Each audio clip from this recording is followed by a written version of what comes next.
We are now live.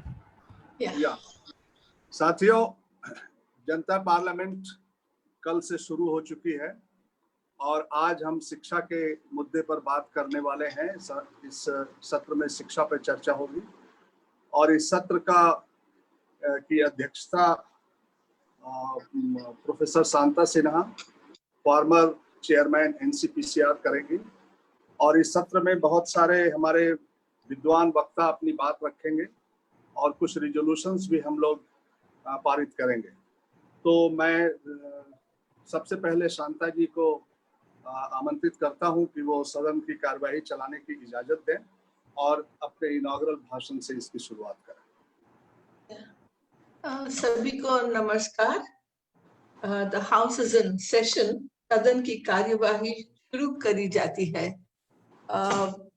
We are meeting on as a Janta Parliament in very unusual times, and I think we should have met much earlier, especially due to the emergency that there is today due to the lockdown. Let me start by stating that all of us who have gathered here have faith in democracy in India. Otherwise, we wouldn't have conducted the Janta Parliament. Perhaps we have more faith in the system than the system has in itself. We're all here to listen to the voices of children, and we hope that the voice of children becomes the voice of the Parliament and India's democracy. We are here to examine the status of 42% of India's population during lockdown and the nature of state action, especially with reference to right to education. I must say that violations of children's rights have occurred even during normal times, with hundreds and thousands of children who remain uncovered. Our country has a dubious distinction of having the largest number of malnourished children in the world. So we claim that we have 99% of children enrolled in schools. We have 62 million children in the 6 to 18 years who are not attending schools. This is what the new education policy has told us. Children have been exploited, sexually abused, trafficked, and left without protection.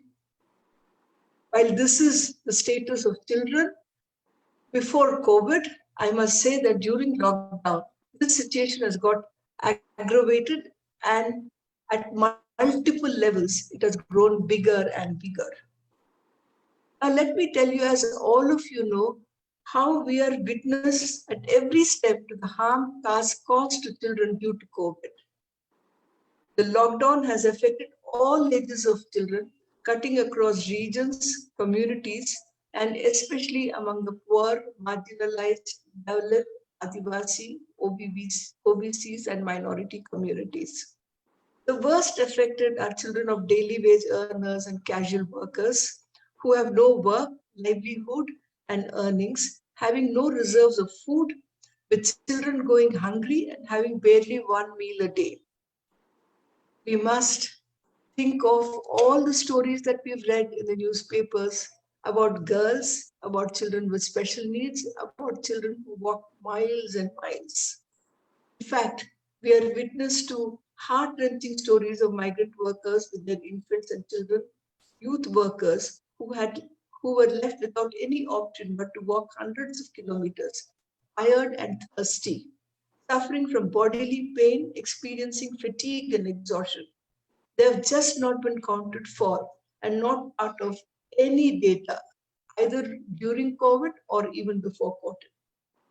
We are witness to how employers of children and the middlemen just abandoned children at workplaces and left them to their fate without food, shelter, and any form of protection.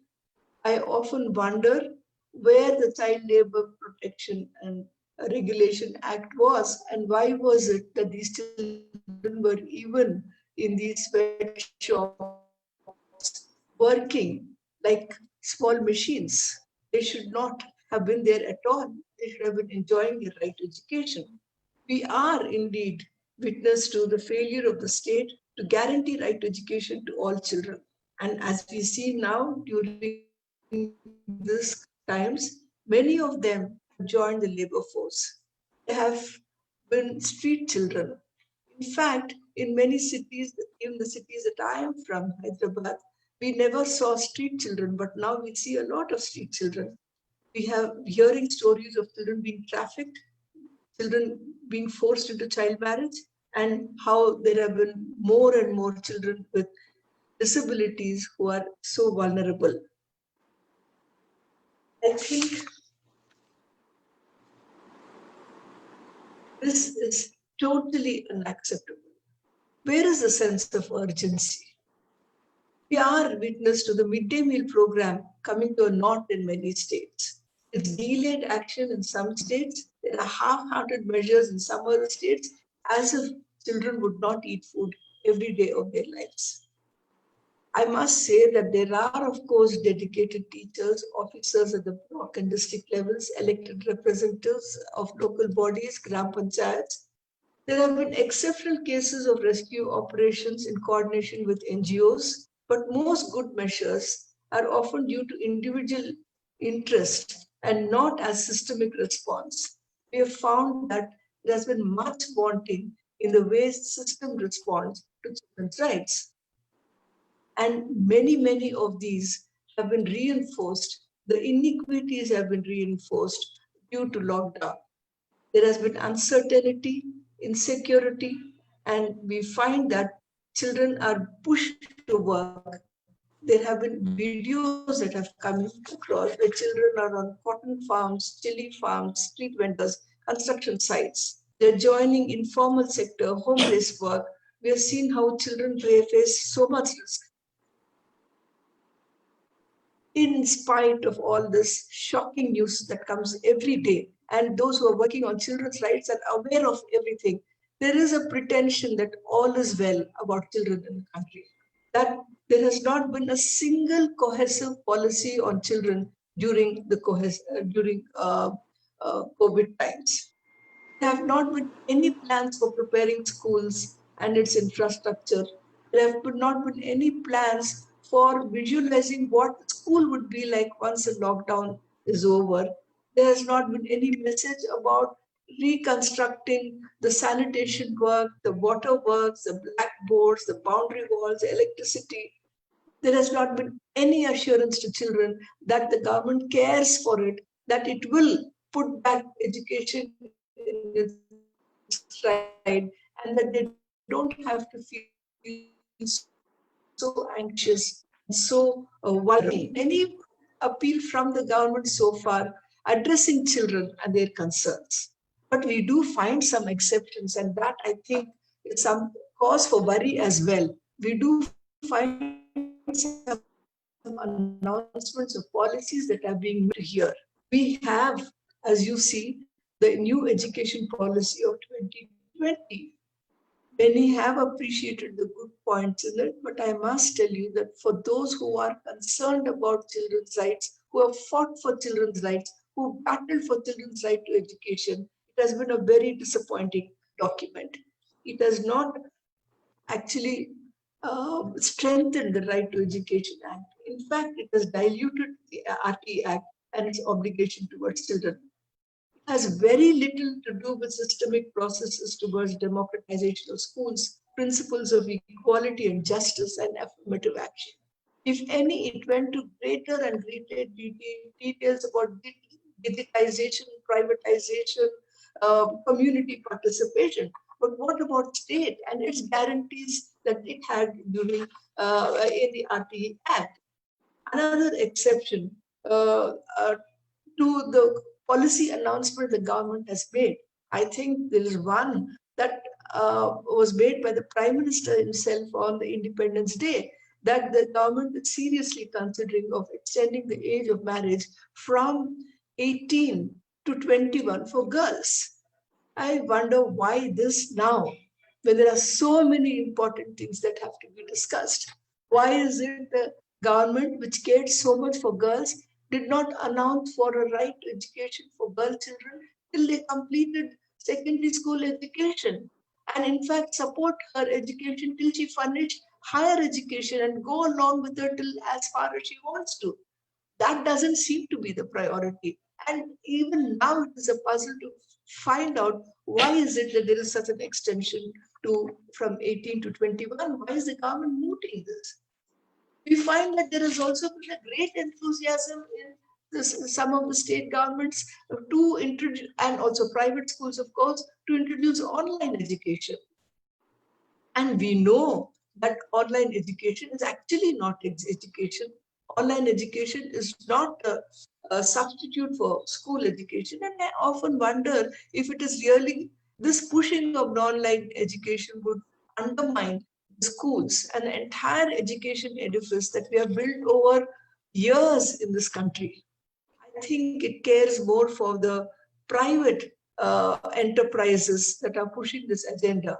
And somewhere students would be converted into consumers, teachers would be converted into consumers, and we will not have students to be students, teachers to be teachers, and citizens to be citizens. It is a consumer program, and we will all be subject to market forces once online becomes the norm. On the whole, COVID-19 lockdown has reinforced inequities in society as well as the education system. Unless urgent measures are taken to protect children from hunger, child labor and exploitation, violence and abuse, child marriage, there is a danger of children falling through the cracks and not enjoying their right education. Each time there is a generational delay, the cost of inaction would be immense on the dignity and self-esteem of the child. In fact, the challenges to providing for education for all as a right to education would be even more once there is a postponement of the agenda of getting right to education to all children.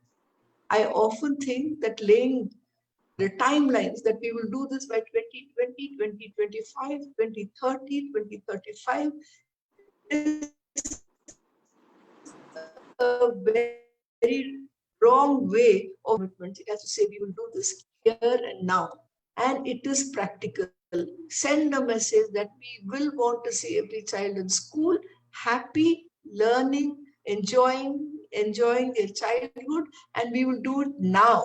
There cannot be a sequential promise that it will happen sometime in 2035, by which time the child who's just born will be 15 years and would not have been enjoying any of his rights. Giving explanations for why poor children are deprived and neglected are only justifications for state action. In fact, even telling that, look, it's not practical to do all children at one time is in fact giving a bigger excuse because they're not measuring what is practical for the child. They must ask, is it practical for the child to be out of school? Is it practical for the child to be hungry? Is it practical for the child to be trafficked? I think the issue of child practicality just cannot be accepted by any one of us. When the government and the state had shown its practicality over so many issues, I don't see why this should be considered as impractical. And we must say that sometimes they even blame poverty and say the children are poor and therefore we are not able to do much. We cannot blame the families and their poverty for the plight of children. No matter what, children cannot be held responsible for their poverty. They have no choice on where they are born and to which community and class they belong. It is a constitutional right of children to enjoy a life of dignity and freedom. To do so, all rights of children to education, food, health, protection, safety, and security are to be met as a state obligation. It is only the state that has to be held accountable for its dereliction of duty towards children. It is the state's constitutional duty to ensure that justice is meted out to these children. And today we meet to discuss where the state has done anything for children, which could be perhaps taken up universally for all children in the country, and where the state had failed, and we resolve to make such resolutions where children's dignity is restored. May I now request Ambarish to take forward the proceedings? of the, and all of you must have seen the agenda. So we go item by item as on the agenda. Ambarish. Okay. Thank you, Shanta ji. Thank you for a very enlightened inaugural speech. इसके बाद साथियों, ये जनता parliament आप जानते हैं कि देश में एक बहुत बड़ा संकट है, चौतरफा संकट का सामना कर रही है जनता देश की। और इस समय महामारी भी बहुत तेजी के साथ फैलती जा रही है और आप जानते हैं कि इस महामारी को रोकने में जो सरकार की तैयारी है वो बहुत ही नाकाफी है। और अगर ये कहा जाए कि सरकार इसको रोकने में विफल रही है तो ये कोई बड़ी अतिशयोक्ति नहीं होगी। और बहुत सारे लोग इस महामारी की वजह से, खास तौर से जो गरीब हिस्से हैं, हाशिए पे खड़े लोग हैं, वो बुरी तरह प्रभावित हुए हैं। और उनमें आप जानते हैं कि तमाम जो गरीब तबके के लोग हैं उनके सामने रोजी रोटी का भी बड़ा संकट खड़ा हो गया है। हमारे बच्चे और बच्चियां और युवा शक्ति इस देश की जो बहुत ही शताब्दी के सबसे मुश्किल दौर से गुजर रही है। आप जानते हैं कि 4 महीने से स्कूल बंद है, कब तक ये बंद रहेंगे इसका कोई अनुमान नहीं है। और इस हालत में बच्चे घरों में कैद हैं, बहुत सारी मुश्किलों का सामना कर रहे हैं। भारत सरकार के आंकड़ों के हिसाब से 3.5 करोड़ बच्चे आउट ऑफ स्कूल हैं और ये आशंका जताई जा रही है कि अगर ये 6 महीने तक इसी तरह स्कूल बंद रहे तो देश में ये संख्या बढ़कर दुगनी हो जाएगी। दूसरी बात, जो लाखों बच्चे माइग्रेंट फैमिलीज के हैं, हमने देखा, पूरे देश ने देखा कि किस तरह से लॉकडाउन की वजह से जो लोग गांवों से शहरों में नौकरी की तलाश में नौकरी करने आए थे उनकी आजीविका खत्म हो गई और वो बहुत ही संकटों का सामना करते हुए, जिनमें दुर्घटनाओं में कईयों की मौत हो गई, वो वापस अपने गांव की तरफ लौटे हैं। उनके बच्चों की शिक्षा का सवाल पूरे देश के सामने खड़ा है क्योंकि हमारे स्कूलों की तैयारी इन तमाम बच्चों को शामिल करने की संभवतः नहीं है। तो इसलिए वह एक बहुत बड़ा सवाल हमारे सामने है कि माइग्रेंट बच्चों की शिक्षा का क्या होगा, कैसे इनका दाखिला होगा, कैसे इनके लिए आगे के इंतजाम किए जाएंगे। दूसरी बात जो हम कहना चाहते हैं, और शांता जी ने भी कहा कि बाल श्रम, ट्रैफिकिंग, चाइल्ड मैरिजेज, इस तरह की घटनाओं की आशंका बढ़ गई है। और जिस तरह से ऑनलाइन शिक्षा पर सरकार ने जोर दिया है, आप समझिए कि इसकी वजह से 80% बच्चों के शिक्षा के अधिकार के दायरे से बाहर हो जाने की आशंका जताई जा रही है। मिड डे मील के बारे में 50% स्कूल जाने वाले बच्चे मिड डे मील पर दोपहर के भोजन के लिए निर्भर हैं और स्कूल बंद होने की वजह से सरकार का कोई इंतजाम नहीं है। विभिन्न राज्यों से जो रिपोर्ट आ रही है, 1-2 राज्य को छोड़ दीजिए तो कहीं पर भी door to door mid day meal का डिस्ट्रीब्यूशन नहीं है।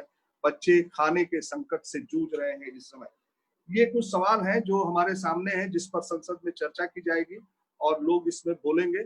शिक्षा एक मौलिक अधिकार है। आप जानते हैं कि कानून, शिक्षा अधिकार कानून के लागू हुए 10 साल हो गए हैं और 10 सालों में शिक्षा अधिकार कानून को सरकार की संकल्प शक्ति की कमी की वजह से और रिसोर्सेज की कमी की वजह से यह शिक्षा नीति लागू नहीं हो पाई।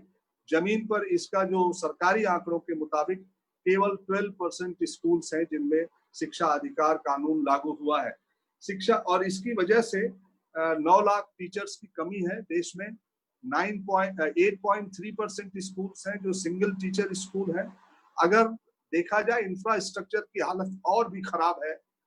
52%, 52% स्कूल्स हैं जिनमें एक साथ हाथ धोने की सुविधा, पीने का पानी और फंक्शनल टॉयलेट उपलब्ध है।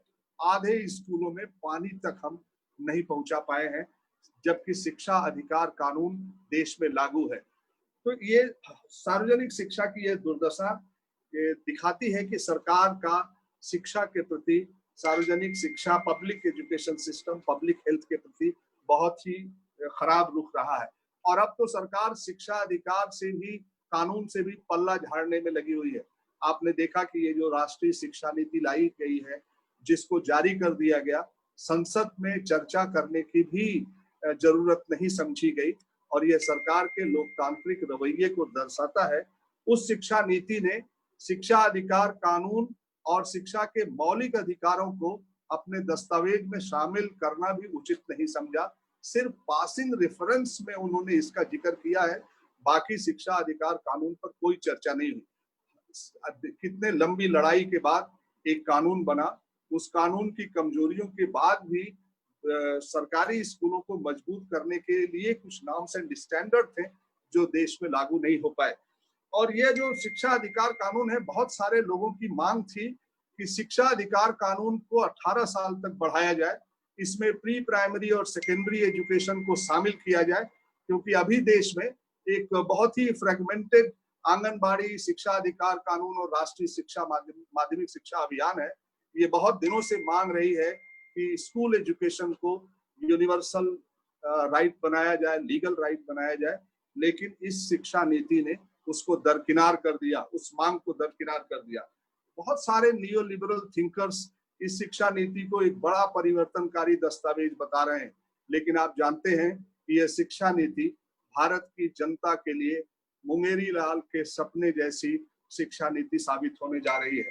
और इसलिए हम इस पर भी चर्चा करेंगे इस सदन के अंदर। हमारे वक्ता इस शिक्षा नीति के ऊपर भी अपनी रोशनी डालेंगे, क्योंकि संसद अगर नहीं हो रही है और संसद में शिक्षा नीति नहीं डिस्कस की जा रही है, तो ये शिक्षा नीति जो इस महामारी के दौर में जब स्कूल बंद है, क्या जरूरत थी इसको लाने की, इस पर भी हम चर्चा करेंगे इस जनता पार्लियामेंट के अंदर।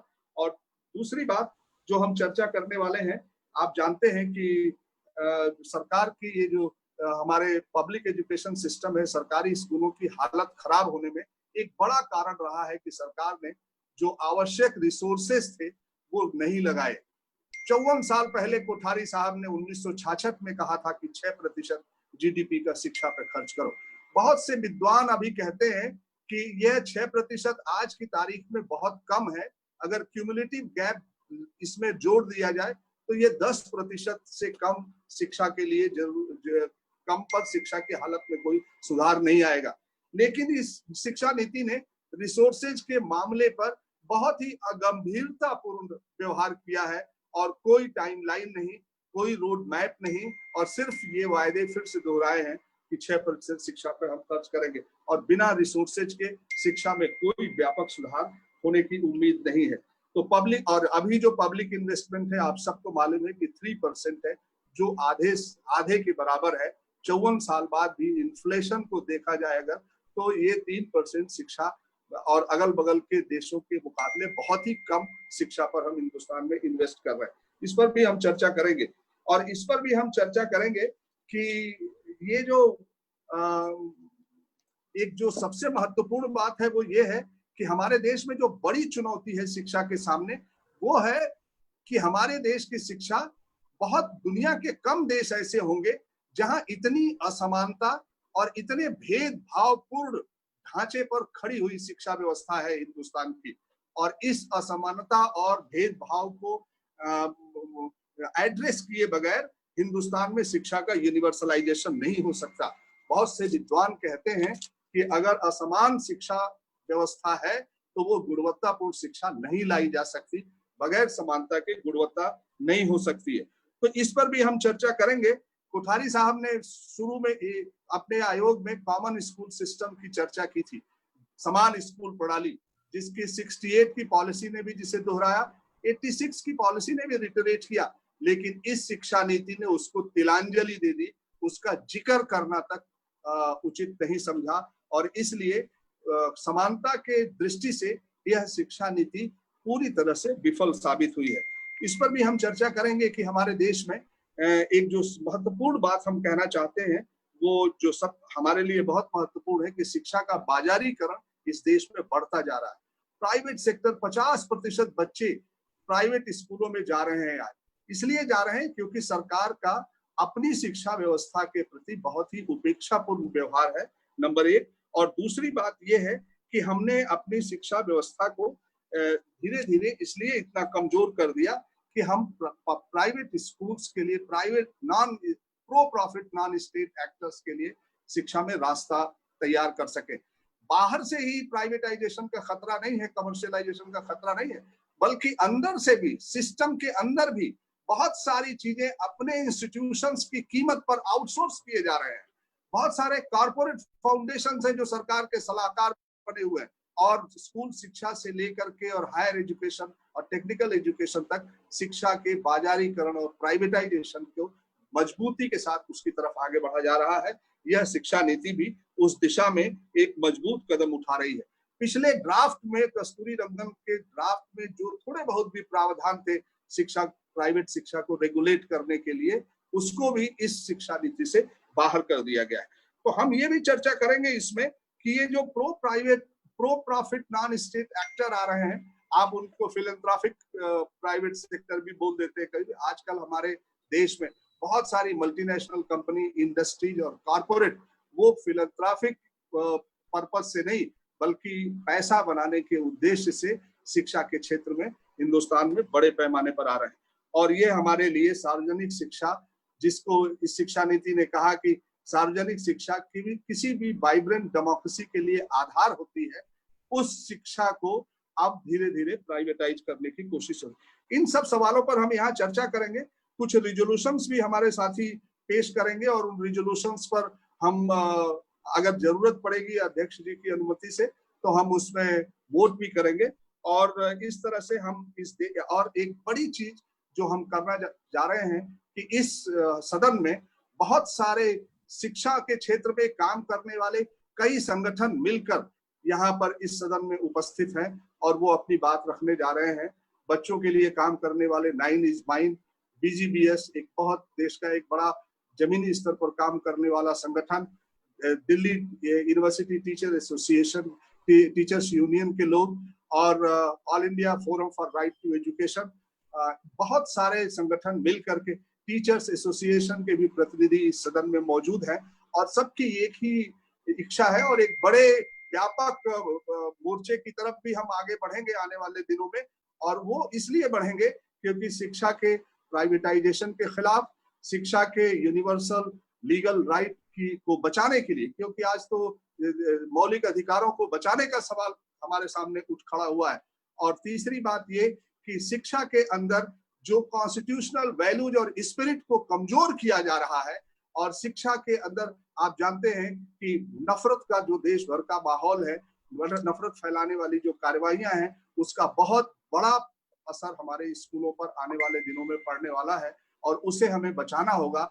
हमारा जो स्कूल है वो एक सेकुलर स्पेस है। स्कूल एक फेडरल और एक प्लूरलिटी को रिप्रेजेंट करने वाला स्पेस है, उसको हमें बचा के रखना है। और इन सब सवालों को लेकर के आने वाले दिनों में इस सदन में जो बहस होगी उससे एक दिशा हम लेंगे कि आने वाले दिनों में अपने शिक्षा के अधिकार और उसके स्वरूप को की कैसे हिफाजत करें। तो हम जो वक्ताओं को आमंत्रित करेंगे, हमारे जो मुख्य संगठनों के वक्ता हैं, वो लोग शुरुआत में 7 मिनट से 10 मिनट के बीच में अपनी बात रखेंगे। इसके बाद थोड़ा समय कम करेंगे हम लोग, क्योंकि इस सदन में कुछ हमारे संसद के प्रतिनिधि भी आने वाले हैं जो अपनी बात रखेंगे और हमको लगता है वो आ भी चुके होंगे। और फिर इसके बाद हमको कुछ रिजोल्यूशंस भी पारित करने हैं, अगर जरूरत पड़ेगी तो उस पर चर्चा भी की जा सकती है। तो इस तरह से मैं सबसे पहले इस सदन को संबोधित करने के लिए प्रोफेसर नंदिता नारायण, जो न केवल डूटा की प्रतिनिधि हैं बल्कि वो तमाम शिक्षक संगठनों और जन संगठनों और बहुत सारे शिक्षा में काम करने वाले नेटवर्क्स का एक बड़ा व्यापक मोर्चा है, उसका देश में नेतृत्व करती हैं। तो प्रोफेसर नंदिता नारायण को मैं दावत दूंगा, उनको दरखास्त करूंगा कि वो आए और अपनी बात रखें। प्रोफेसर नंदिता नारायण। बहुत बहुत शुक्रिया साथियों। क्या मेरी आवाज पहुंच रही है आप तक? जी जी आ रही है। अच्छा ठीक है। तो साथियों अभी तो काफी अच्छी तरह से अमरीश जी ने पूरी जो पृष्ठभूमि है वो रख दी है सबके सामने। और ये बात भी साफ है कि जो अभी 66 पेज हमें प्रेस रिलीज के रूप में बताए गए हैं, बल्कि ये बताया नहीं गया कि कैबिनेट ने पास क्या किया है 29 जुलाई को, लेकिन 30 जुलाई को जो 66 पेज हैं उसमें बहुत सारी ऐसी मीठी-मीठी, सुनने में अच्छी लगने वाली बातें हैं, बल्कि इसमें एक प्रिएम्बल हमारे कॉन्स्टिट्यूशन की जो प्रस्तावना है वो भी डाल दी गई है जो पहले नहीं थी। हो सकता है कि हाल में क्योंकि देश भर में देश की जनता इस प्रस्तावना को पढ़ के सुना रही थी सरकार को कि ये हमारे देश के कॉन्स्टिट्यूशन के मूल्य हैं, तो इनके लिए हम संघर्ष कर रहे हैं। तो हो सकता है उस वजह से डाली गई हो। और भी ऐसी लगातार इसमें जो होलिस्टिक लफ्ज जो है बार-बार हर पैराग्राफ में आ जाता है, मल्टी डिसिप्लिनरी आ जाता है। ये कहते हैं कि हम चाहते हैं कि अंडर रिप्रेजेंटेड ग्रुप्स जो हैं वो उनको रिप्रेजेंटेशन मिले, कोई प्रॉफिटियरिंग ना हो और इस तरह की कई फ्लेक्सिबिलिटी हो वगैरह-वगैरह। तो सुनने में अच्छी लगने वाली बातें और जो इनके ओरिजिनल ड्राफ्ट जो 2019 31 में इलेक्शन जीतने के बाद ये सरकार लाई थी कस्तूरी रंगन कमेटी रिपोर्ट, उसके जो सबसे खतरनाक पहलू हैं जिससे साफ जाहिर होता है कि ये हमारे पब्लिक फंडेड एजुकेशन के कफन में आखिरी कील है, ये मेरा मानना है। उन चीजों को इन्होंने इस 66 पेजेस में मेंशन नहीं किया, कई सारी चीजें छिपा दी हैं, लेकिन हटाई नहीं गई हैं। उसका समरी बस ऊपर-ऊपर से दे दिया इन्होंने। हाँ, कुछ चीजें हटा दी हैं, आरटी एक्ट का एक्सटेंशन जैसे आपने किया टू 18 इयर्स, आरटी एक्ट का मेंशन ही नहीं है जो कस्तूरी रंगन कमेटी रिपोर्ट में था। लेकिन बाकी जो चीजें जो खास तौर से अभी मैं जरा-सा हायर एजुकेशन पे फोकस करूँगी क्योंकि समय कम है। तो इसलिए साथियों सबसे पहले हमें ये समझना है कि इस 66 पेज को हम पिछले 484 पेजों के साथ जो कस्तूरी रंगन कमेटी रिपोर्ट है उसके साथ ही पढ़ना पड़ेगा अगर हमें समझना है कि क्या करने जा रहे हैं, नियत क्या है और इसमें क्या आपका पूरा जो ब्लूप्रिंट है किस चीज के लिए है।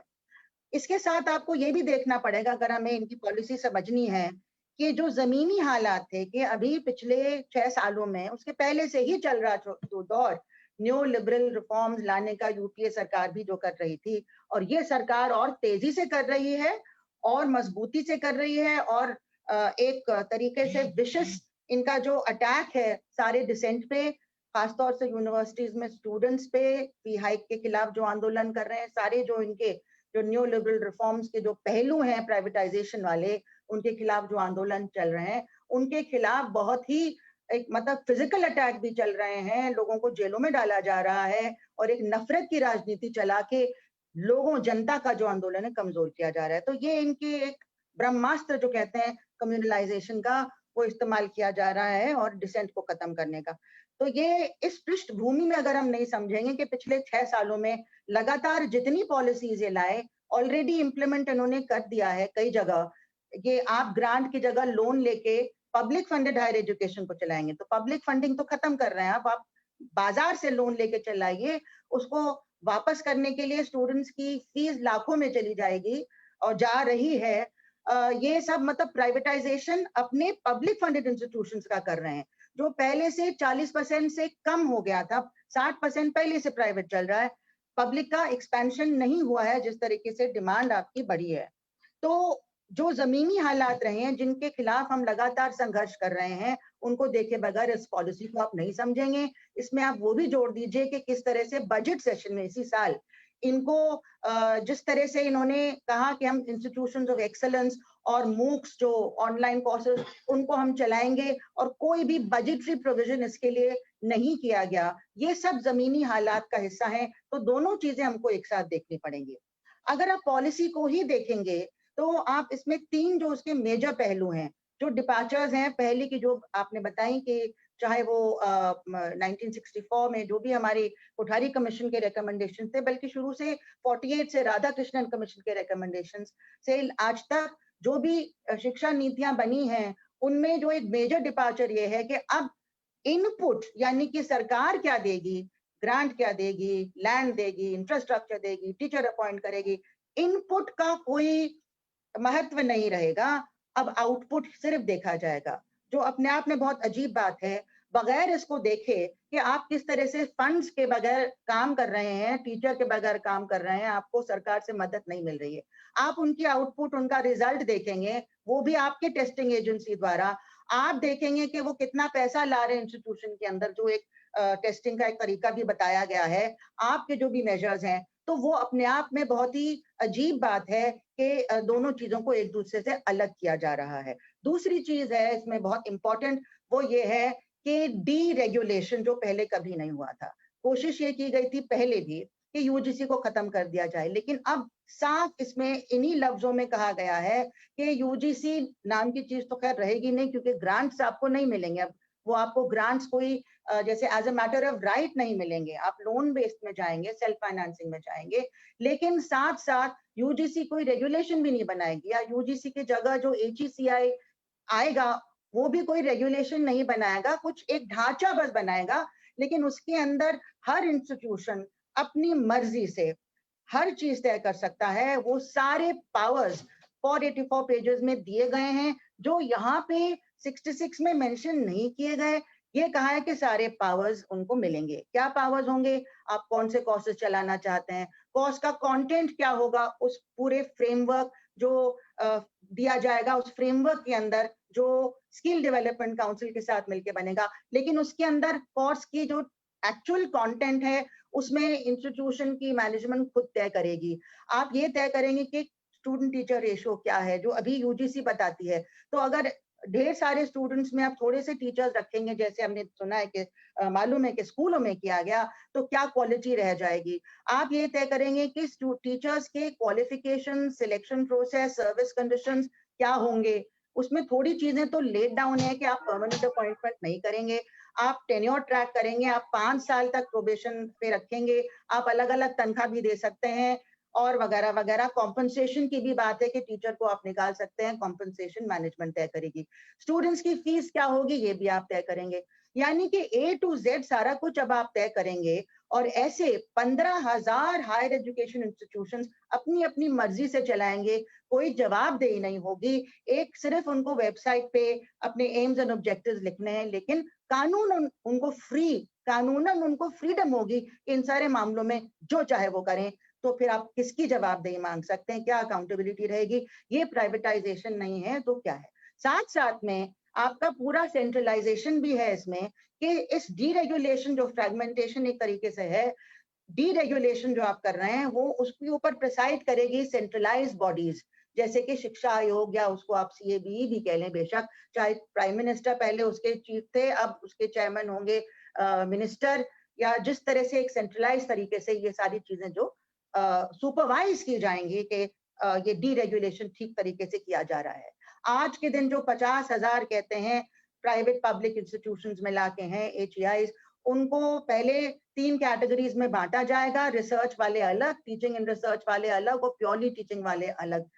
कोई एफिलिएटिंग सिस्टम कॉलेजेस का यूनिवर्सिटीज के साथ नहीं होगा, सब अलग अलग स्टैंड अलोन होंगे, और अल्टीमेटली 50,000 को मर्ज करके 15,000 कर दिए जाएंगे, मर्जर्स, क्लोजर्स। जिसकी रैंकिंग अच्छी नहीं होगी, आउटपुट आप देखेंगे, उसको आप बंद भी कर सकते हैं, टेक ओवर कर सकते हैं।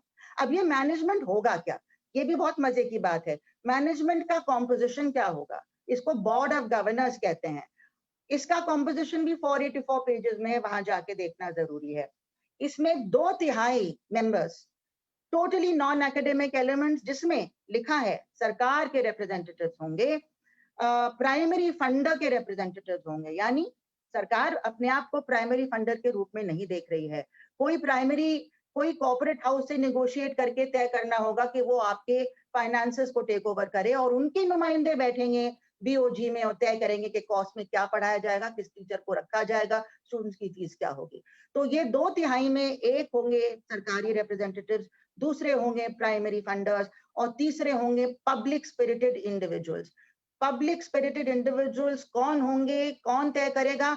जाहिर है जब ऊपर एक ही बॉडी है, शिक्षा आयोग या सीएबी, वहां से आएंगे नाम, और हम सबको शक है, हम सबको यकीन है कि वही नाम होंगे जो इनका जो आइडियोलॉजिकल एजेंडा है उसको आगे करे, जो पहले से ही बिना नई शिक्षा नीति के हर जगह पैकिंग कर दी गई है। सारे जगह वाइस चांसलर्स और हेड्स ऑफ इंस्टीट्यूशंस को एक ही आइडियोलॉजी को प्रमोट करने वाले, ना कि अपनी काबिलियत पे रखे गए लोग, हम लोगों को उनसे डील करना पड़ रहा है। और इस तरह से नॉन साइंटिफिक जो उनका एक पूरा अप्रोच रहा है, ऊपर से ही ये सारी रूढ़िवादी आइडियाज, कास्टिज्म, कम्युनलिज्म और अनसाइंटिफिक थिंकिंग प्रमोट की जा रही है इन सारे इंस्टीट्यूशन से पहले से ही। तो हम समझ सकते हैं कि ये पब्लिक माइंडेड इंडिविजुअल्स कौन होंगे और किस तरह से ये हमारे बोर्ड्स ऑफ गवर्नर्स में इनकी और प्राइमरी फंडर्स जो कॉर्पोरेट के रिप्रेजेंटेटिव्स हैं इनके साथ गांठ होगी, और जो गवर्नमेंट रिप्रेजेंटेटिव्स हो तो उसको और आगे इम्प्लीमेंट करवाएंगे। ये लोग मिलके पूरे इंस्टीट्यूशन की लाइफ को A to Z तय करेंगे। ये You have दो 2 तिहाई, minute times. हाँ, ये 2/3 लोग तय करेंगे कि जो 1/3 बच गए हैं इंस्टीट्यूशन के अंदर के, वो कौन होंगे? वो होंगे इनके हैंड पिक लोग, नॉमिनेटेड। 484 पेजेस में लिखा है कि इलेक्टेड रिप्रेजेंटेशन नहीं होगा। तो सेंट्रलाइजेशन के साथ साथ डी डेमोक्रेटाइजेशन, जो इतने डेकेड्स के स्ट्रगल के बाद टीचर्स मूवमेंट ने इलेक्टेड रिप्रेजेंटेशन अपने एग्जीक्यूटिव काउंसिल, एकेडमिक काउंसिल वगैरह में पाया, वो चीज एक ब्लो में खत्म की जा रही है। इन लोगों को एक डेमोक्रेसी में डेमोक्रेटिक प्रैक्टिसेस से जबरदस्त एलर्जी है। ये नहीं चाहते हैं कि टीचर्स की जुबान रहे डिसीजन मेकिंग में, कोर्स मेकिंग में, स्टूडेंट्स की फीस में, किसी भी चीज में। और जो नॉमिनेटेड लोग हैं, अगर उनकी हिम्मत होती भी है कि वो कहीं बहुत ही गलत डिसीजन के खिलाफ आवाज उठाएं, तो 1/3 की बात 2/3 के सामने जाहिर है नहीं सुनी जाएगी। तो ये पूरा जो इनका प्राइवेटाइजेशन का कॉर्पोरेट टॉप डाउन मॉडल, इसमें टीचर्स को बेजुबान करके टीचर्स इंडिपेंडेंटली सोच नहीं पाएंगे, लिख नहीं पाएंगे, बोल नहीं पाएंगे। तो और नौकरी का डर रहेगा कि कभी भी आपको निकाला जा सकता है, तो और भी कम लोग बोलेंगे। कैसे आप स्टूडेंट्स को इंडिपेंडेंट थिंकिंग, सवाल पूछने की प्रक्रिया कराएंगे? और इसके साथ साथ जो जबरदस्ती थोपा जा रहा है कि 4 साल का कार्यक्रम होगा। गरीब देश में जब आपके पास 3 साल पढ़ाने के लिए पैसा नहीं है गरीब जनता को, तो आप 4 साल कौन पैसा खर्च करके अपने बच्चे को रखेगा? ड्रॉप आउट जो एग्जिट एंट्री का पॉइंट है, उसमें एग्जिट ज्यादा होगा, एंट्री तो कहां से होगी जब पहले से ओवर क्राउडिंग है सारे क्लासरूम्स में। तो वो एग्जिट पॉइंट्स में आपके सबसे मार्जिनलाइज सेक्शन बाहर कर दिए जाएंगे। रिजर्वेशन पॉलिसी का कोई नाम नहीं है। रिजर्वेशन कानून में होने के बावजूद हम इसको इम्प्लीमेंट नहीं करा पाए हैं इतने सालों से। तो जब वो कानून से ही हटा दिया जाएगा, तो कहां से रिप्रेजेंटेशन आपका आएगा मार्जिनलाइज सेक्शंस का, विमेन का? जो विमेन जबरदस्ती आपकी शादी वगैरह करा के आपको एग्जिट करा दिया जाएगा। 4 साल वही कंप्लीट करेंगे जो हाईली प्रिविलेज लोग हैं। साथ में इसकी टाइमिंग, जो लास्ट में मैं कहना चाहती हूँ, और अमरीश ने कहा कि ये महामारी के बीच में जब आपको अपने अफेक्टेड, जो वायरस से अफेक्टेड लोग हैं, उसको कंट्रोल करने में आपका पूरा दम लगना चाहिए था। लॉकडाउन से जिनकी लाइवलीहुड पूरी तरह से चली गई है और गरीब जनता भूखे मर रही है, तो इनके लिए आपको रोजगार प्रोवाइड करने के लिए, खाना प्रोवाइड करने के लिए आपको पूरा फोकस करना चाहिए था। इस बीच में 1 मई को प्राइम मिनिस्टर अनाउंस करते हैं कि न्यू एजुकेशन पॉलिसी का केंद्र बिंदु है ऑनलाइन शिक्षा। जो एक चैप्टर तो था उसका हम अपोज कर रहे थे कि भाई ये सब्स्टिट्यूट नहीं हो सकता है, इसको आप सप्लीमेंट्री बनाइए, लेकिन अब इसका केंद्र बिंदु हो गया है। उसके बाद बड़े बड़े बिजनेस के जो चैनल्स हैं और न्यूज़पेपर्स हैं, उनमें ये आने लगा 1 मई के बाद कि अब तो हमारा बिजनेस ऑनलाइन एजुकेशन का $3-4 बिलियन से $18 बिलियन 2024 तक हो जाएगा।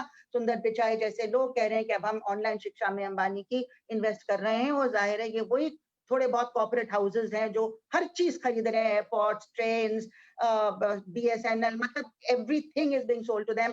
तो वो शिक्षा को भी खरीद लेंगे और अपने प्रॉफिट के लिए इंतजार भी नहीं कर सकते कि महामारी थोड़ी कंट्रोल हो जाए। इसी टाइम, अभी इसी वक्त हमको अपनी बिजनेस प्रमोट करनी है, ऑनलाइन शिक्षा प्रमोट करनी है, जो बहुत ही ज्यादा digitally divisive, economic ground basis पे डिवाइसिव है, और इतना ज्यादा ट्रॉमा है, और क्लासरूम टीचिंग को रिप्लेस कर ही नहीं सकती क्योंकि उसमें डेमोक्रेटिक स्पेस नहीं होती है, सवाल जवाब करने का, डायलॉग करने का स्पेस नहीं होता है, जिसके थ्रू ही स्टूडेंट कुछ सीखता है।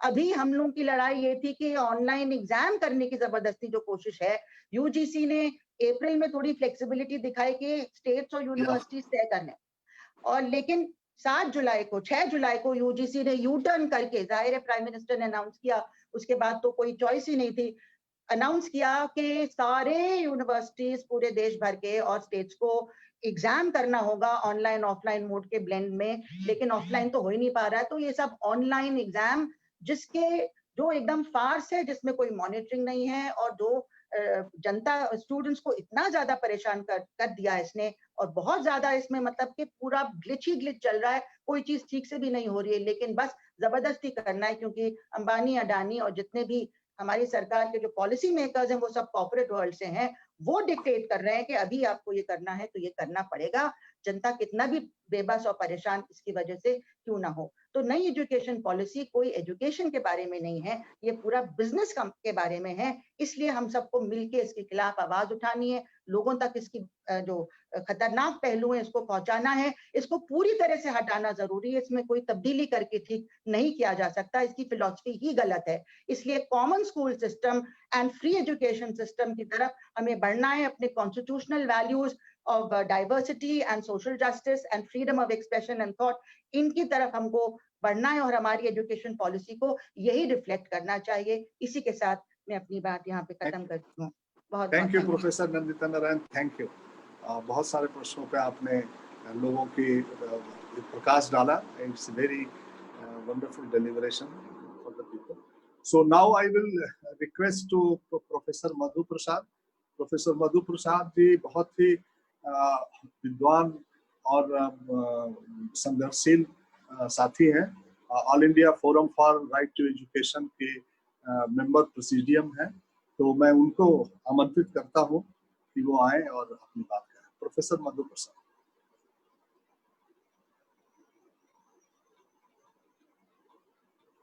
मधु जी म्यूट, आप अनम्यूट। हाँ मैंने कर दिया। अच्छा, ये वीडियो आ रहा है कि रहने दूं वीडियो? नहीं वीडियो करिए आप। अच्छा आप कर देंगे। मैं सब साथियों को नमस्कार। ये हम लोगों का इस वक्त इकट्ठे होना और इन सवालों, आप अपना वीडियो ऑन कर लीजिए, अपना वीडियो खुद ऑन कर लीजिए। ठीक है, हो नहीं रहा।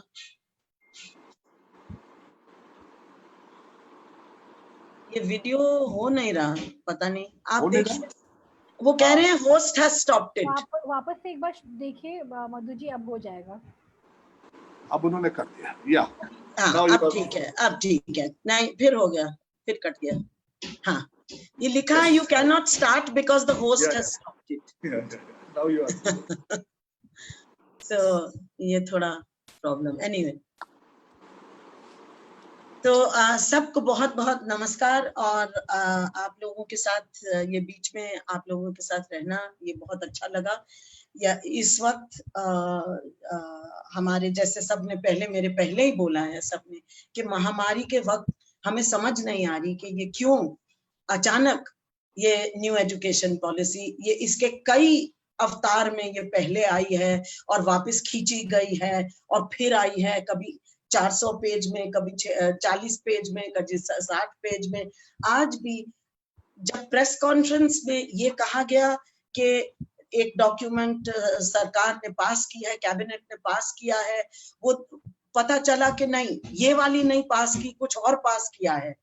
और फिर अभी तक हमें ये नहीं पता कि जो हमारे सामने पन्ने हैं क्या वही पास हुए हैं, वही लागू होने हैं या क्या होना है। हमें तो सिर्फ इतना पता है कि ये जो पन्ने हमारे तक पहुंचे भी हैं ये इतने खतरनाक है कि हमें तो समझ नहीं आ रही। भले ही शांता जी और अमरीश जी और नंदिता ने तीनों ने इतने जबरदस्त और लड़ाकू तरीके से मामला आगे रखा है, मुझे ये नहीं समझ आ रही कि हम किस चीज के खिलाफ खड़े हो रहे हैं। ये है क्या यही है न्यू एजुकेशन पॉलिसी या कुछ और आ जाएगा 2 हफ्ते में जब हम लोग ज्यादा शोर मचाएंगे इसके बारे में। इस वक्त तो मैं सिर्फ क्योंकि आप तीनों ने इससे पहले इतना अच्छा माहौल बना दिया है कि मैं जरा ज्यादा एम्फसाइज करके 2-3 बातों को पहले उठाना चाहूंगी और फिर देखती हूँ अगर 10 मिनट के बाद टाइम हुआ तो फिर थोड़ा आगे जाऊंगी। पहली बात तो ये है कि हमें बताया गया है कि हमारी शिक्षा नीति जो है वो हमारे प्राचीन ज्ञान से लेके आज तक, मतलब प्राचीन ज्ञान से हम एक छलांग मारते हैं और आज तक पहुंच जाते हैं। प्राचीन ज्ञान और आज तक के बीच में जो हुआ है उसका कोई जिक्र नहीं। तो प्राचीन ज्ञान से लेके आज तक आ गया है और हमारे भविष्य तक ले जाएगा। तो ये क्या ले जाएगा? हमें बताया गया है और ये लिखा हुआ है इसमें कि संस्कृत नॉलेज सिस्टम्स हमारा प्राचीन ज्ञान है। हम जो यूनिवर्सिटी में रहे हैं और जिन्होंने 37 इयर्स यूनिवर्सिटी में पढ़ाया है, हम लोगों को थोड़ा बहुत, और मेरा तो सब्जेक्ट ही दर्शन फिलॉसफी था, दर्शन शास्त्र था, तो हम तो हैरान हैं कि संस्कृत नॉलेज सिस्टम्स के अलावा तो बहुत कुछ है प्राचीन ज्ञान में। अब इस वक्त मैं उसमें ज्यादा जाने की जरूरत नहीं है, बट हमारी इतनी पाली, प्राकृत और बौद्ध और लोकायत और इतना कुछ है कि अभी हम उसको प्राचीन ज्ञान में समेट दिया सारे को। तो प्राचीन ज्ञान में सिर्फ संस्कृत नॉलेज सिस्टम्स है। ये संस्कृत नॉलेज सिस्टम्स जो हैं, प्रधानमंत्री ने अभी 2 दिन पहले कुछ एक कॉन्क्लेव पे कुछ सवाल उठाए थे। उन्होंने कहा कि हमारी शिक्षा नीति की सबसे बड़ी गलती आज तक थी कि हम अपने जड़ों तक जुड़े नहीं हैं। तो अब हम समझ गए कि ये जो संस्कृत नॉलेज सिस्टम्स हैं, ये हमारी जड़ें हैं और इनसे हमें जोड़ा जा रहा है। इसलिए हमें अब इससे फिक्र हमें नहीं हुआ, हमें हैरानी नहीं होनी चाहिए कि इस पूरी डॉक्यूमेंट में जातिवाद, ब्राह्मणवाद और इस तरह की जो शताब्दियों की जो लोगों पे, जो प्रोडक्टिव लोगों पे जो एक तरह से दबाव डाला है, जो धर्म के हैसियत से, संस्कृति के हैसियत से और अपने प्रॉपर्टी इकोनॉमिक हैसियत से भी इसको लोगों के ऊपर, लोगों को चुप कराया गया था, लोगों को दबा के रखा गया था और इनको नीच जाति और नीची जाति कह के इनको दबा के रखा गया था। और आज प्रधानमंत्री पूछते हैं कि हमारे देश में ये कहां से आया कि जो किताबी पढ़े लिखे हैं वो ही पढ़े लिखे हैं और जो काम करते हैं, जो कामकाजी लोग हैं, वो किसी लायक नहीं है, उनकी कोई वैल्यू नहीं है हमारे समाज में। मैं प्रधानमंत्री से और उनकी समझ और उनकी विचारधारा से जो रखते हैं, जो अपने आप को रखते हैं उसके साथ, वो ये प्लीज देख लें कि ये हमारे जो ये संस्कृत नॉलेज सिस्टम्स की बात हो रही है ना, ये जो ब्राह्मणवाद की बात हो रही है ना, इसी की वजह से जिसने कभी हाथ नहीं उठाया काम करने के लिए वो विद्वान समझा जाते हैं, उनको विश्व गुरु कहते हैं। और जिन्होंने इस देश को खड़ा किया है इतनी शताब्दियों में, इतने अपने श्रम से जिन्होंने खड़ा किया है और जिनकी आज तक तुम दिखा रहे हो कि तुम उनकी इज्जत नहीं करते, क्योंकि जो माइग्रेंट लेबर का हाल हुआ है इस पैंडेमिक में, इस महामारी में, वो माफ कीजिए प्रधानमंत्री, वो हमने नहीं किया था, वो पढ़ने लिखने वालों ने नहीं किया था, ये यूनिवर्सिटी और स्कूल के टीचरों और स्टूडेंट्स ने नहीं किया था, ये सरकार ने किया था, जिसने एक लॉकडाउन, एक 4 घंटे के अंदर अंदर एक लॉकडाउन ले आए और ये सोचा नहीं कि इस देश में माइग्रेंट लेबर की तादाद कितनी है और वो कहाँ जाएंगे। आपने कह तो दिया कि घर बैठो, दिए जलाओ, बर्तन पीटो और महामारी भाग जाएगी। आपने ये नहीं सोचा कि उन लोगों का क्या होगा जिनके घर नहीं है यहाँ, जो काम करने के लिए कहां से कहां पहुंचते हैं।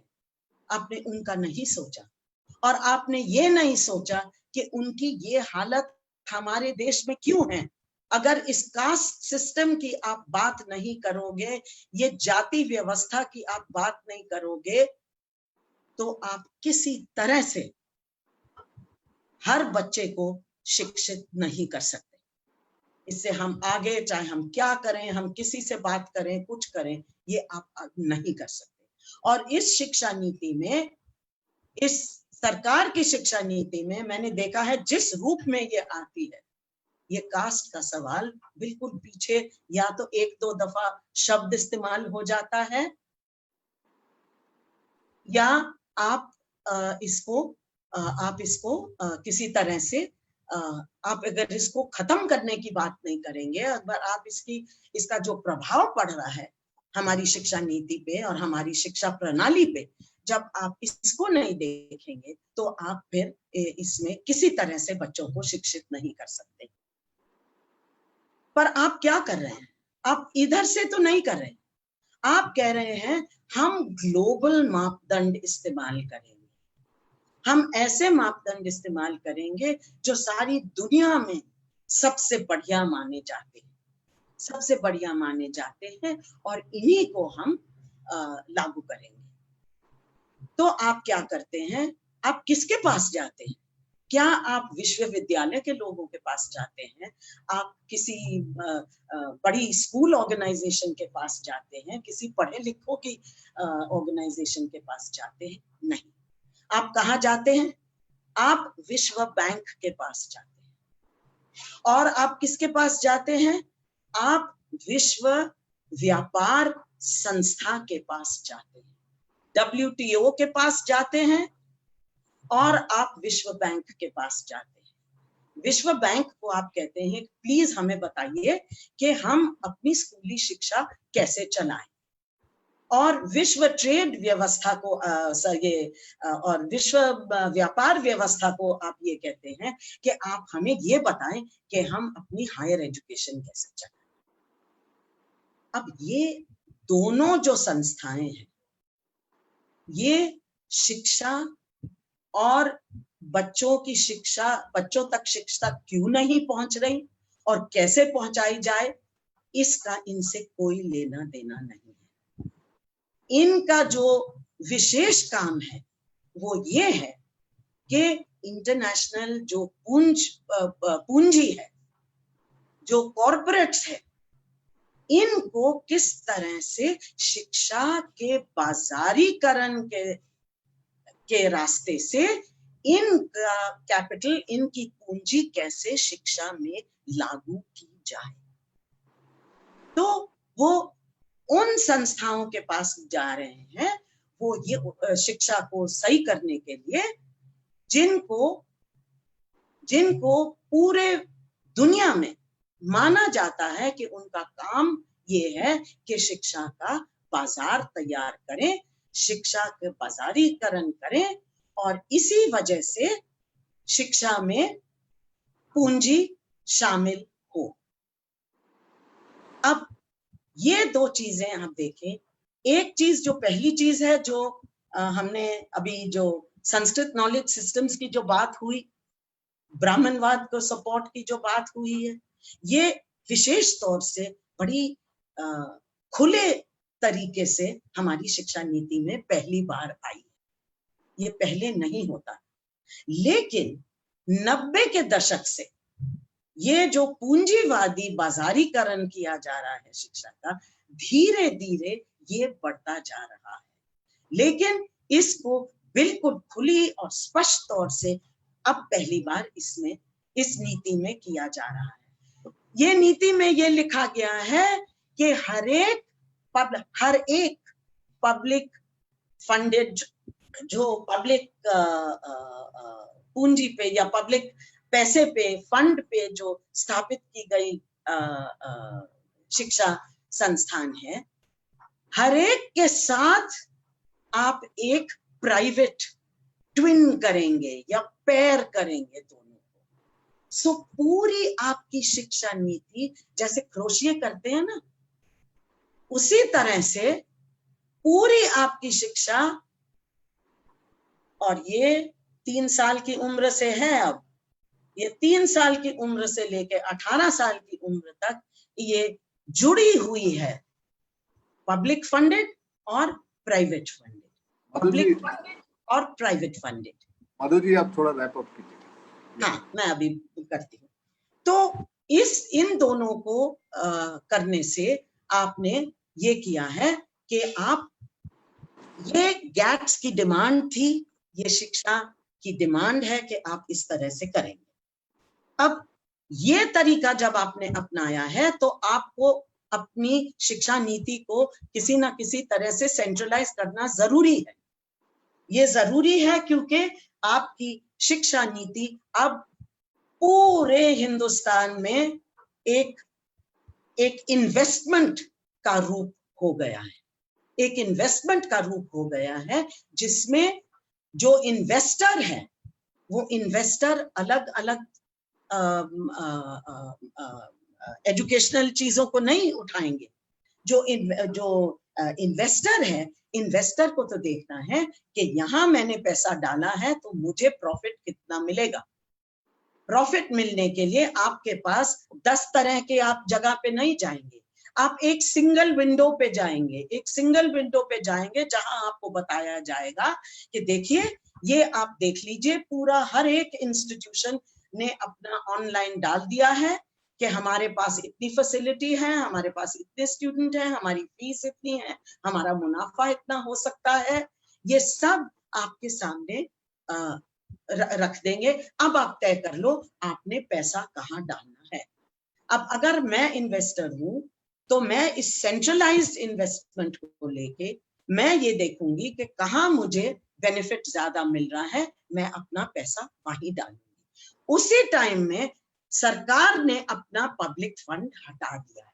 ये नहीं है कि जहां प्राइवेट फंड नहीं जा रहा सरकार वहां डाल देगी अपना फंड, वो भी नहीं है। सरकार जो है वो धीरे धीरे, और इतनी धीरे से भी नहीं, अब तो बहुत जल्दी जल्दी ये अपना वापस ले रही है फंड। तो ये अपना कर रहे हैं। इसमें एक मेरिट का कॉन्सेप्ट आगे बढ़ाया जा रहा है कि ये तो हम सेंट्रलाइज्ड है ना, पूरा एडमिशन का एग्जाम सेंट्रलाइज्ड है, पूरा अक्रेडिटेशन सेंट्रलाइज्ड है, पूरा एग्जामिनेशन सिस्टम सेंट्रलाइज्ड है। ये तो बहुत अच्छा है, ये तो सबका मेरिट दिखा रही है, आप सब compete कीजिए। पर बात ये है कि ये तो ऐसी मेरिट का विचार है जिसमें हमें बताया जा रहा है कि जिसके पास कोई साधन नहीं है, जिसके पास हर साधन है, जिसके पास कुछ नहीं है उसके सामने, जिसको शताब्दियों से दबा के रखा गया है और जिसको शताब्दियों से ऊपर खड़ा करके रखा है, अब वो सब एक मैदान पे मेरिट के आधार पर वो एक दूसरे से कंपटीशन करेंगे और हमारे पास जो आएगा वो सबसे अच्छी क्वालिटी आएगी। और इसी तरह से सरकार हमें कह रही है कि हम सब तक अच्छी क्वालिटी पहुंचा देंगे। लेकिन हमें ये समझना बहुत जरूरी है कि जो हमारे देश में जो कास्ट और जातिवाद और ये जो संस्था जो लाखों साल से चलती, हजारों साल से चलती आ रही है, इस संस्था को अगर हमें कुछ करना है तो हमें ये मानना पड़ेगा कि वही जो आजादी की लड़ाई के दौरान जो सवाल उठे थे और जो एकता के सवाल उठे थे, बराबरी के सवाल उठे थे, और उनके लिए हमारा संविधान बना था। और बाबा साहेब अम्बेडकर ने बड़े स्पष्ट तौर से ये बताया कि रिजर्वेशन जो है इसके बिना किसी हालत में हम गैर बराबरी नहीं हटा सकते। और रिजर्वेशन है क्या? रिजर्वेशन ये नहीं है कि सबको इक्वल बनाना है। रिजर्वेशन का मतलब ये है कि जो दबाए गए हैं उनके लिए ज्यादा देना, उनके लिए डिस्क्रिमिनेट करना उनके फेवर में, ताकि उनको भी शताब्दियों बाद एक मौका मिले कि हिंदुस्तान में एक मौका मिले उन लोगों को जो दबा के रखे गए हैं, कि उनको एक मौका मिले कि वो आगे निकले और वो भी अब इस देश की एकता में और इस देश के भविष्य में उनका भी एक बहुत महत्वपूर्ण हिस्सा रहे। ये बहुत जरूरी है। अगर हम इसको पर यहाँ हम देख रहे हैं कि एक तरफ पे तो ब्राह्मणवाद आगे किया है और दूसरी तरफ पे रिजर्वेशन का नाम निशान नहीं है। एक दो दफा कॉन्स्टिट्यूशन की बात कर ली है क्योंकि इसके बारे में हमने बहुत शोर मचाया है, लेकिन प्रधानमंत्री ने अपनी स्पीच में ये जरूर कहा, उन्होंने कॉन्स्टिट्यूशन का नाम नहीं लिया, उन्होंने बोला हमें राष्ट्रवादी बातों पे और वैल्यूज पे ध्यान देना चाहिए। मैं आपसे सिर्फ ये कहूंगी आखिर में, इस शिक्षा नीति को हम इसमें कुछ जोड़ तोड़ नहीं कर सकते।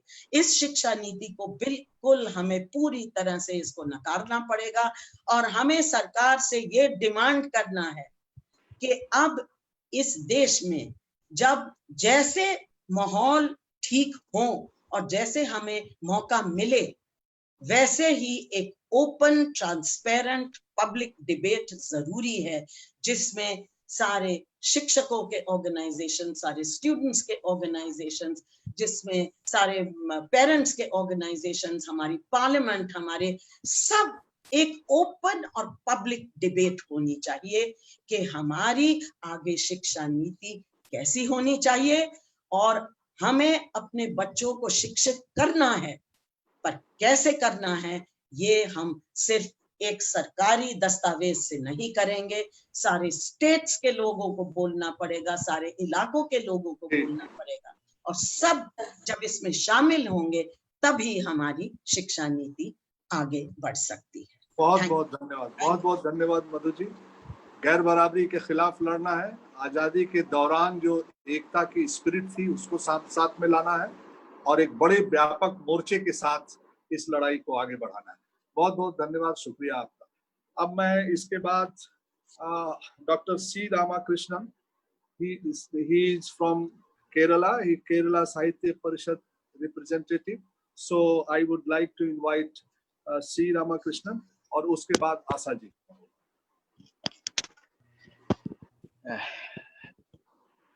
My dear respected chairs and my dear friends, in this parliament, I would like to present my submission.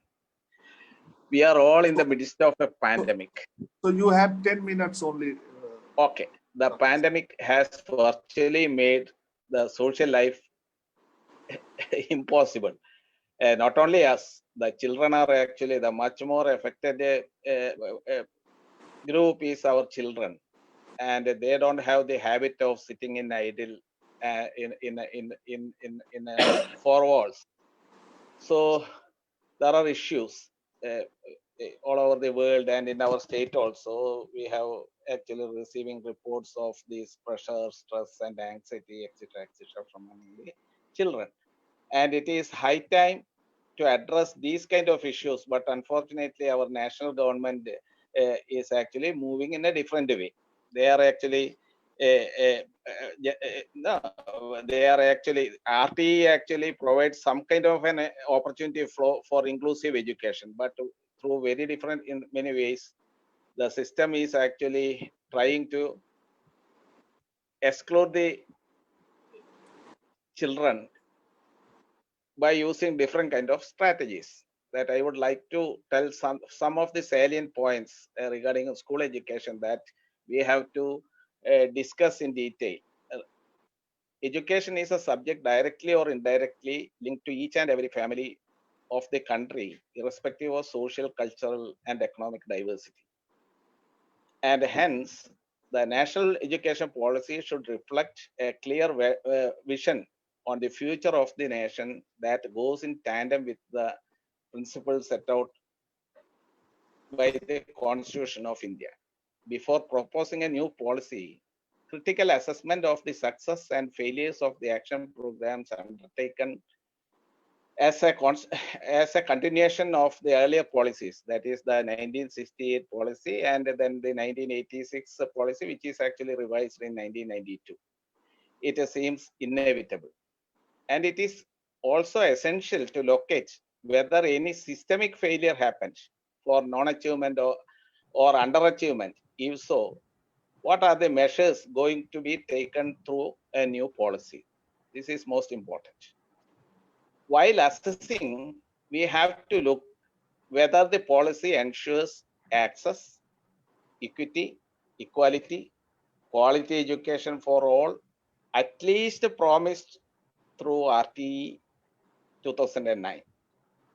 It is most important to assess whether the policy addresses the actual premise of Indian educational system, where visible inequality, as told by the earlier presenters, inequality of educational opportunities in the form of even access for Dalit, tribals, rural and urban poor, and other socially, economically, and educationally deprived sections of the society even after 10 years of RTE. To understand the basic position or the contours of NEP 2020, even in-depth reading is not needed. NEP stands for an intelligent withdrawal of the central government from its responsibility of providing common education, even the school years, as assured by RT for the age group 6 to 14. And its main thrust are on centralization, negating the federal structure of the country, privatization and commercialization by opening up all avenues of education to market, communalizing not only the content of education but of the structure itself, withdrawing from all constitutional commitments for social justice, equity, equality, social security, and even from reservations and other ascending actions, especially for socially exploited, marginalized, and disadvantaged sections. And it is very clear that the state is intended total withdrawal from school education. From higher education, they have withdrawn earlier, but even from school education, there is a clear tendency of withdrawing for doing all these kind of things. They are proposing deregulation of all the existing bodies. For undertaking all these tasks together, the policy proposes this deregulation and establishing new structures for centralization. Education as being in the concurrent list without any constitutional amendment, without any kind of a parliamentary process. Through these bodies, national bodies, all centralization must happen.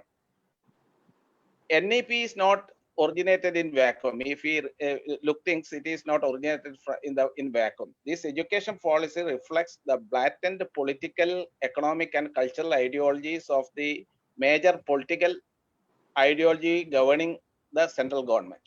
Education always be an instrument as well as a process to nurture citizens, especially students, to make in tandem with the political and economic and cultural proportions of the dominant ruling class.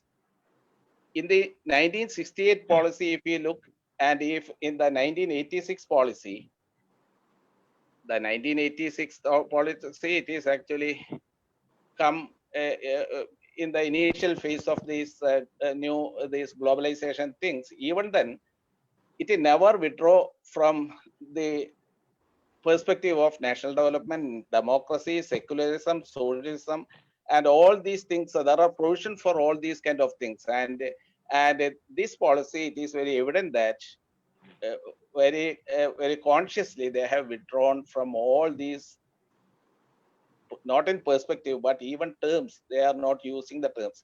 They are telling about democratic outlook, but they are not talking about this policy is not talking about democracy. And for me, and we can see, because of the presence of these academics, we can see very good flowery terminologies, all the terminology: critical thinking, enjoyable, experiential, holistic, integrated, inquiry driven. All these terminologies are there. But all these terminologies, I don't feel that there is any meaning for all these terminologies. For me, the section 3 is more dangerous as far as this policy is concerned. In this section point 3.6, it is said, the policy says like this, and to allow alternative models of education. See, RT actually define what is meant by a school, what are the facilities needed, how much teachers are needed, the minimum requirement it is actually proposed. Through these multiple pathways and alternative mode, it is blatantly withdrawing from the commitment of RT. And section 8, if you read with section 8 along with this, there the participation of private schools is clearly mentioned. The provision of 3.65 says that it is the 3.5 actually, it is the footing for the dilution of RT. As I earlier said, that the philanthropic public private partnership or philanthropic public partnership and new proposals and multiple pathways of learning and formal and non-formal methods and this entrusting national open school or state open school to conduct and for certification or based on the national testing agency. It is a kind of centralization actually. National testing, not national testing agency, National Assessment Center. These NIOS and state open school, they are actually entrusted to certify. And these alternative schools, there is no. It is said that the social activists, they will teach the students. And somewhere the policy didn't talk about this national tutor program as mentioned in the draft policy document, but there is scope for one-to-one teaching, and there the person who are actually teaching will also will benefit. That kind of a terminology without mentioning national tutor program, in indirectly this policy proposes the national tutor program also. Here my submission is that we should be very cautious, that many people are saying that it actually widen this actually extending RT to from age 3 to 18. In the earlier draft policy, the proposal was there, but here the policy didn't say that it will make these children from age 3 to 18 the education as a right. It never mentioned. It actually said that it will ensure universal access only. So it is in one way. It is clear. It is a clear indication that this policy will never promise universalization of education from age 3 to 18. And in the same way, look the content part. The centralization we can see in the curriculum development also. 4.31 mentioned about national textbook with local content and flavor. National textbook with the local content and flavor. So the curriculum or even textbook will be prepared at national level, and if any nuances they want to add, they will add through supplementary materials. What I say is that state like Kerala, You have 2 minutes. We are actually whatever achievement. Hello. We are 2 minutes on. Okay, I'll wind up. I am in the last phase actually.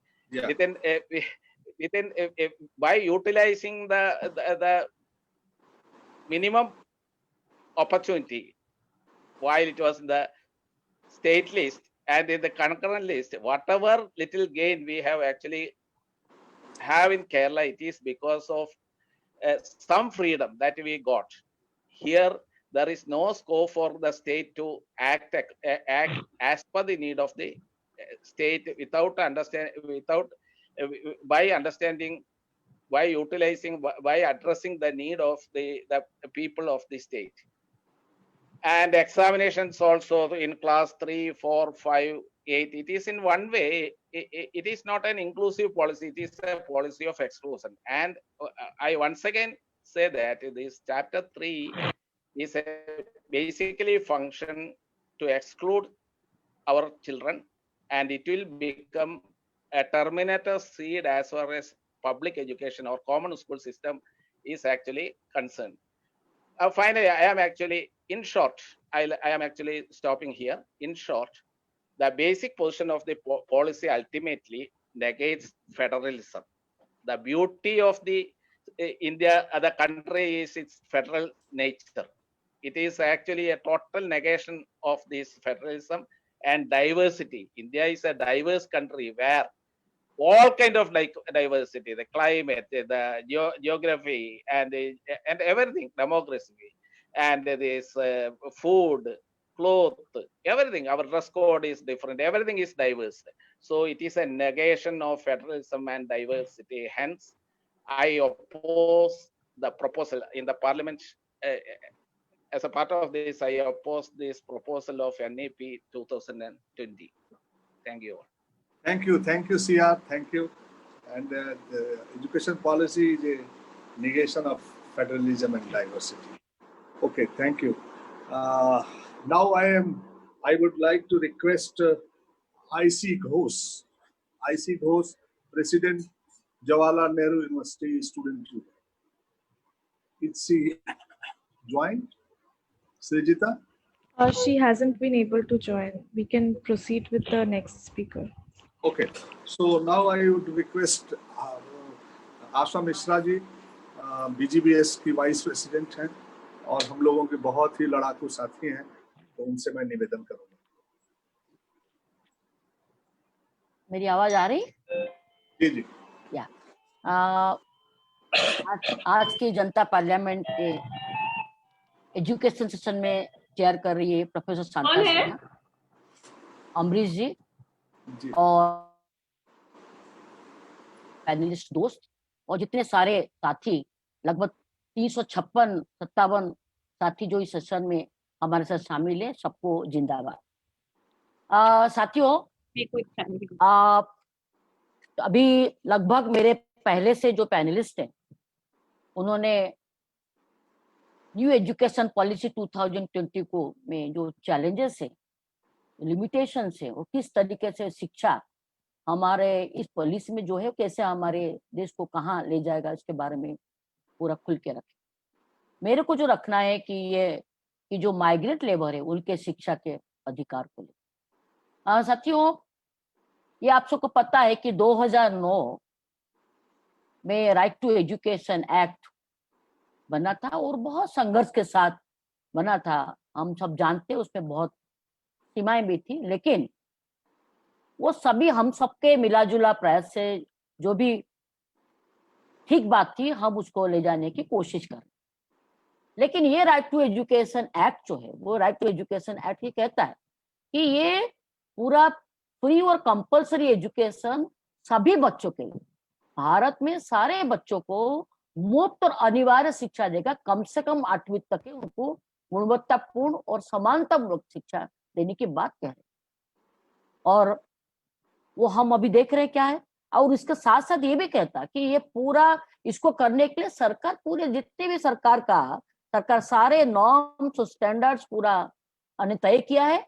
इस कानून में रखा गया कि वो किस तरीके से हम आसपास के जहां पर बच्चे, उसके नजदीक में बच्चों के लिए स्कूल खोला जाएगा ताकि बच्चे स्कूल में जा सके.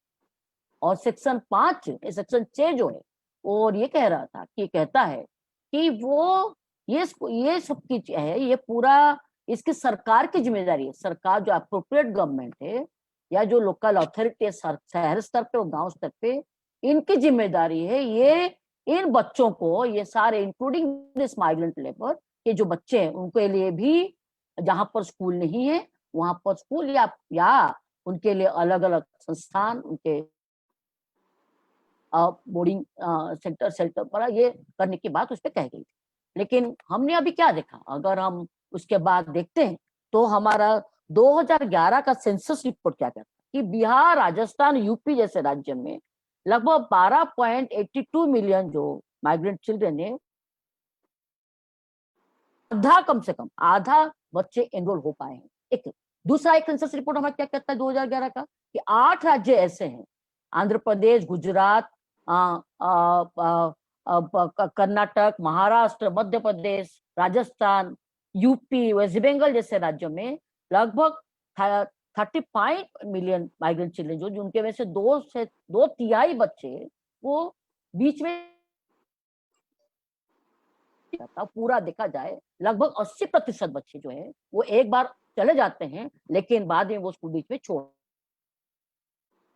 और अभी आज का आंकड़ा क्या है? आज का आंकड़ा है, अगर हम 9-10 साल हो गया राइट टू एजुकेशन एक्ट को इम्प्लीमेंट होते हुए, तो उसमें हम देखते हैं लगभग 12% हमारा आंकड़ा कहता है, 12% हम इम्प्लीमेंटेशन पे, और 3.50 करोड़ बच्चे अभी भी स्कूल से बाहर, ये कुल मिला के आंकड़ा। तो अगर हम इस परिप्रेक्ष्य में देखते हैं, अगर हम वहां देखते हैं कि माइग्रेंट लेबर के बच्चों के बारे में, तो उसमें वो बच्चे वो माइग्रेंट लेबर के बच्चे उसमें आते हैं।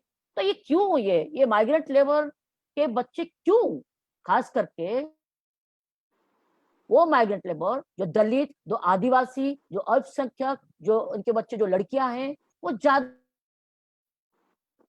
ये पढ़ाई से बाहर, क्योंकि एक बात जो समझ में आता है कि वो लोग को जानबूझ के वो माइग्रेंट जानबूझ के नहीं होते, क्योंकि ऐसे परिस्थिति हमारे हिंदुस्तान ने आज जिस तरीके से न्यू ग्लोबलाइजेशन पॉलिसी ने एक तरीके से जो हमारा देश को 2 भाग में बांट दिया, एक बहुत बड़े संख्या में बड़ी आबादी ज्यादा गरीब हो रहा है और छोटी आबादी ज्यादा अमीर हो रहे हैं, तो उससे ये लोग वो मजबूर किया जाता है कि वो अपने आप अपनी जगह से डिस्प्लेस हो जाए, उनको मजबूर किया जाता है, तो उससे वो बच्चे स्कूल से बाहर हो जाते हैं।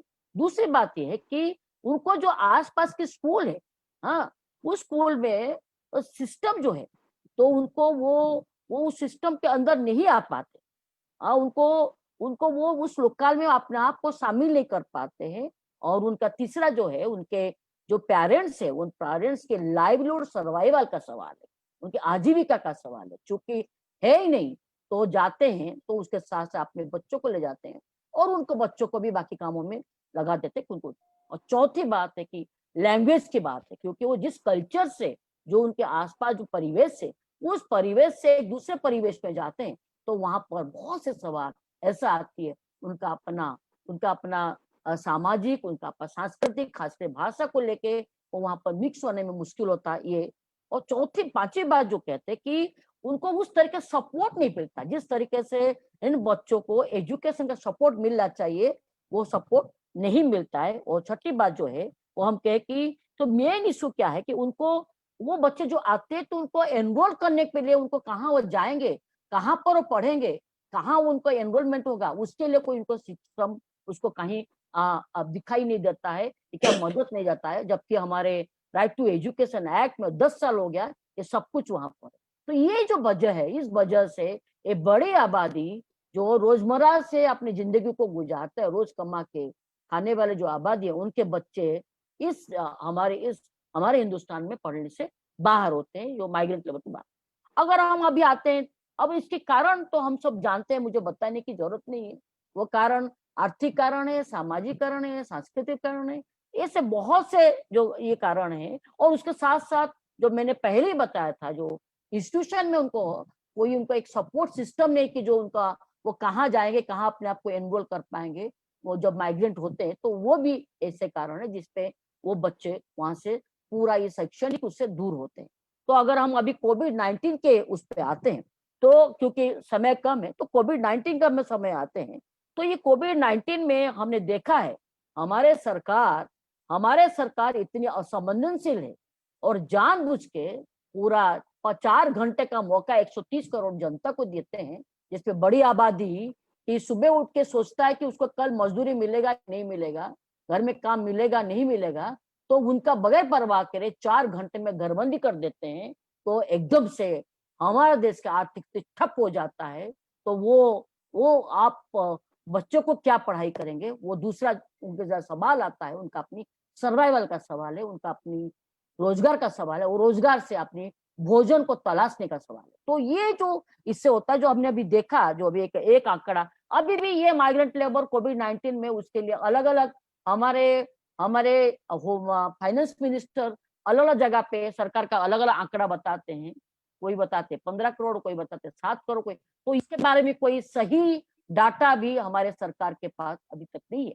तो लेकिन इसका जो इम्पैक्ट पड़ा है लगभग 40 मिलियन जो उनको ऊपर इसका पूरा इम्पैक्ट पड़ा है, ये एक अंदाज वाला जो हम बातें करते हैं वो करते हैं। वो पूरा 18 स्टेट्स ऐसा है जहां पर जिसके जो सर्वे हुआ है 18 स्टेट्स का, वो 18 स्टेट्स के सर्वे में ये पाया गया है लगभग 46.2% जो माइग्रेंट चिल्ड्रेन है, माइग्रेंट बच्चे हैं जिन्होंने अपने पढ़ाई इस दौरान डिसकंटिन्यू कहा है। ये एक आंकड़ा निकल के आता है। तो हमको पता है इसका कारण क्या है। इसके दो कारण, एक कारण है, आपके पास 2 मिनट है आशा जी।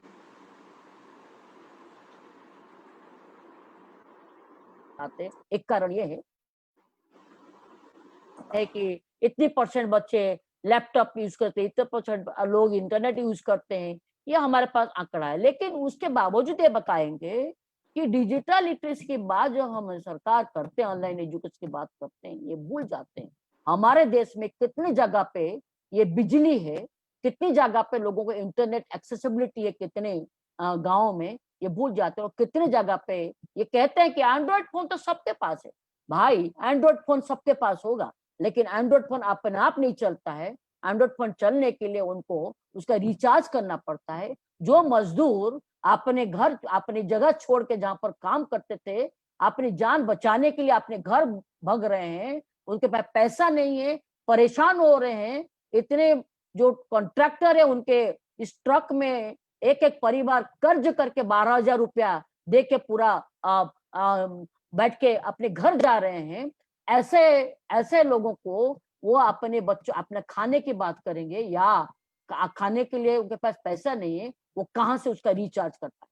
तो एक जो कारण हमको लगता है वो है तो डिजिटल वाला, तो ऑनलाइन एजुकेशन की बात है, आशा जी जो आपका ऑनलाइन समय बड़े आबादी तक, हाँ, तो उसको एक तो बात है। और दूसरी जो बात है कि ये बहुत लोग जो काम से अलग हो गए, ये जो माइग्रेंट लेबर अपने घर छोड़ के, अपनी जगह छोड़ के घर में गए हैं, वो बड़े पैमाने पर वापस आ गए, क्योंकि जहां पर वो गांव में गए थे या जहां पर वो गए थे वहां पर भी उनका काम उस तरीके से नहीं मिल पाया। एक हमारे पास एक ही सरकार का है, वो है जो हम मनरेगा की बात करते हैं, लेकिन हम पता है मनरेगा कैसे थे, तो ये वापस आ गए हैं, वो नहीं जा पाए तो वापस आ रहे। तो इसलिए इन बच्चों को लेके जो काम है, तो जो उसका भी उनका एक छूट रहा है। तो हमको लगता है कि इन सारे को देखते हुए अब सुझाव के रूप में हम बात करेंगे। एक तो ये बात है कि वो करना चाहिए, फाइनली हमको डिमांड करना चाहिए कि एक कि जो हमारा जो सेक्शन 6 जो राइट टू एजुकेशन एक्ट है, उसके आधार पर इन बच्चों को कम से कम, जितने बच्चे हैं, जो सरकार की जिम्मेदारी है संबंधित सरकार की, तो लोकल सेल्फ गवर्नमेंट के जो हमारा राज्य शहरी के स्तर पे और गांव के स्तर पे, उनके माध्यम से ट्रैकिंग किया जाए, सर्वे किया जाए कि कितने बच्चे स्कूल से बाहर है, पहला मांग है, उनको सर्वे करने की जरूरत है। उस सर्वे पे आधार पर सरकार को यह करना चाहिए, जो नेबरहुड आसपास के जहां पर स्कूल है या जो नहीं है, तो वहां पर बच्चों को, जहां नहीं है वहां पर करे, जहां है उनको बच्चों को कैसे एनरोल किया जाए, ये दूसरा हमारे मांग के रूप में है। उसको सरकार को पूरा मदद करना चाहिए। तीसरी बात है कि भोजन बहुत बड़ा सवाल, भूख बहुत बड़ा सवाल, सर्वाइवल बहुत बड़ा सवाल है, लाइवलीहुड बहुत बड़ा सवाल है। तो मध्याह्न भोजन को इंश्योर किया जाए कि हर बच्चों को मध्याह्न भोजन उस न्यूट्रिशन कंपोनेंट के साथ बच्चों को मध्याह्न भोजन जरूर मिले, ये हमारा तीसरा मांग होना चाहिए। चौथा है कि कोई स्कूल में जहां पर बच्चे जाएंगे, कम से कम उनको कोई भी, कहां पर भी सरकार कोई प्रमाण पत्र ना मांगे, जैसी है बच्चों को उस तरीके से उनको एनरोल किया जाए, ये चौथा है। पांचवा है कि बच्चों को जो चाहिए पढ़ाई के लिए, क्योंकि माँ बाप कुछ भी नहीं दे सकते और हमको मालूम है आजकल क्या स्थिति है, तो इसलिए कम से कम को सारे पढ़ाई की सामग्री को बच्चों को देना चाहिए। छठी बात है, इस दौरान बहुत से सिविल सोसाइटी ऑर्गेनाइजेशन ने बहुत से एक तरीके से फिजिकली बच्चों को कैसे पढ़ाई होना चाहिए उसके काफी एक्सपेरिमेंट हुआ है। सरकार कम से कम छोटे समूह में कैसे बच्चों को एंगेज करने का, मैं कह नहीं रही कि टीचिंग लर्निंग, क्योंकि हम टीचिंग लर्निंग के लिए प्रोफेशनल की जरूरत पड़ती है, हम कह रहे कि कम से कम टीचर के मदद से बच्चों को एंगेज करे जब तक स्कूल नहीं ओपन हो रहा है, ये होना चाहिए। और केरल का भी बहुत अच्छा अनुभव है हमारे अपने हिंदुस्तान में, तू सरकार के उस राज्य का अनुभव को लेकर करना चाहिए। और सातवां है फाइनली बड़े पैमाने पर लाइवलीहुड का सवाल है, इन माइग्रेंट लेबर को ठीक कम से कम काम मिले, इसकी पूरा देख रेख सरकार को करना चाहिए। और अंत में मैं ये बात कहूंगी कि हम पूरा एनईपी 2020 में सरकार ने अनदेखा किया है राइट टू एजुकेशन कानून। तो राइट टू एजुकेशन कानून को पूरा वो मिले, पूरा लागू हो, ये हमारे मांग के रूप में होना चाहिए। और साथियों अभी वक्त आ गया है, हम सबको ये तभी नहीं होगा, ये हमको एक तरीका से पॉलिटिकल मूवमेंट की जरूरत है, एक राजनीतिक संघर्ष की जरूरत है। इस समझ के साथ हम सबको जितने संगठन यहाँ पर है, हम जब तक इकट्ठा नहीं होंगे तो ये एनईपी हमारे आप आ जाएगा, फिर हमारे देश किधर जाएगा ये हम सब जानते हैं। तो इसलिए एक साथ इकट्ठा होके इस शिक्षा को लेके, खास करके ये बड़े पैमाने पर जो आदिवासी, दलित और गरीब बच्चे, लड़कियां, जो खास करके माइग्रेंट लेबर के बच्चे जो पूरा सबसे बाहर है, उनके पढ़ाई को ले हमको इकट्ठा होने की जरूरत है। और इसके बाद के मैं अपनी बात को खत्म करती हूँ। आप सबको जिंदाबाद। बहुत बहुत धन्यवाद आशा जी, बहुत बहुत धन्यवाद। बहुत ही एनर्जेटिक बातचीत रही आपकी, बहुत ही उत्साहित करने वाली। तो मैं अब इसके बाद with the permission of chair I would like to invite the children representative and Ashutosh, he Education Minister of Children's Parliament from 9 is Mine. So I would like to welcome him and invite to speak, to address the audience. Ashutosh from 9 is Mine. अगर आशुतोष नहीं है तो उनका एक video भी है यहाँ पे। Yes, please. स्टीव हैं, उनको भी जरा बोल दीजिए, शायद वो Yeah, Steve, brother Steve, yeah, handing over to you. Yeah. With these expressions, we can definitely. Brother Steve, are you listening me? Hello, brother Steve. Ima is there. Ima ji anybody? अपना Anybody from 9 is Mine can take over.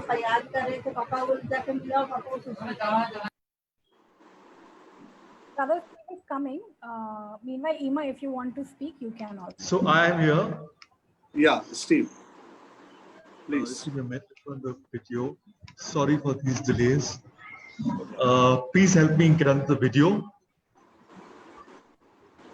You can switch on the video, Brother Steve, now. No, you can't. No, you can. Now I can. Now I can. Yeah, thank you very much, everybody, and wonderful inputs. We're going to listen now to the core constituency of the right to education and education, children themselves. We belong to the 9 is Mine campaign that has been for years campaigning with the right to education movement and forum for 6% of the education of the budget of the GDP on education, with an emphasis on primary education and public education. We are a campaign that's asking for universal, inclusive, quality, joy-filled, sustainable, and public education for all. Because all our children need to come together to learn to grow as Indians together, rather than living in these ghettos that we have right now. We've been having general assemblies with children, 1,000 of them recently. We've had 2,000 of them write recommendations to us on children COVID times through online platform, but we also did on ground surveys with them. And last week, 80 ministers of children's parliaments from across the country, most from vulnerable marginalized groups, came together for an online consultation. And now Ashutosh Wagmare from Manpur, a slum in Manpur, himself belonging to an SC group, and is associated with Jeevan Dara, one of our partners, who is our Minister for Education, National Minister for Education for Children of the 9 is Mine Children's Parliament, will speak for himself and represent the views of all children. So over to Ashutosh Wagmare from Maharashtra.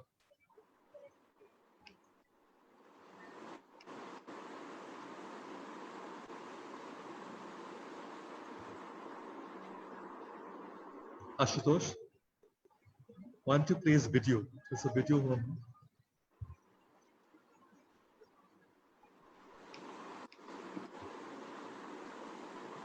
So Swagatam Vanikam. My name is Ashutosh Ajinath Wagmare. I am belong to Jeevan Dhara. पिछले हफ्ते मेरे 80 साथियों ने भारत के लगभग सभी राज्यों और केंद्र शासित प्रदेशों में भारत के सांस्कृतिक भाषा साहित्य कई भाषाओं के प्रतिनिधि करने वाले भारत के दूरस्थ भागों के बच्चों पर कोविड के प्रभाव पर एक ऑनलाइन परिश्रम शामिल होने के लिए एकत्र हुए। राष्ट्रीय समावेशी बच्चे के संसद की शिक्षा मंत्री के रूप में मैं अपने साथियों को चिंताओं, अनुभव और सिफारिश को समझता हूँ। हमारी ठोस अवधारणीय और समझता हूँ। हमारी ठोस अवधारणा और अनुभव हमारे मध्याह्न भोजन बंद कर दिया है। हमारे माता पिता ने नौकरी खो दी है, इसलिए घर में भोजन अनियमित हो गया है। तनाव और हिंसा बढ़ गई है। हम दोस्तों और आउटडोर गेम ने बिना अकेले और ऊब रहे हैं। लड़कियाँ और नुकसान उठाना पड़ा है, जैसे हमारे माता पिता लड़कों के साथ ठीक है। जिन लड़कियों ने पास फोन नहीं है, ये माता पिता हमसे बच्चों की शादी के बारे में अधिक बोलते हैं। हमारे आदिवासी मित्रों के कहा है कि उनके गांव में किशोर विवाह और गर्भधार में वृद्धि हुई है। हमें इन दिनों आत्महत्या के बारे में अधिक बात सुनते हैं। यदि परिवार के किसी सदस्य ने कोविड का अधिग्रहण किया है, तो सभी साथ भेदभाव किया जाता है। आमच्यापैकी काही मुलांकडे अजूनही अभ्यासासाठी वह्या पुस्तके घेतली नाहीत. घरी अभ्यास नाही होत. आमच्यापैकी खूप जणांकडे स्मार्टफोन पोहोचलेला नाही. कधी कुटुंबात एकच फोन असल्यामुळे अडचण येतात. कधी नेटवर्क कमजोर होतं. मोबाईल रिचार्ज महाग है. शिक्षक अच्छी तरह से पढ़ाते नहीं. सबक उबा हो. दोस्तों के साथ खेलने का और बाहर जाने का मन होता है, पण जाता नहीं. जास्त वेळ ऑनलाईनवर राहिल्यावर हमारी आंखों की भी सूज जाती है. हमें कुछ ऑनलाइन गेम के आदि हो रही है. हमें ऑनलाइन सुरक्षा और साइबर अपराधों के लिए संवेदनशील है. घर पर पर्यवेक्षण का अभाव है, जिसके कारण हमारे छोटे बच्चों का लर्निंग पूरी तरह से बंद हो गई है. बाल तस्करी, बाल श्रम और बाल विवाह में वृद्धि हुई है. अन्य जातियों और धर्मों के साथ आमच्या भेटी बंद झाल्या आहेत. यौन शिक्षा में ठहराव आ गया है. मानव अधिकार शिक्षा में ठहराव आ गया है. पर्यावरण अध्ययन रुक गया है. नागरिक शिक्षा में ठहराव आ गया है. बाल भागीदारी, लोकतंत्र स्वयं एक पड़ाव में आ जाया है. हम अनुशासना करते हैं. यह शिक्षक विभिन्न स्थानीय स्कूलों से बाहर सरकारी कार्यालय, लेकिन स्थानीय पंचायत कार्यालय, डाकघरों और राशन दुकान से ही संचालित होते हैं. इन केंद्रों पर ऑनलाइन उपकरण और स्वच्छता सामग्री प्रदान की जानी चाहिए, ताकि हमारे शिक्षा सुरक्षित वातावरण में जारी रह सके. सीखने ये नए कोविड केंद्र हमारे स्थानीय मानसिक स्वास्थ्य और सुरक्षा केंद्र बन सकते हैं. हमारे माता पिता और बड़े भाई बहन अभ्यास करने के लिए हर हफ्ते छोटे बच्चों के लिए वक्रशीट घर ले जा सकते हैं. हमें अब यह संभव नहीं है. रविवार और छुट्टी सहित सभी दिनों के लिए हमारी माताओं को मध्याह्न भोजन करने के लिए राशन उपलब्ध कराया जाता है. यह सरकार निरंतर आधार पर हमें और हमारे माता पिता का परामर्श करने के लिए औपचारिक और नियमित सशक्त. यदि हम अपने बच्चों के संसद के साथ लेके अंतिम बच्चों के साथ परामर्श जारी रख सकते हैं. जर आपण आपल्या भारतीय नागरिकांना पैसे न देता नेत्यासोबत उभे करू शकतो, मग आपले राष्ट्र और राज्य के नेता का करू नाही शकत. बाल युवक बाल भागीदारी जिंदाबाद.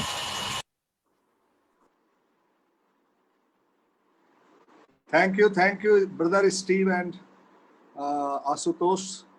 And it is good. I think ये जो है बच्चों की जो भावनाएं हैं, उनकी क्या वो सोचते हैं, वो उसका एक बहुत ही बढ़िया रिफ्लेक्शन यहाँ दिखाई दिया. So now I would like to invite, we have two young friends from Indian Youth Federation from West Bengal. So I would like to invite Farida Bano and Rashmi Maru Veda. So they are from Indian Youth Federation. They are young representative from West Bengal. So over to Farida. Farida ji hai? जी sir. Yeah, please. Sir on नहीं हो रहा है क्योंकि मतलब mobile से connect कर रही हूँ तो फिर कुछ प्रॉब्लम हो रहा है। You can start your video because the host has disable किया है। Okay okay, no problem. So without आप शुरू कर सकते हैं वीडियो अपना। हाँ, अच्छा,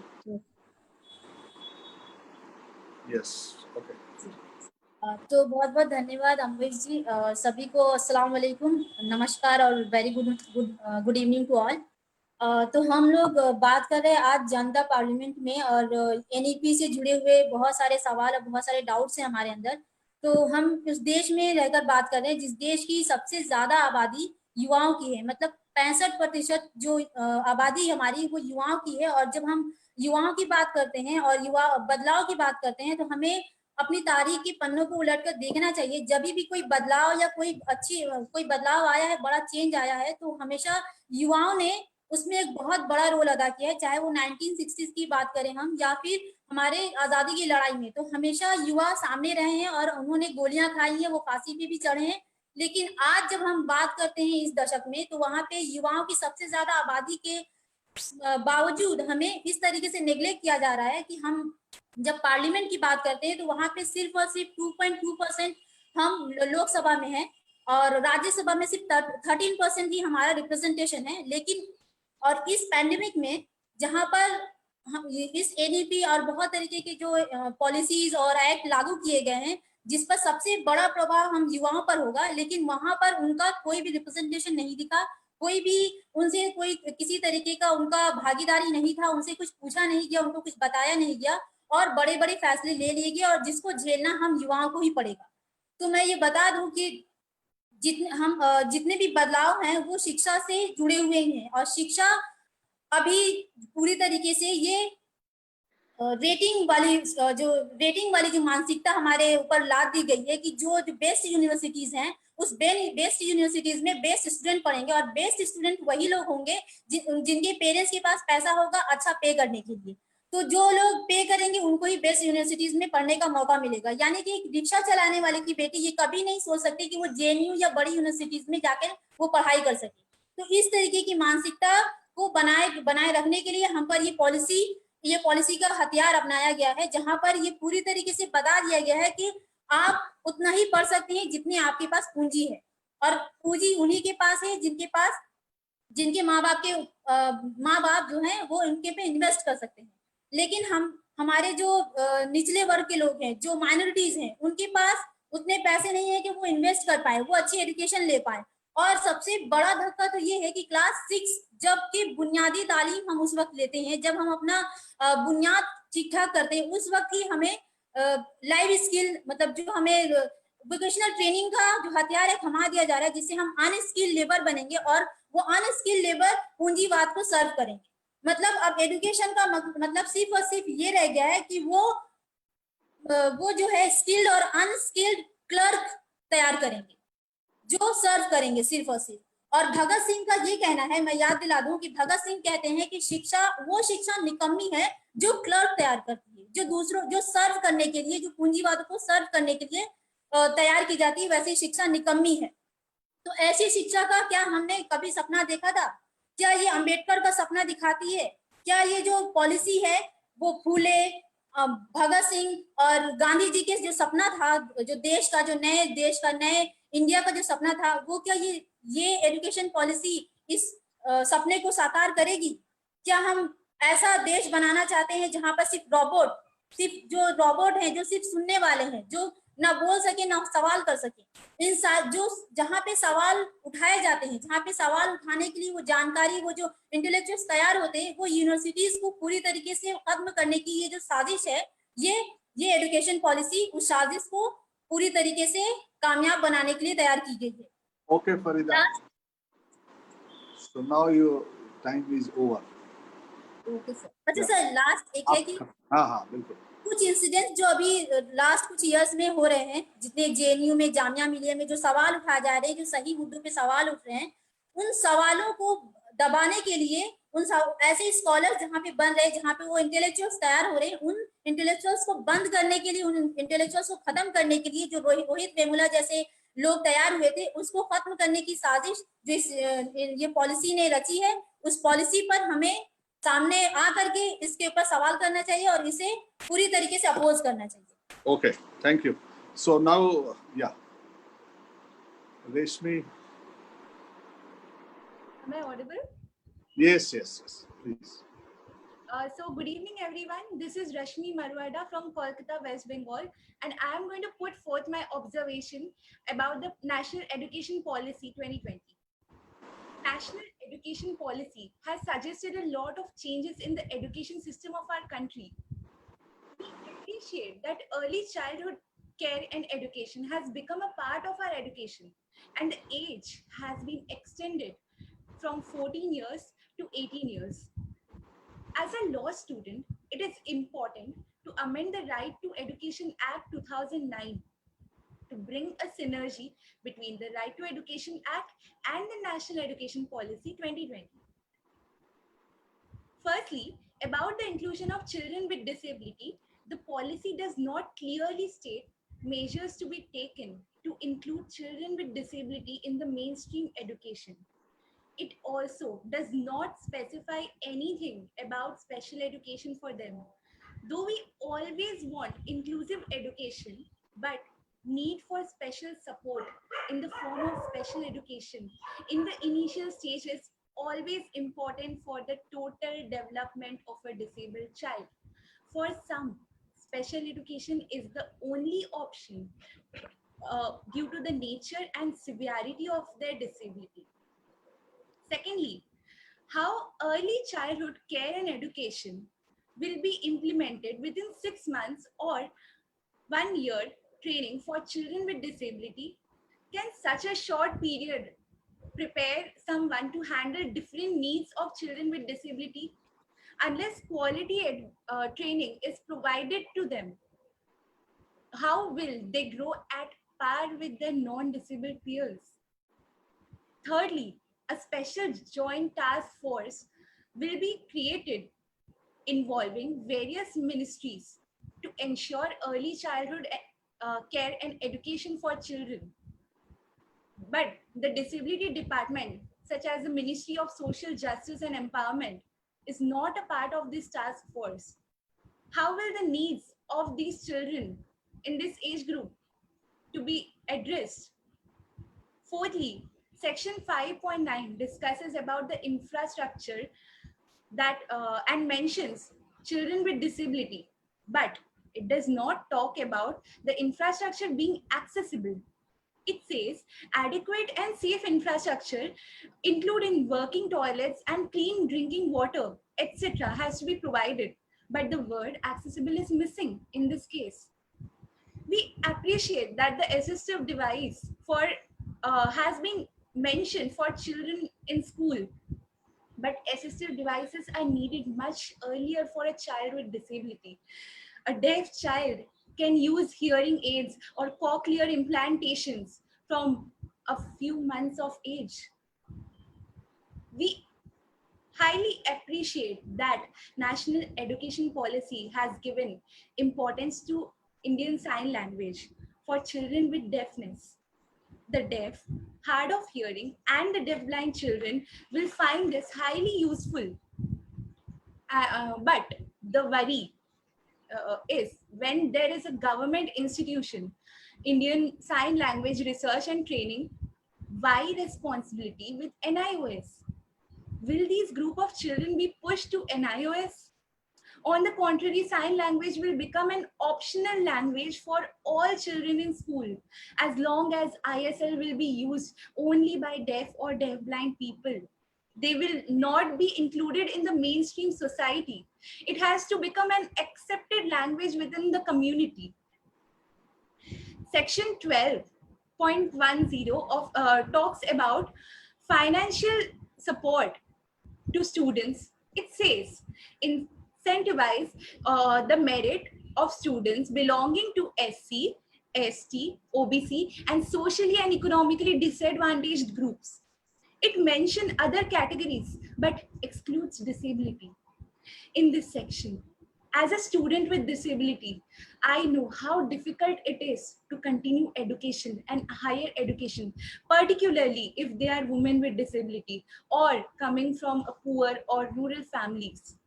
We hope that students with disabilities will be included appropriately within the purview of this section.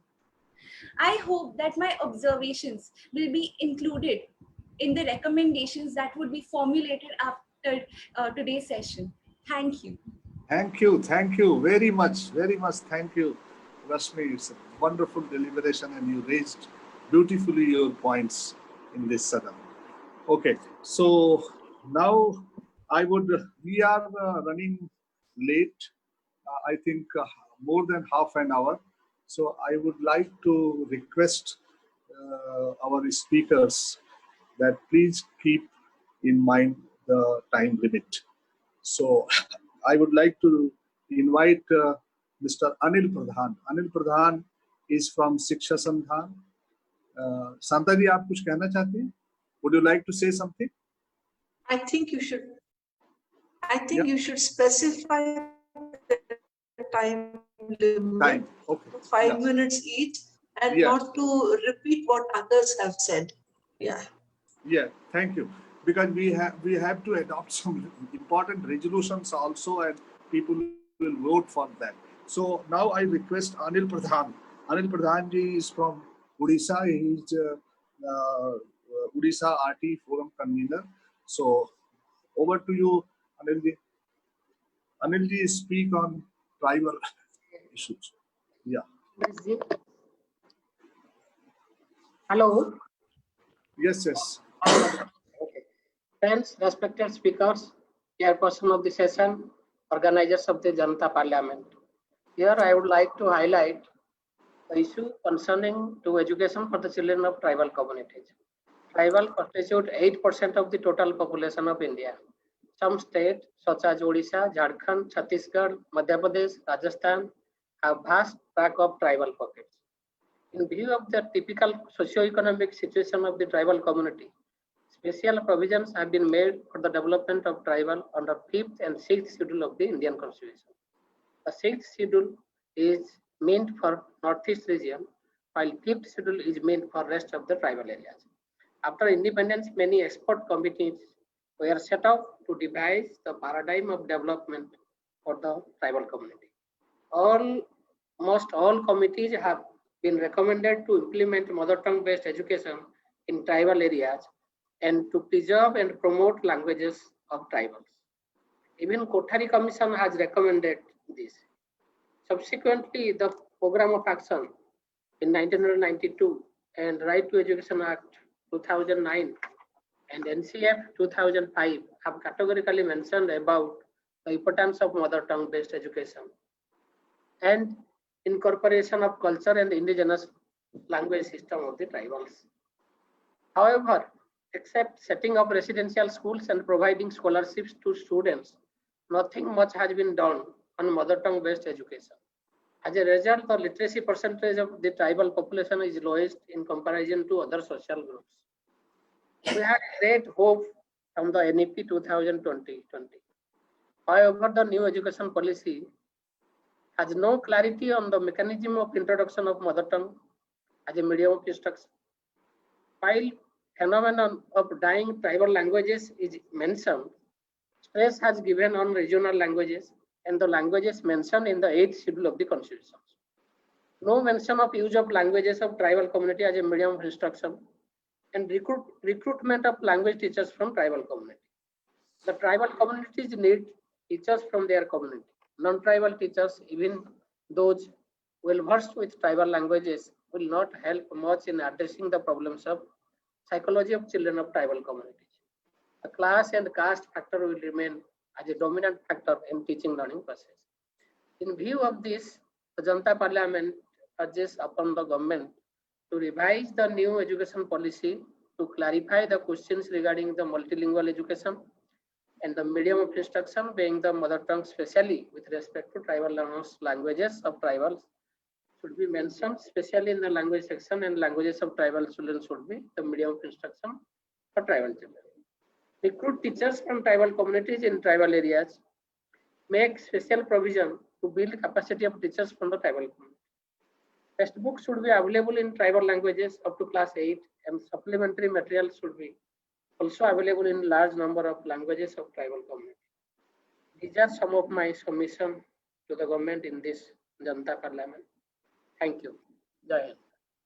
Thank you, thank you, thank you Anil ji, आपने बहुत ही you kept in mind the time limit and very precise. Yeah, Very nice. Very nice. So now I would like to invite मुजाहिद नफीस. मुजाहिद नफीस जी गुजरात में काम करते हैं और minority के issues पे बहुत कॉन्सेंट्रेटेड काम करते हैं, and he will speak on the children belonging to minorities. Yeah, मुजाहिद नफीस. मुजाहिद जी, आवाज आ रही है? हेलो हेलो, आवाज आई? हाँ हाँ, यस. अपना वीडियो शुक्रिया ऑन अमरीश भाई और जनता पार्लियामेंट के सभी साथी. आज मैं जिस विषय पर बात करने जा रहा हूं वो इस समय देश में सामाजिक और राजनीतिक तौर पर सबसे ज्यादा हाशिए पर गया हुआ समाज है. ये वो समाज. वीडियो ऑन कर लें मुजाहिद जी, अगर ऑन नहीं हो रहा, एक सेकंड रुकिए. हाँ, यस, ठीक है. ये वो समाज जिसमें जिंदा रहना ही, ऐसे में उनके रोजगार की बात करना, उनके शिक्षा की बात करना और उनके भागीदारी के सवालों को आगे ले जाना एक बहुत बड़ा सवाल है. मैं कुछ आंकड़ों की तरफ से अपनी बात को शुरू करता हूं कि अभी एक नेशनल स्टैटिस्टिक्स डिपार्टमेंट का एक सर्वे हुआ और उस सर्वे की रिपोर्ट बाहर आई जिसमें एज स्पेसिफिक अटेंडेंस का जो रेशियो है रिलीजन वाइज, उसमें मुख्य धारा जो पूरे देश का 3 से 5 साल के बच्चों का अटेंडेंस का रेशियो 33.1 है, वो 3 से 5 साल में मुस्लिम्स में 28.7 है.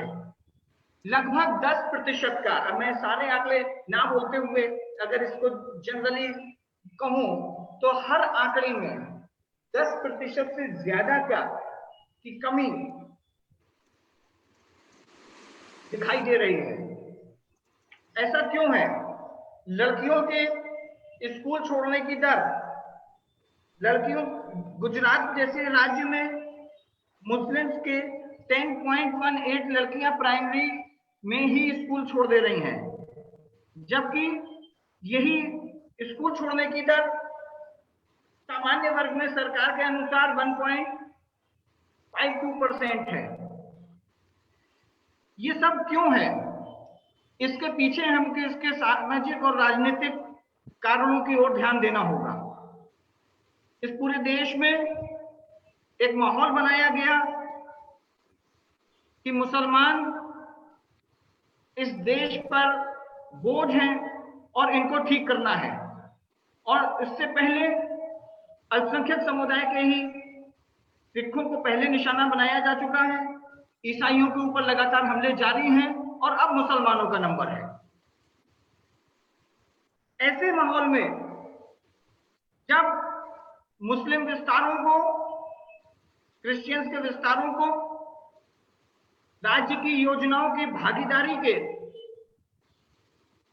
सिस्टम से दूर रखा जाए, वहां के स्कूलों, उनकी संस्कृति, उनके भाषा के स्कूलों को धीरे धीरे करके खत्म किया जाए, उनके स्कूलों में टीचर्स की नियुक्ति ना की जाए, ये पूरे देश में बड़े पैमाने पर हुआ है. और इस बार रही सही कसर अभी आई नई शिक्षा नीति ने पूरी कर दी. शिक्षा नीति ने जिस तरह से बहुसंख्यक धर्म के कोटेशंस को, उनके ग्रंथों को अपने नीति में बाकायदा उल्लेखित किया और जिस तरह से कर्मकांड की भाषा को महिमा मंडित करने की कोशिश की और उर्दू जैसी एक हिंदुस्तानी जबान जिसको एक पूरे देश का अवाम बोलता है, उसका जिक्र तक ना किया जाए, ये दिखाता है कि आने वाले समय में अल्पसंख्यक वर्ग के साथ और अल्पसंख्यक वर्गों में भी मुसलमानों के साथ क्या हाल होने वाला है।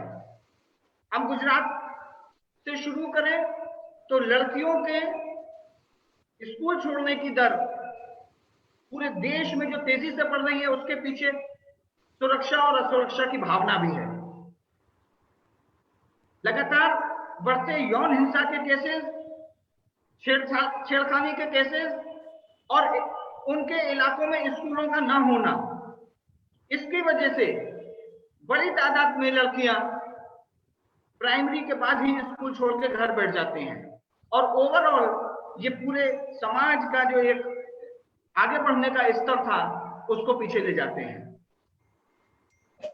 इस बात को सबसे पहले सच्चर ने सामने लाया और अभी एनएसएस की जो रिपोर्ट आई एनएसओ की, उसने तो बिल्कुल फिर से खोल के सामने रख दिया कि 2005 में आई हुई रिपोर्ट, उसके बाद जो भी काम हुआ वो कितना कम था कि आज भी मुख्य धारा के लोगों से और अल्पसंख्यक धर्म के लोगों में कितना फर्क है। वो बेरोजगारी का सवाल हो, वो सहभागिता का सवाल हो, वो साक्षरता का स्तर हो, वो समान बंटवारे का मामला हो, उसमें बहुत काम करने की जरूरत है। और इस शिक्षा नीति ने तो बहुत ज्यादा अल्पसंख्यक समुदाय के लोगों में एक फिर से डर का माहौल पैदा कर दिया कि आने वाले समय में हमको बहुसंख्यक नीति के हिसाब से ही चलना होगा। ओके मुजाहिद जी, आप कंक्लूड कीजिए। उठाने के बाद 121 जिले माइनॉरिटी कंसंट्रेटेड डिस्ट्रिक्ट्स पूरे देश में बनाए गए थे। उसके अलावा टाउन और ब्लॉक्स का भी चयन किया गया था और ये तब तय किया था कि हम यहाँ पर स्कूल कस्तूरबा गांधी विद्यालय खोलेंगे, एग्जिस्टिंग स्कूल्स को बढ़ाएंगे। लेकिन आरटी, ये सच्चर की रिपोर्ट, अल्पसंख्यक कार्य मंत्रालय का गठन और बाद में आरटीई का आना, इन सब के बावजूद भी जिस तरह का प्रशासनिक स्तर पर भेदभाव अल्पसंख्यकों को झेलना पड़ रहा है, इसकी वजह से पूरे जो अल्पसंख्यक जो शिक्षा का जो पूरा चार्ट बन रहा है, उस चार्ट में साक्षरता का हो, एज स्पेसिफिक अटेंडेंस का हो और नौकरियों में जाने का हो, वो लगातार घटता जा रहा है। मुझे खुशी है कि आपने इस विषय पे बोलने के लिए मुझे मौका दिया और भविष्य में हम लोग इस आरटी फोरम सारे लोगों के इंक्लूजन के सवाल को उठाता रहे हैं, आगे भी हम लोग इस सवाल को उठाते रहेंगे। शुक्रिया। बहुत बहुत धन्यवाद मुजाहिद जी, आपने बहुत ही महत्वपूर्ण मुद्दे उठाए हैं। एक तो उर्दू हिंदुस्तान की जुबान है, प्रेमचंद्र की जुबान है, यशपाल की जुबान है, कृष्णचंद्र की जुबान है, पंडित आनंद राय मुल्ला की जुबान है, रघुपति सहाय फिराक की जुबान है। उसका जिक्र तक इस शिक्षा नीति में नहीं है और इससे ही ये पता चलता है कि यह शिक्षा नीति भाषा के सवाल पर कितनी सेंसिटिव है। तो मैं आपकी जो पॉइंट्स आपने उठाए हैं बहुत ही वेल टेकन, बहुत ही अच्छे सवाल आपने उठाए हैं। हम जरूर उस पर भविष्य में चर्चा करते रहेंगे और आवाज उठाएंगे। बहुत बहुत धन्यवाद मुजाहिद। अब मैं इसके बाद राजेश जी को बुलाना चाहूंगा। राजेश जी उत्तर प्रदेश के रायबरेली से हैं, बहुत लंबा अनुभव शिक्षा में काम करने का है उनको और खास तौर से समुदायों के साथ काम करने का उनका एक लंबा अनुभव है। स्कोर से बिलोंग करते हैं, लोकमित्र से हैं। राजेश जी, ओवर। धन्यवाद अमरीश भाई, धन्यवाद मुझे मौका देने के लिए। स्कोर की तरफ से आप सभी साथियों को नमस्ते। मेरी आवाज़ ठीक से जा रही है? Yes yes, okay. सार्वजनिक हित के मुद्दों पर सार्वजनिक रूप से चर्चा नहीं होना हम सभी के लिए चिंता की बात है। कोविड आपदा में सरकार द्वारा विद्यालय प्रबंधन समिति की बैठकों में स्कूली शिक्षा के मुद्दों पर राय विचार नहीं करवाना भी हम सभी के लिए काफ़ी चिंता की बात है। स्कूल स्तर पर समुदाय की भागीदारी को लेकर काफी समय से चर्चा होती रही है और प्रावधान बनाए जाते रहे हैं, परंतु स्कूल से ऊपर के स्तर पर अभिभावकों के साथ राय विचार विमर्श को लेकर कोई पहल नहीं किया गया है। एनपीई में भी इसका जिक्र नहीं है। आरटीई में एसएमसी के माध्यम से स्कूलों के प्रबंधन में बच्चों के शिक्षा अधिकार को सूचित करने में अभिभावकों की भूमिका को संवैधानिक मान्यता मिल गई। इसके अलावा शिक्षा अधिकार कानून में स्थानीय प्राधिकारी की भूमिका को भी काफी महत्व दिया गया, परंतु उत्तर प्रदेश ने या अन्य किसी राज्य ने इस दिशा में पहल नहीं की। मेरा मानना है कि एसएमसी जनतंत्र की नींव को मजबूत करने की असीम संभावना रखती है, क्योंकि शिक्षा हर तरह के विकास की नींव है। उत्तर प्रदेश में हम लोग शिक्षा अधिकार कानून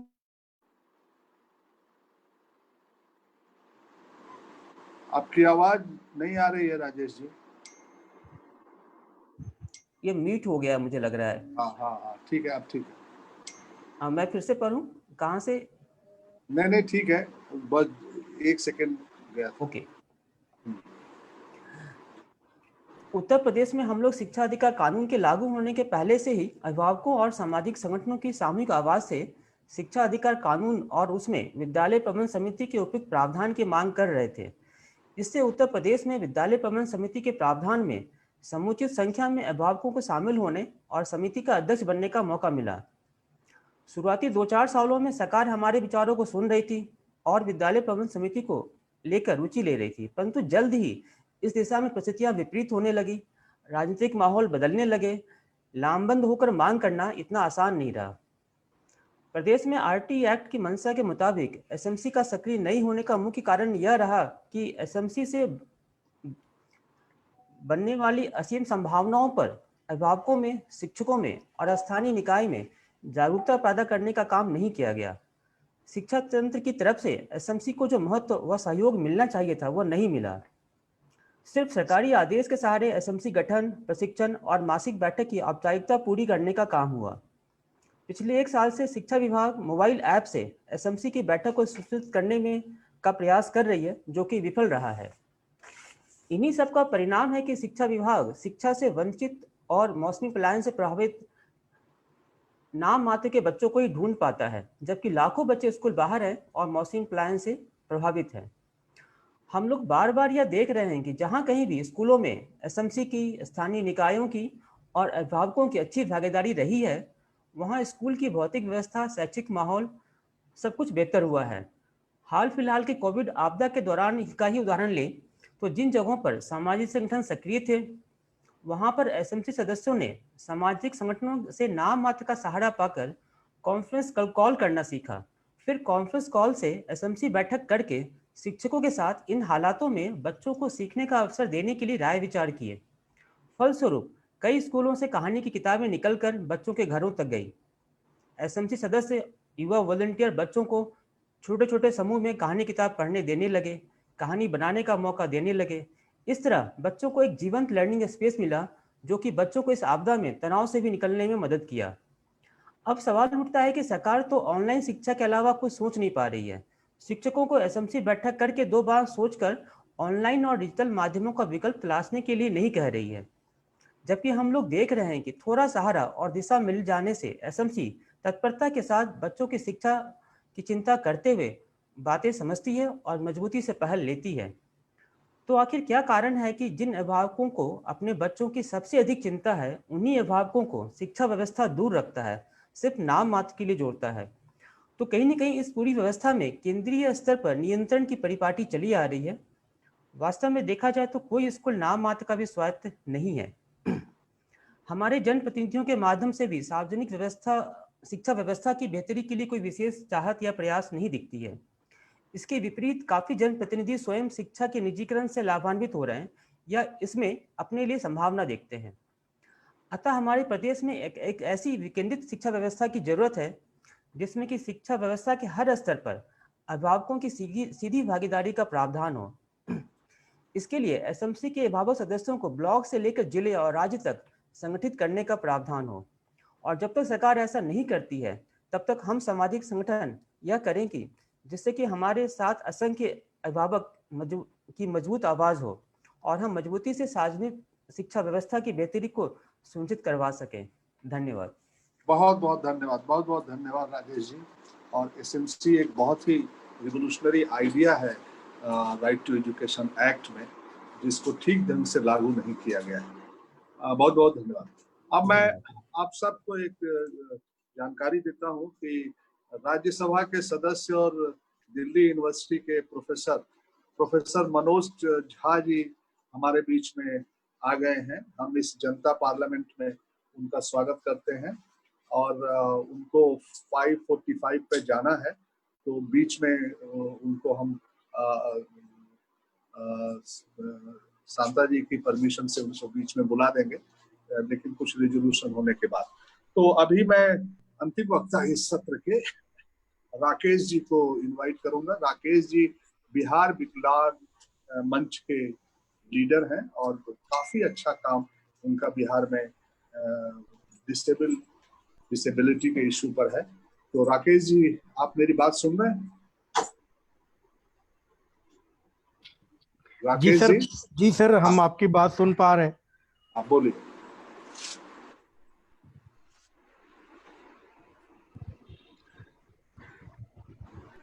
राकेश जी ऑन कर लीजिए और बोलिए। सर ऑन नहीं हो पा रही है सर वीडियो।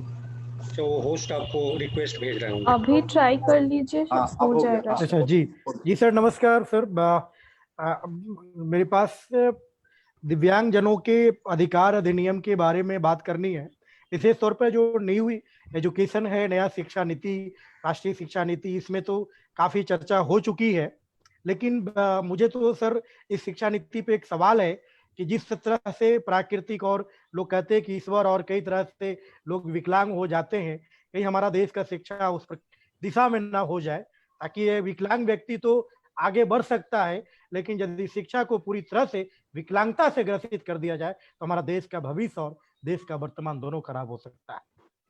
विशेष तौर पे सर हम आप लोगों का ध्यान आकृष्ट कराना चाहेंगे दिव्यांग जनों की शिक्षा को लेकर, क्योंकि अब वर्तमान की सरकार विकलांग को दिव्यांग बनाई है, इसके अलावा और कुछ नहीं कर पाई है। दिव्यांग अधिकार अधिनियम 2016 के अध्याय 3 और धारा 16, 17 और 18 में निःशुल्क व अनिवार्य शिक्षा की बात की गई है। इसमें कई तरह की बात की गई है, लेकिन जो मुख्य रूप से हम आपका ध्यान आकृष्ट कराना चाहते हैं कि अभी पूरे देश में जो प्रशिक्षित शिक्षक है, ट्रेन टीचर की बहुत ही अभाव है। बिना ट्रेन टीचर के जो विकलांग व्यक्ति हैं, दिव्यांग छात्र हैं, छात्राएं हैं, उनके बीच में शिक्षा की बात करनी बेईमानी हो सकती है। विशेष तौर पर अभी हमने आरटी फोरम और बिहार विकलांग अधिकार मंच की तरफ से कई प्रस्ताव भी रखी है, जो हम चाहेंगे कि आपको बारी बारी से हम सुनाएं, क्योंकि कोविड-19 के कारण दिव्यांग छात्रों को शिक्षा प्राप्त करने में कठिनाई हुआ है। इसका अध्ययन कर इसके कमियों को दूर करना बहुत ही अनिवार्य है।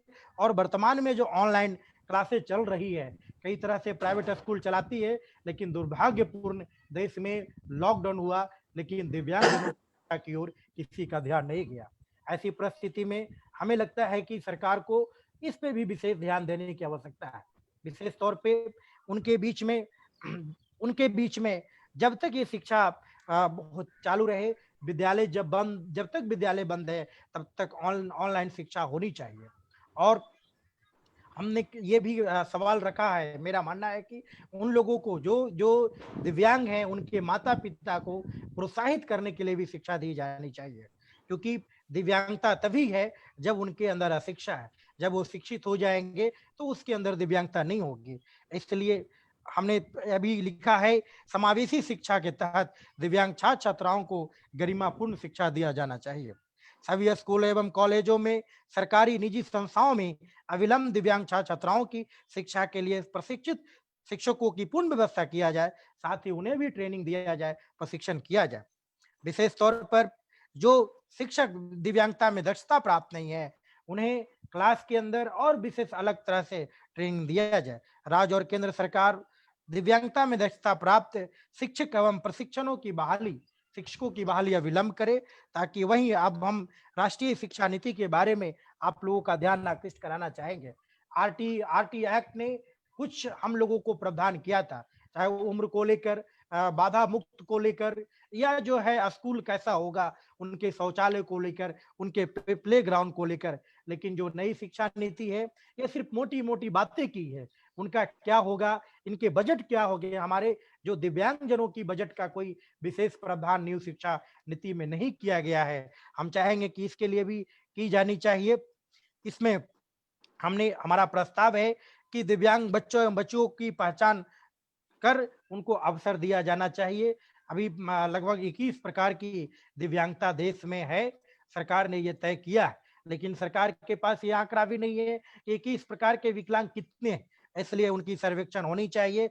आंगनवाड़ी केंद्रों के माध्यम से दिव्यांग बच्चों की अलग से पौष्टिक आहार के साथ साथ दिव्यांगों को घर जाकर प्रारंभिक शिक्षा सीखने और सिखाने की दी जानी चाहिए। और आरटी एक्ट में जो प्रावधान किए गए थे, उस प्रावधानों को हूबहू लागू की जानी चाहिए।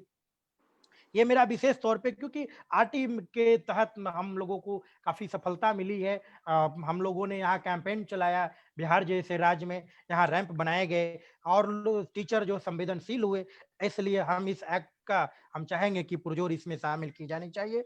सरकार जो मुख्य पॉइंट सरकार यह तय करे कि कोई भी दिव्यांग छात्र छात्राएं का नामांकन स्कूल प्रबंधन नहीं लेती है। इस कानून में ये लोग होनी चाहिए कि स्कूल प्रबंधन नहीं लेती है तो यह माना जाए कि स्कूल ने दिव्यांगों के साथ अवहेलना की है। ऐसी परिस्थिति में विद्यालय प्रबंधन तथा स्थानीय सरकार पर मुकदमा का प्रावधान किए जाने चाहिए, क्योंकि मुझे नामांकन कराने में काफी दिक्कत होती है सर। कोई अपशब्द का प्रयोग करते हैं। हमने यह भी इसमें प्रस्ताव रखा है कि दिव्यांगों को ऐसी शिक्षा दी जाए कि वह शिक्षित एवं प्रशिक्षित होकर रोजगार के अवसर तुरंत प्राप्त करें, क्योंकि अभी का जो वर्तमान शिक्षा है वो कहीं ना कहीं दिव्यांगों के लिए नहीं है। और निश्चित तौर पे जो विकलांग है, मेरे जैसे साहसिक आदमी इस शिक्षा से वंचित रहेगा, उसको रोजगार का अवसर नहीं, और वो तो राष्ट्र का नागरिक भी नहीं बन सकता है। इसलिए मेरे पास समय कम है, एक और मैं बात करना चाहूंगा कि वर्तमान परिस्थितियों में दिव्यांग छात्र छात्राओं को नए नए विधियों से शिक्षित एवं प्रशिक्षण का प्रावधान किया जाना चाहिए। एक्ट में ये बातें कहीं नहीं की गई है नई शिक्षा में कि भाई अभी टेक्नोलॉजी बढ़ गया है, आप तरह तरह के वीडियो कॉन्फ्रेंस ये करते हैं, लेकिन दिव्यांग जनों को जो पूरी तरह से अलग अलग डिफरेंट टेबल है, उनके लिए नए नए प्रावधान किया जाना चाहिए। मेरा एक और मानना है सर, मेरा एक और मानना है कि लास्ट पॉइंट, लास्ट पॉइंट, समान छात्रों को भी दिव्यांगता के प्रोत्साहन एवं उनके उत्साहवर्धन के लिए पाठ्यक्रम में अध्ययन लग रहना चाहिए, ताकि समान छात्र भी दिव्यांगजनों के बारे में यह जाने कि दिव्यांगता एक अवसर है, एक चुनौती है, ना कोई अपराध है। इसलिए समान छात्रों को भी ऐसी शिक्षा देनी चाहिए। यह मुख्य तौर पे नई शिक्षा नीति पे, नई शिक्षा जो है उस पे हमारी है। और इसके लिए अंतिम पॉइंट सर, ऐसी परिस्थिति फोरम को करनी चाहिए, ये शिक्षा बिकाऊ शिक्षा ना हो, टिकाऊ शिक्षा हो। राकेश और बिहार विकलांग अधिकार मंच को जितना आवरण लगाना पड़ेगा हम लगाने के लिए तैयार हैं। आप सब बहुत बहुत धन्यवाद। बहुत बहुत धन्यवाद राकेश जी, बहुत ही अच्छे सवाल पॉइंट्स आपने उठाए हैं।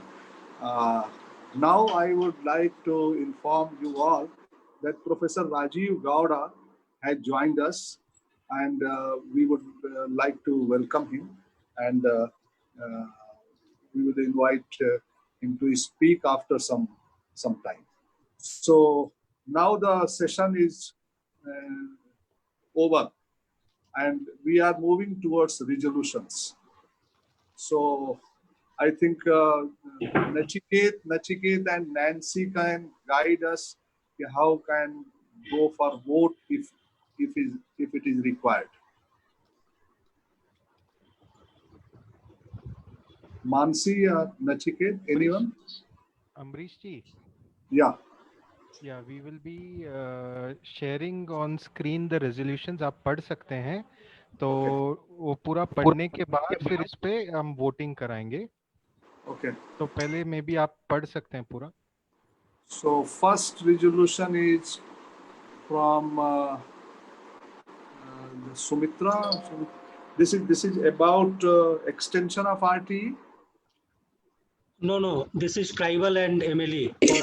Should we start with amendment of RTE Act? Yes, that's right. Yeah, that's why I'm saying we will start for extension of RTE Act. And then privatize. Where is that resolution? Yeah, this one, ऊपर वाला. तो सुमित्रा जी से मैं निवेदन करूंगा. सुमित्रा जी is from Mobile Crutches and representing Alliance for Right to ECD. Sumitra जी, आप मेरी बात सुन रही हैं? जी अमरीश भाई, मैं आपकी बात सुन रही हूँ. नचिकेत, अगर आप स्क्रीन में अमेंडमेंट ऑफ आरटी एक्ट का रेजोल्यूशन प्रेजेंट करें.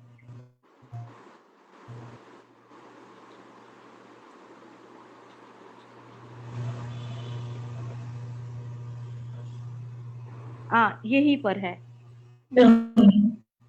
So, शांता मैम से लेकर राकेश भाई तक सब लोगों ने इसी पे जोर दिया है कि हमारे लिए राइट टू एजुकेशन एक्ट बच्चों को एक शिक्षा के लिए मौलिक अधिकार गारंटी करती हैं, और जो नई शिक्षा नीति आई है उसमें इसके बारे में बहुत ही कम जिक्र है आरटीई एक्ट के ऊपर. और दूसरा जो नई शिक्षा नीति से हम सब ने चर्चा की है आज, वो ये है कि यूनिवर्सलाइजिंग ऑफ पब्लिक एजुकेशन को लेकर कोई क्लियर गाइडेंस नहीं है. इसको माइंड मध्य रखते हुए this is the resolution that I present on behalf of this House. Amend RTE Act to include children up to 18 years in line with the internationally recognized definition of childhood by including ECCE, preschool education, and higher secondary education as a justiciable and enforceable right. Strengthen public provisions for ECCE. गौर करें, strengthen public provisions for ECCE, school education and higher secondary education for all under 18 years as per the Right to Education Act 2009 and quality standards set by National ECC Policy 2013 and National Education Policy 2020. Yeah. तो इसी का अभी हम voting भी करा देंगे, फिर आगे बढ़ते हैं. Yes. So क्या करना होगा वोटिंग में नचिकेत? हाँ, थोड़ा 1 मिनट हम चला लेंगे अभी. 1 मिनट इस वाले रेजोल्यूशन का ढूंढ रहे हैं.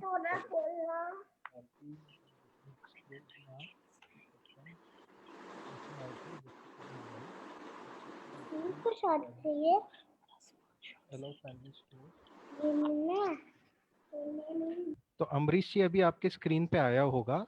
Yes. Shanta ji, so you can request everyone to please share their opinion on this resolution. So how can we vote? नहीं, आप co-host है.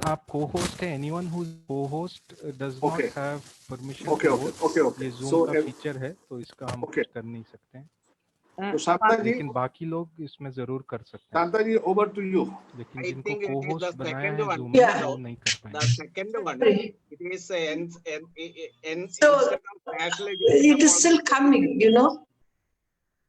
100% have said yes to the amendment of Right to Education Act to include children up to 18 years. No, we are still waiting. The polling is not over. We're still waiting. Yeah, it is still going on. About 40% have voted. Let's give some more time for people to vote. Okay.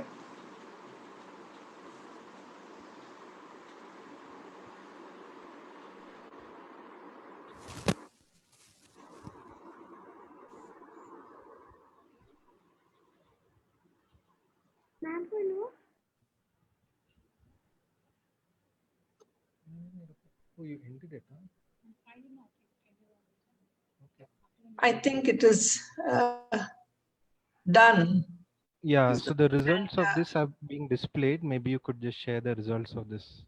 Yeah, I'd like to announce that 99% have said yes to amendment of Right to Education Act to include children up to 18 years. And again, 99% said yes to strengthen public provisions for early child care education, school education, and higher secondary education. So the yes has it. Instead of NC, this National Education Policy 2020, I think it is NCF 2005. That is the better. Wait 1 second. Hello. Oh That yeah. is, yeah, and National Education Policy 2020. We are not accepting National Education Policy 2020. So it is either right to education or NC of 2005. Correct. I think the stands amendment should be revoked. It has to be read as strengthened public provisions of ECCE, school education, higher secondary education for all under 18 years as per Right to Education Act, quality standards set by National ECCE Policy 2013 and NCF 2005. National Education Policy 2020, the policy of 2020 does strengthen public provisions. We need to have a discussion on it before we. Yeah, yes. Quality standards set by the NEP has been very, very elaborate on ECC, if not on anything else. Unless we have specific, amendments to NEP itself. So there If are it more is resolutions on controversial, then we drop NEP policy 2020 and we talk about only quality standards set up under National ECC policy 2013. Full stop. Okay. Sumitra ji? जी अमरीश जी मैं यही हूँ. So this what ruling is given by Santa ji, so drop कर दीजिए. Yes. To just drop National Education Policy, I would just like to add. Yes. And let us put it for vote again, because I think there are several controversial aspects even there, in the sense that there may not be a consensus on the way they have described, NEP has described ECCE. Whether you want to merge it with the HRT, whether you want it to be provided separately by WCD. There are so many issues on which consensus has to emerge. Okay, thank you. Thank you. So, should we move towards next? Yeah. Okay. So, are we voting again on the amended second resolution? No. This is okay. Well taken. No. We just take it that we've removed the NEP. Reference to NEP. Okay. Yeah. Okay. Proceed.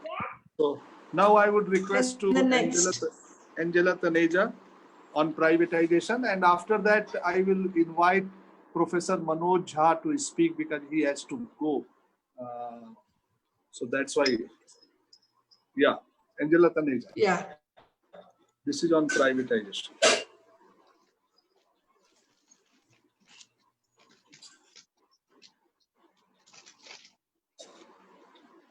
Angela? Hello, Angela. Angela, are you listening? Huh? Angela का mic तो mute है. मित्रंजन? वो तो host कर सकते हैं, host request करेंगे. नहीं उनको परमिशन है. आई थिंक वो नहीं है. अच्छा. सारे परमिशंस हैं उनके पास. ओहो. तो वो है नहीं क्या यहाँ? Angela, should we defer it till she comes and go to the next? Is she there? I don't think. She is not here, I think. Move to the next. We can come back to her resolution. We can take up the next one if possible. Yeah. So next is on online education.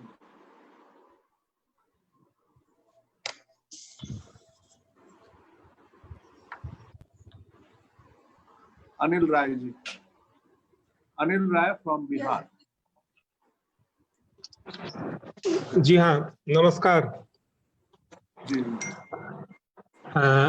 अध्यक्ष महोदया. Yeah, this is the one. मेरी आवाज जा रही है?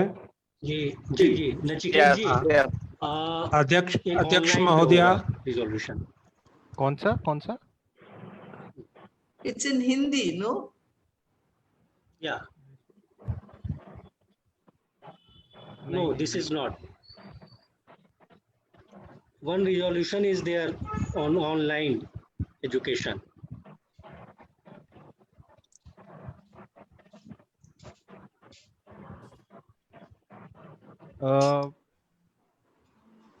Can you ask him to read if he has a copy? Maybe you can just give us some time to add that, and something else can be taken now. That is not here. I think it has been missed. We'll just quickly add it. तो time लगेगा क्या? If Angela is here, then we can go back to that. Yeah, Angela is here. Angela have joined here? No, she is trying to connect. So I would like to request, if Santaji, if you permit me, if you allow me, I would like to invite Professor Manoj Jha. Certainly, certainly. Comment. Yeah, that is true, because because he has go. to leave also. Yeah, Professor Manoj Jha, Here. we would like to invite you. Yeah, please. आपका mic mute है, mic को unmute कीजिए. हाँ, कर लिया. Thank Thank you everyone. I just spent 25 minutes listening to everything, particularly the RT and the age being taken to 18 years. I have myself been following largely through you friends, because you are the one who have been working on very many important issues, with not only with respect to the present new education policy, which is actually a kind of policy which has come without any legislative engagement or scrutiny or even any discussion, particularly forget the parliamentarians, even with the stakeholders. Large number of issues are there, commercialization being one. I have problems with exit and entry points as well. Yeah. We are also reminded by the Kamraj versus Chakravarti debate.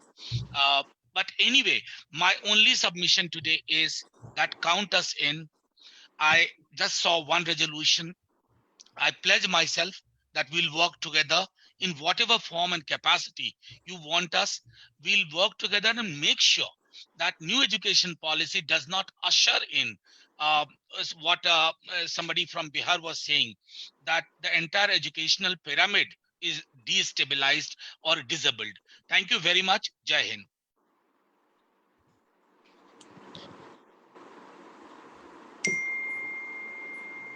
या शांता जी, आपका mic mute है. Sorry. Thank you very much, Professor Manoj, for giving us this assurance that you will work hard to see that the issue of national education policy is actually discussed in the parliament, and that it does not come by stealth, but there is a national discussion and debate, because as you know, education is so important for not just for children, but for democracy in India and for its future. So I think it is an important that all of us raise our concerns about it, and also raise the concerns that the Right to Education Act, where the minds and thoughts of so many of us have been put into drafting of that act, is just ignored and sidelined as if it didn't exist. So I think one will have to look at the strengths of Right to Education Act. It is a fundamental right. It cannot be disregarded. And to debate the Right to Education Act and not dilute it, and look at NEP in the context of the Right to Education Act. I think it is very, very important that a fundamental right is not sidelined by whatever forces that are in action, and they respect a parliamentary act, a democratic act in its full spirit. Thank you. Thank you, Professor Jha. Thank you. I would like to inform you all that Mohammad Javed from Lok Sabha, Parliament member, he had joined us, and he will stay only 15-20 minutes here. So I would like to take resolution on privatization, because Angela had joined. So I would request Angela to put your resolution before the House on privatization, on growing So privatization. apologies for lost my. Yeah, Nachiket, screen पर. This is an impossible statement. Angela, you are now again disconnected.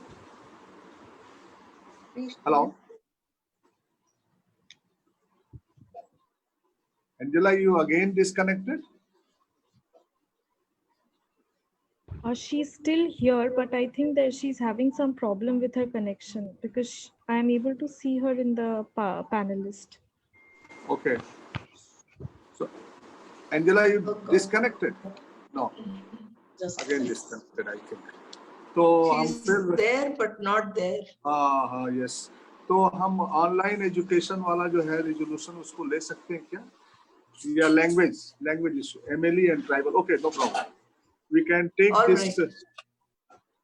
We can take this is no. Online का नहीं मिला क्या?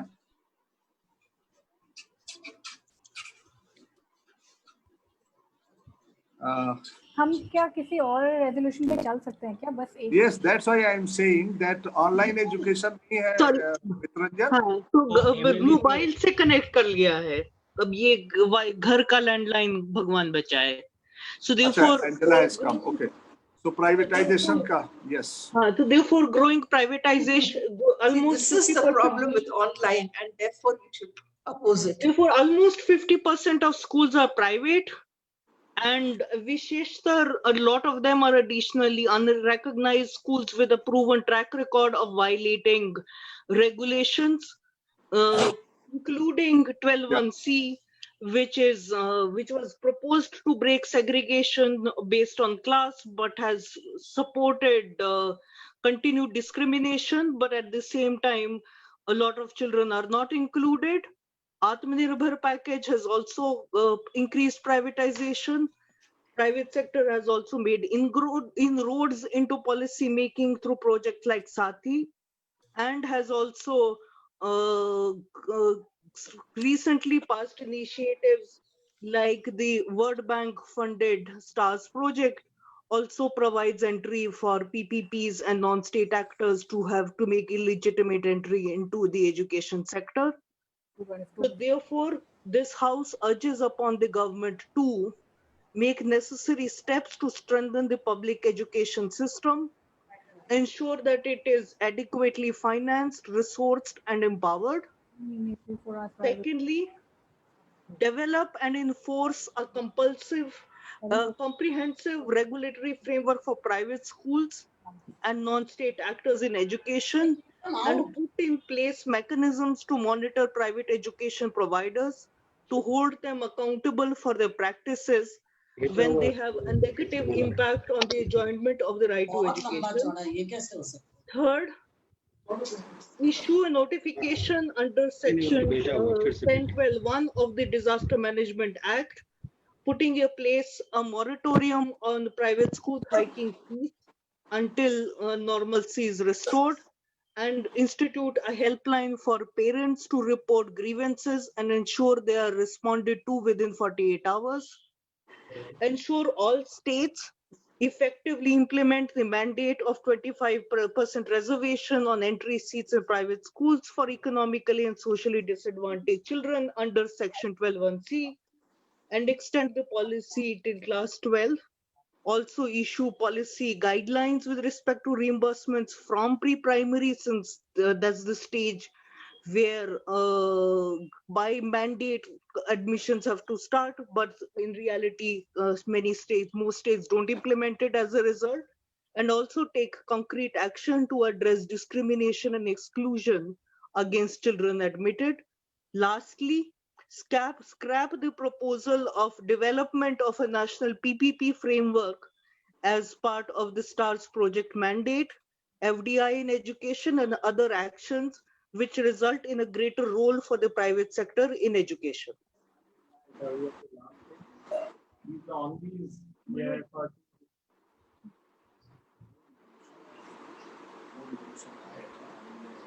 इसका अगर एक बार हिंदी में भी कर लेंगे before we vote for Hindi speakers, अगर आप कोई इसको भी पढ़ सकते हैं हिंदी वाला.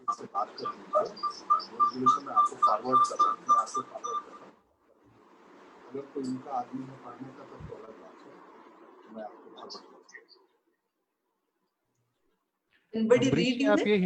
अमरीश जी आप ये हिंदी वाला एक बार पढ़ लेंगे, उसके बाद वोटिंग करेंगे। हाँ, आस पड़ोस के सभी स्कूल का अनुपालन कर गैर राज्य भागीदार के लिए व्यापक नियामक ढांचा विकसित। यस, ठीक है, आपदा प्रबंधन नहीं, अगर जोर से पढ़ेंगे तो जितने लोग हैं हाँ, सब मैं पढ़ता हूँ। अड़ोस पड़ोस के सभी स्कूलों को मजबूत करें और उन्हें आरटीई का अनुपालन करने के लायक बनाएं। सेकंड, निजी स्कूलों और शिक्षा में गैर राज्य भागीदार के लिए एक व्यापक नियामक ढांचा विकसित और लागू करना। तीसरा, आपदा प्रबंधन अधिनियम की धारा 10(2)(1) के प्रावधानों के तहत एक अधिसूचना जारी करें। सामान्य स्थिति बहाल होने तक फीस बढ़ाने वाले निजी स्कूलों पर रोक लगाने के लिए एक स्थगन रखा जाए। सुनिश्चित करें कि सभी राज्य आरटीई की धारा 12(1)(c) के तहत आर्थिक और सामाजिक रूप से वंचित बच्चों के लिए निजी स्कूलों में प्रवेश स्तर की सीटों के 25% आरक्षण के जनादेश को प्रभावी ढंग से लागू करें और कक्षा 12वीं तक नीति का विस्तार करें। स्टार परियोजना, ये वो परियोजना है जो जिसमें वर्ल्ड बैंक 1/3 का हिस्सेदार है और 85% सरकार पैसा लगा रही है, लेकिन वो प्राइवेट नॉन स्टेट एक्टर्स के लिए एक फ्रेमवर्क बनाने की बात करें तो वो सरकारी सिस्टम में प्राइवेट सिस्टम का एक बड़ा एंट्री के लिए दरवाजा खोल रहा है। तो स्टार परियोजना के हिस्से के रूप में एक राष्ट्रीय सार्वजनिक निजी भागीदारी ढांचे के विकास के प्रस्ताव को हटाया जाए, ये मांग है। तो ये प्रस्ताव है, तो इस पर अगर किसी को कोई अमेंडमेंट करना है तो बोले, नहीं otherwise with the permission of chair, English, I am Ramakrishnan. An edition adequately financed by the state, because in the new policy by philanthropic and private party, they are telling about this thing. We have to tell that it is the duty of the state to provide adequate financing. No, actually there are limitations in the number of words that we can include. Because of Zoom, we have some technical limitations. So that is why we have just summarized. There is a very detailed one which we will also share. Okay, no problem. That is by the state is most important. That is for me. Okay. ठीक है. So Shanta जी, इसको vote के लिए चला जाए? Okay. Yeah. Let's put it to vote. Yeah. So the first resolution is make necessary steps to ensure it is adequately financed, resourced, and empowered.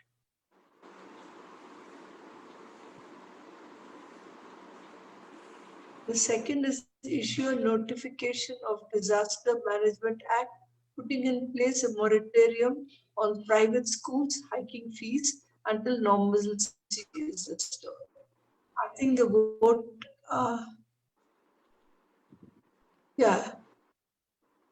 we'll wait. It's still going on.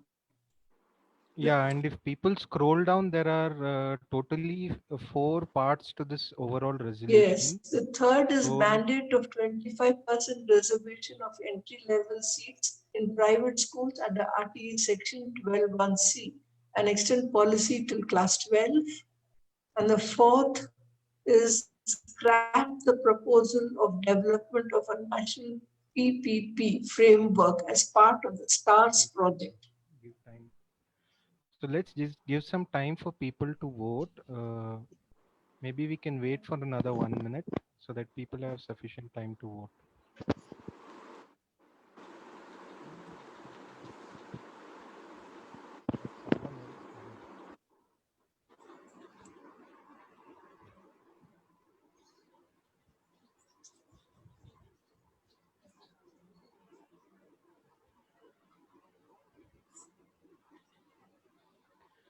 और अम्बरीश जी, फिर AIFTRE के भी AIFRT के भी 3 resolution है। Yes, वो मित्ररंजन जी पढ़ देंगे।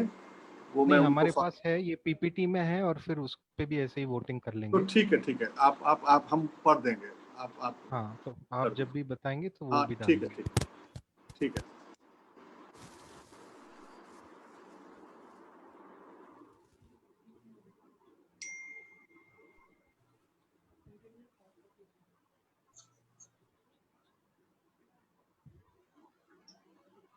So I think with it the is. permission of the chair, we'll end this. I think it is done. So we Maybe you find can just there are yes read the to result. the first resolution, 100%.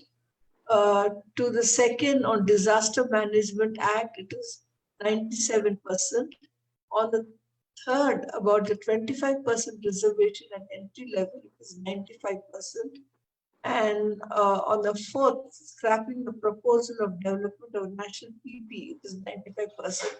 Yeah, the majority said yes, so we passed the resolution in support of all the four. Okay. Thank you. Thank you. Thank you. So now we will move for another resolution, and after that I will invite Professor Rajiv Gowda to give the comment, and after that Mohammad Javed. So the second resolution is, next resolution is online education and digital divide. This is Anil bhai, अगर निचिकेत मिला क्या? हाँ जी, 1 minute हम लोग डाल रहे हैं screen पे, 1 Okay. Minute. So Anil Rai from Bihar. Ambarish, since these resolutions are in Hindi, may I request you to read the resolution, I mean, conduct this part of the voting. Okay. मैं बोलूं या resolution मिल जाता है इसके बाद? 1 minute दीजिए, just 1 minute. 1 वो ना रहे. ठीक. 1 minute.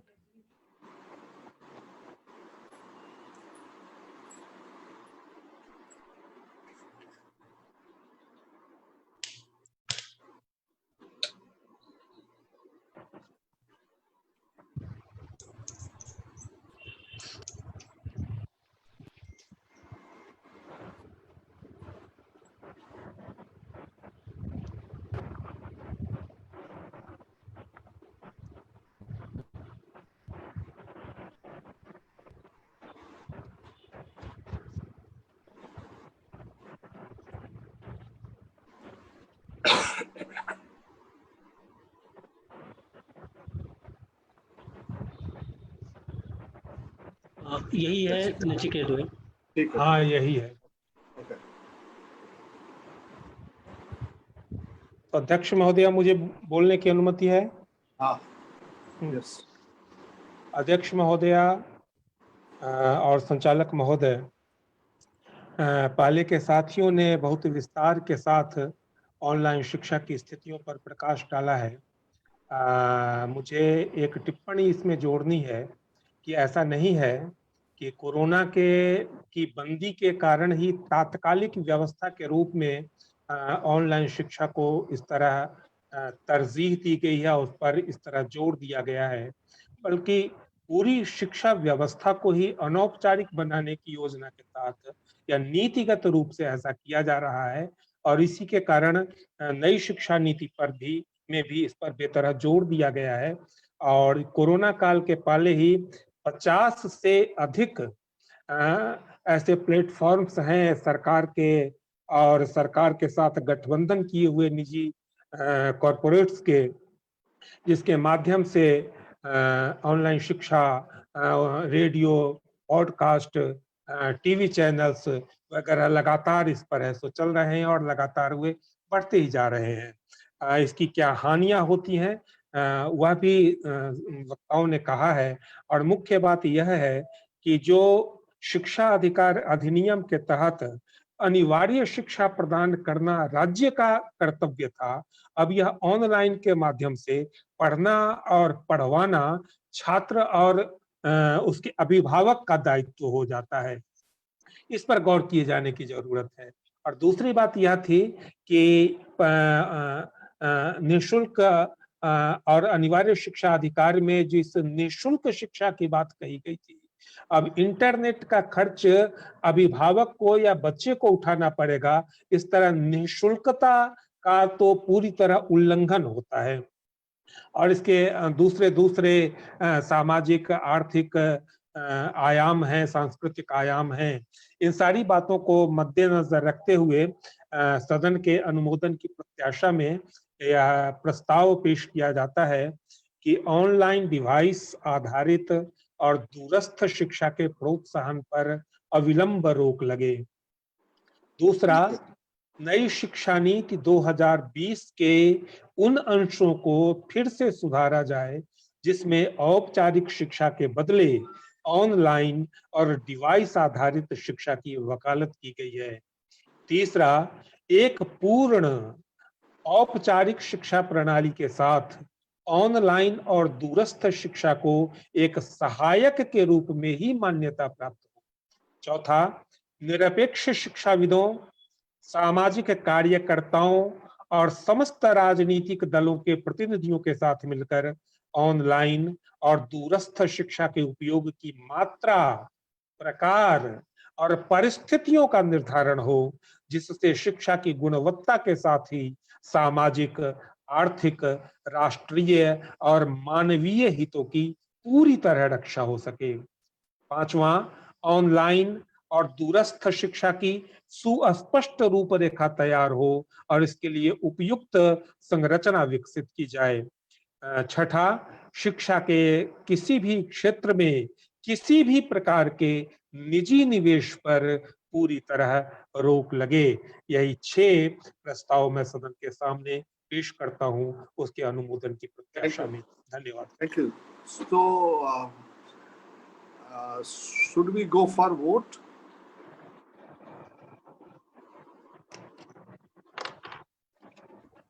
Yes, yes. Okay. Yeah, one second. So, Please put it for vote. yeah.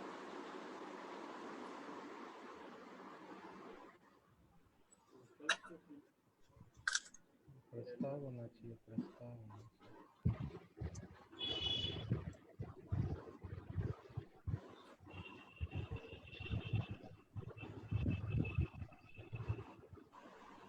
Time, we can't just set this up instantly.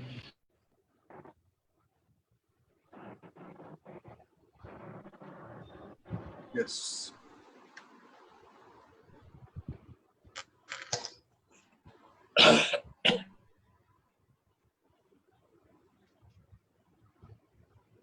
It is going on.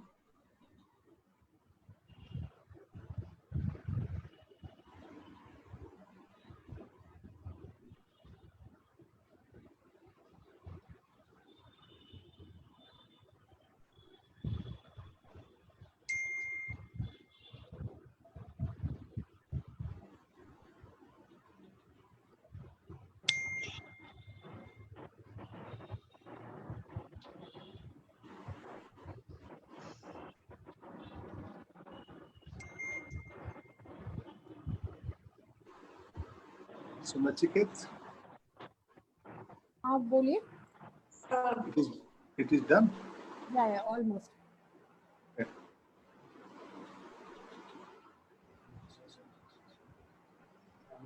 Yeah. Yes, there have been 65% who have agreed with the resolution on online and 35% have said no. But since the majority has for the resolution, we pass it. Okay, but yeah, this is very short division. Okay, thank you. Now I would like to request Professor Rajiv Gowda. Rajiv Gowda is very much associated with our right to education movement. So I would like to welcome him and invite to address the, give the comment. Professor Rajiv Gowda, over to you. Thank you, Amrishi. First of all, as you can see, there is tremendous support for most of the resolutions that have been tabled here today. And so in that context, I would say that the topics that you've taken up are certainly those which would have wide resonance and support even amongst political parties. And from the Congress Party's point of view, certainly the resolution on strengthening RTE is something that's very close to our heart. And basically, what we have seen over the last few years is a weakening of the RTE process, the reintroduction of examinations, for example. And we had been expecting that there would be an extension of RTE to age 18 or so, and that has not actually happened. It was there in an earlier draft, but as I think people have pointed out, there are so many drafts, and we are yet to see the full details, perhaps. But nonetheless, essentially, there's one crucial concern that I have with regard to what this NEP has been pushing, which is, and how that doesn't match with certain other dimensions of what the government has introduced in other laws. For example, in other laws, they have come out with they have allowed children to start working in family businesses, etc., from a younger age, from I think 14 onwards as well. And so there is a worry that we have that children will find themselves pressured by family circumstances to drop out. So that doesn't, so unless you strengthen those additional other laws and have some congruence between them and what's happening in the educational domain, you are not going to achieve those enrollment ratios, the the extension of RTE the way we would want it, etc. So it's a more complex, multi law issue that we need to pay attention to. There are many other concerns that I have with the NEP, and some of those have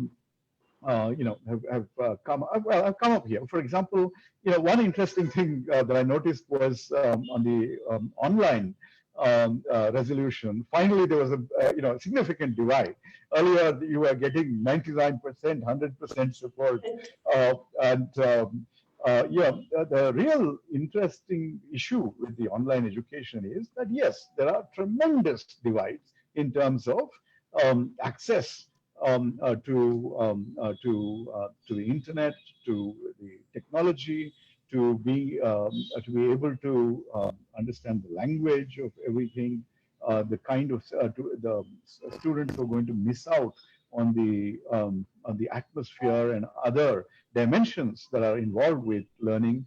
So online education is hardly a panacea, but it is a direction that we should explore. So in that sense, that is the one resolution I think that is got a lot more of a nuanced response from the participants here. And I think my response also would be that yes, it has the capacity to reach out and provide much wider access to quality education, but at the same time, there are going to be all these other dimensions of multiple types of digital divides that we need to pay attention to. I have some other concerns that may come up later on, but I think they matter a lot.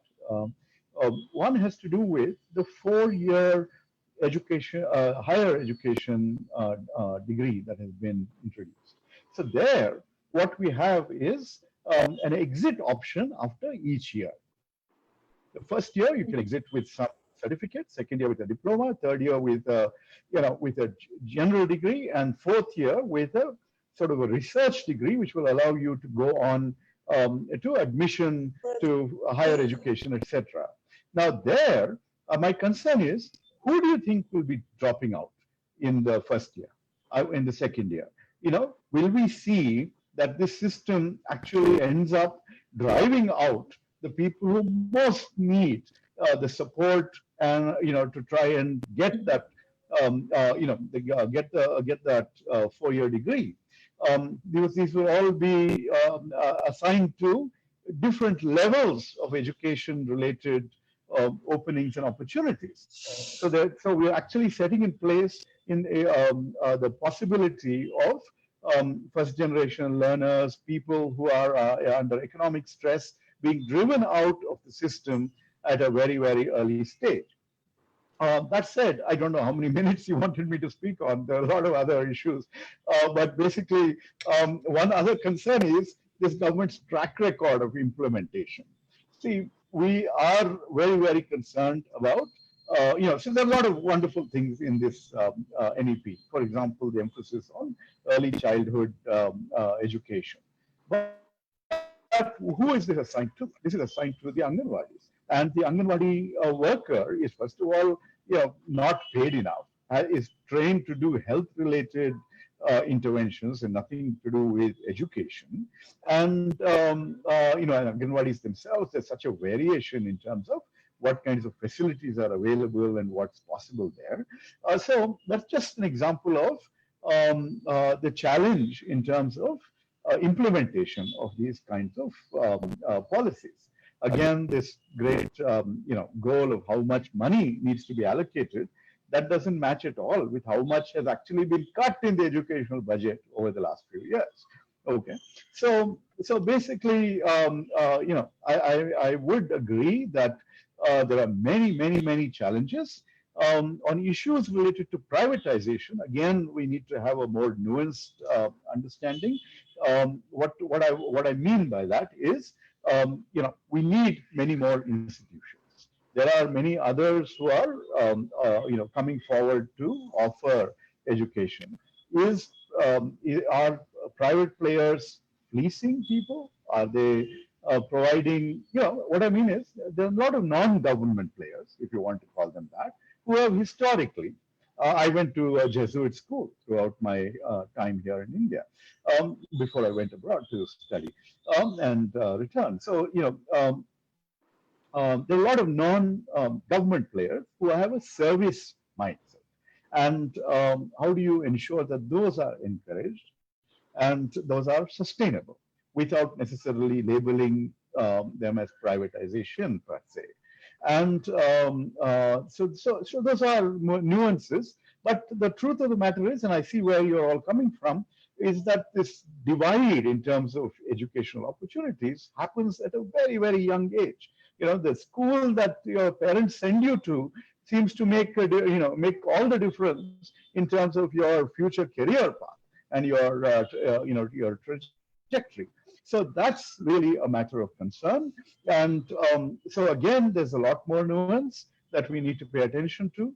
And I'm happy to continue to engage in exploring these issues. I think I'll stop right there now. Thank you so much for the opportunity, and congratulations on organizing this multi-day Janta Parliament. It's a very interesting platform. Yeah, Santaji, you want to? Thank you, Professor Rajiv Gora, for contributing richness to our discussion and talking about the nuances in each one of the issues that we've discussed. I was particularly, which we did not discuss, but which you did bring out is about the exit policy. And somewhere, instead of facilitating children to continue through higher education, it seems to have legitimized exit, and instead of having a zero tolerance of exit, it has sort of said that it's okay for you to get out of the education system. I'm glad you brought it out so clearly. I'm also glad that you brought out very clearly the nuances in online education, and that it requires a greater discussion. Our only worry is that it might substitute for schools itself. And our worry is also that it might be a top-down, where the knowledge producers are different from the organic producers of knowledge who are teachers themselves. So like you said, it requires a far more nuanced approach, unless we have Baijus and others telling teachers what to do and taking over the function of the entire education. That is a problem, really, where we become consumers of knowledge and not really producers of knowledge. We are already having the brunt of a colonial education system where we stop thinking, and now this is going to nullify all processes of thinking. That is the fear that one has, not so much on disparities, non-inclusion, which are important, but I think it is about production of knowledge itself, where it will sort of disempower huge populations from thinking. And that is the fear that all of us actually have about online education. But I'm glad that you brought up that there are nuances in each of these. There are nuances in the private education also. I'm glad you brought it up. I was a product of a private aided school which was philanthropical and where the government gave full funds to the protection of salaries of schools. We are not saying that there cannot be private. We are saying they cannot have for profit, for commercial private schools. If you do that, it is essentially going to exclude children from the schooling system. One can always do a partnership with the government, but that partnership is where the government provides for resources. You're doing a little bit of management. I mean, this is also a nuanced idea. So on many things, I'm glad you brought up the issue of nuances, but I must also say that we want to state things in black and white to make a point. Once we talk about gray shades, I think we've lost the match. And therefore, as activists, we look at things in black and white, because that's how stark reality is. And so I must thank you for being with us. Thank you for saying that the Congress Party is discussing these issues. All of us, I mean, any one of us would be ready to be part of whatever committee there is in the Congress Party discussing on right to education. And if you are bringing up the issue in the parliament, we would like to be added as one of your think tanks. I think the Right to Education Forum has a huge network of people working on education, and we would be glad to be part of your think tanks. Thank you very much for coming here today. Thank you. Thank you, Professor Gowda. Thank you. Thank you. Thank you, Amrish. So now I would like to invite Mohammad Javed. He is from Lok Sabha. और जावेद जी आपका बहुत बहुत स्वागत है और हम आपसे कुछ सुनना चाहेंगे. Thank you, Amrish ji, and thank you for the invite to all the organizing members. शुरू से मैं नहीं रह पाया because connection was a problem as I am in Kishanganj right now.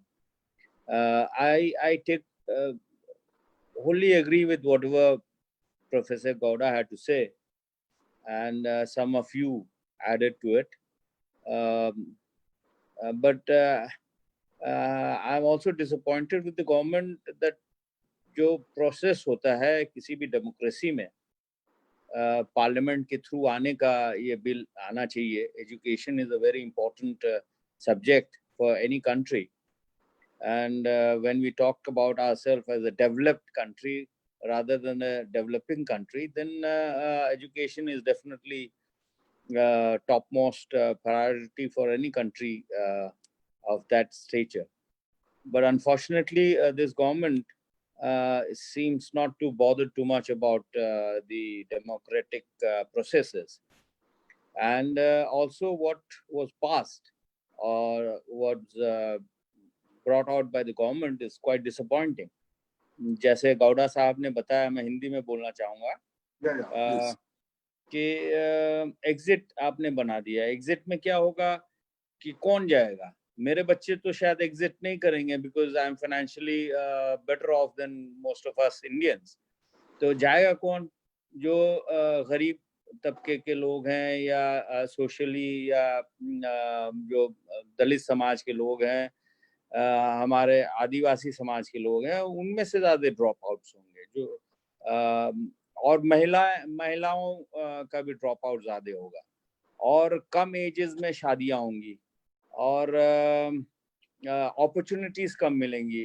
Hindustan को जो टैलेंट मिलती है आज, जो there is a minimum qualification level for a child to understand what his interest in life is, and he could excel. There are children who take 4, 5, 6 years to really understand how things work in the society or the world, or if he's interested or if she's interested in science, for example, then after a period of time they understand the importance and their interest. And if they drop out at a very initial stage, so the chances of that child being a very good officer or scientist or contributor to the society in a bigger as a bigger contributor, we'll lose on that. So that is my concern. और दूसरा ये है कि this government, as we know, I'm not talking only because I'm in the opposition, but most of the rational thinking people know that this government headed by our honorable Prime Minister, their decision has always been to encourage private parties.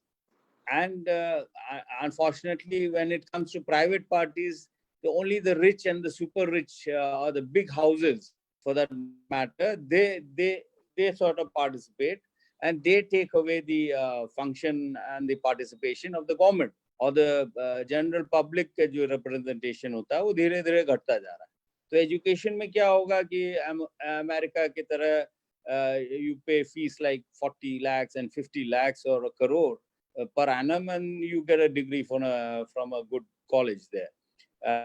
जो हमारे universities में, जो सरकारी universities में जो minimal expenses से JNU से हमारे बच्चे निकल पाते हैं, and we have seen the contribution that comes through students from JNU or for DU or for Banaras University, Aligarh University and Jamia and all. So we know the contribution that comes from the products of those universities, and the education that the children get from there, the financial impact on their families is minimal. So all these things are gonna go away. And ये जो बोल रहे हैं 6% हम देंगे, तो road map कहाँ है? और देंगे जब आप प्राइवेट पार्टीज के लिए पूरा फील्ड ओपन कर रहे हैं, तो ये 6% तो इस्तेमाल ही नहीं हो पाएगा आपका. आप ऑप्शन दे रहे हैं बच्चों को, गरीब बच्चों को, आप एक लेवल तक पढ़िए और आप जाइए जाकर रिक्शा चलाइए या पकौड़े तलिए. तो इससे हमारा भला नहीं होगा. I see this is a very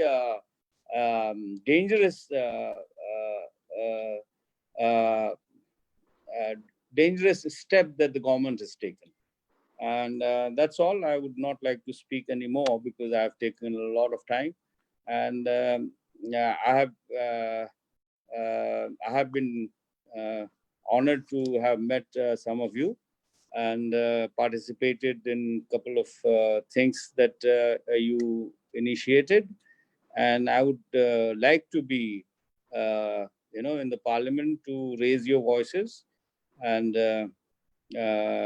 put up a few important things which I might and will agree with some of your suggestions, and I will share it with my colleagues in the parliament. And thank you very much again for asking me to join this meeting. बहुत बहुत शुक्रिया आप लोगों का.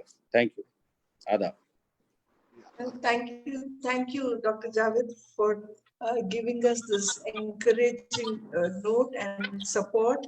And I think the point that you have said, that a person will have to realize his fullest or her fullest potential and cannot be allowed to drop out. And there are so many hidden talents, have so much of contribution to make to the society and to the country, and to give up on them is really cruel for them, cruel for all of us. And thank you for highlighting that. And also that education is a public good, and all democracies in the world, in the developed societies that we have, countries we have in the world, education has been a public good. This is an aberration in India that it is becoming so much more selling private as education. And I thank you for emphasizing the need for education as public good. We will draw upon your support, and we will get in touch with you further on for engaging with the parliamentarians. Thank you very much for coming. Thank you, sir. Thank you. बहुत बहुत शुक्रिया जावेद साहब, बहुत बहुत शुक्रिया आने के लिए. बहुत बहुत शुक्रिया आपका, बहुत बहुत शुक्रिया. So now we are moving towards next resolution, and I would like to request, we have 4 or 5 resolutions. So I will go for the school closure and financing of education. And I would request Aparajita to read the resolution.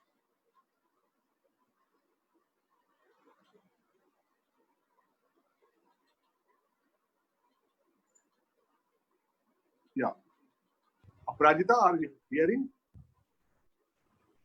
No, she's I unable think she got disconnected. I suppose. She got disconnected. So we can move next resolution, the mother tongue based on multilingual education.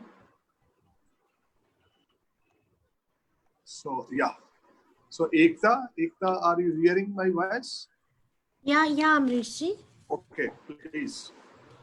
So yes, so this is, I think this is one of the things that has been appreciated, the mother tongue based learning, but it again is also nuanced, and we need to understand that, especially in terms of rural education. So when we say mother tongue based education, there is a dearth of resources that are available especially in tribal languages, and the question becomes more profound in terms of the fact that with this reverse migration, there are going to be language related challenges that the children of the migrant laborers are going to face when they go back to their villages. So in that regard, the resolution that we have is this, which I'll just read out. Now, one, revise the new education policy to clarify the questions regarding the multilingual education and medium of instruction being the mother tongue, especially with respect to tribal learner languages should be mentioned specifically in the language section, and language of tribal children should be the medium of instruction of tribal children for tribal children. The second one is recruit teachers from tribal communities in tribal areas, make special provision to build capacity of teachers from tribal communities. The third one, textbooks should be available in tribal languages up to class 8, and supplementary material should be available in large number for tribal community, and provisions to be made for establishing and strengthening institutions for both translations to multiple local languages, including tribal languages, and preservation of tribal languages. Private schools also need to be regulated for the use of mother tongue, and concrete plans need to be developed to ensure that all schools adhere to this, not on wherever possible basis. Thank you. So Nachiket Hindi वाला भी था या बहुभाषी शिक्षा. अच्छा आप एकता yes please. हाँ, बहुभाषी शिक्षा और शिक्षा के माध्यम मातृभाषा होने के बारे में प्रश्नों को स्पष्ट करने के लिए नई राष्ट्रीय शिक्षा नीति को संशोधित करें. आदिवासी क्षेत्रों में आदिवासी समुदाय के शिक्षकों की भर्ती, आदिवासी समुदायों के शिक्षकों की क्षमता का निर्माण करने के लिए विशेष प्रावधान करें. आदिवासी भाषाओं में कक्षा 8 तक पाठ्य पुस्तकें उपलब्ध होनी चाहिए, और जनजातीय समुदाय के लिए पूरक सामग्री भी बड़ी संख्या में उपलब्ध होनी चाहिए. जनजातीय भाषाओं और जनजातीय भाषाओं के संरक्षण सहित कई स्थानीय भाषाओं में दोनों अनुवादों के लिए संस्थानों की स्थापना, और भाषाओं के ये थोड़ा सा मुझे लगता है वो करना पड़ेगा, अनुवादों के लिए संस्थानों की स्थापना और संरक्षण के लिए भी संस्थानों की स्थापना के प्रावधान किए जाएंगे. Okay. So, Shantaji, should we go for vote? Sorry, I was on mute. Yeah, please, let's go ahead. Okay. We have 1, 2, 3, 4 resolutions. Yeah, let's begin. Nachiket, one is on the revised new national education policy to clarify multilingual education and medium of instruction, recruit teachers, build capacity of teachers from tribal communities. Textbooks should be available in tribal languages for tribal communities. Provision should be made for establishing and strengthening institutions for preservation of tribal language.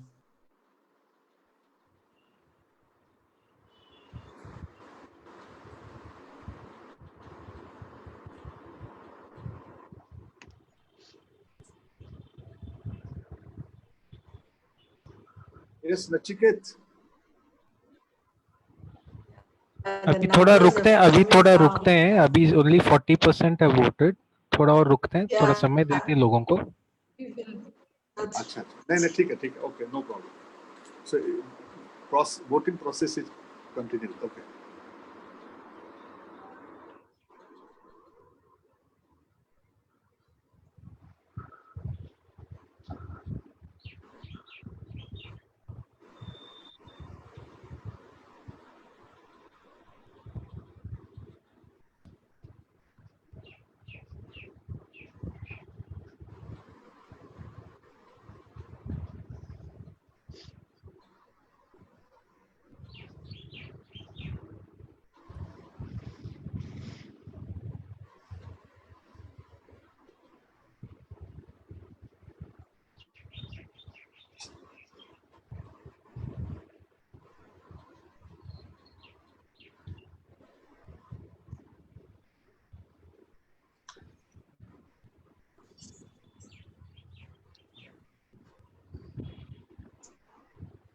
Yeah, it's over.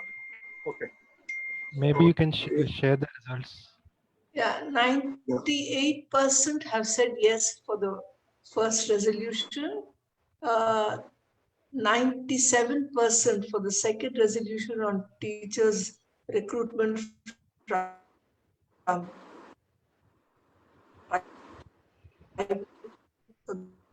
communities.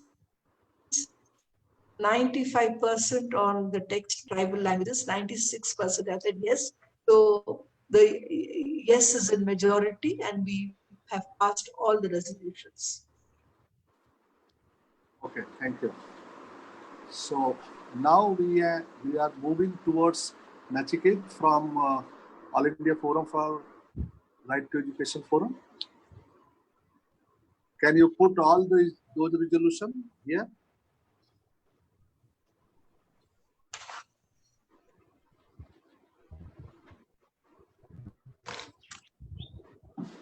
Amarish, what do we do finally about the resolution on school closure and financing of education? Yes, that's important. That is there.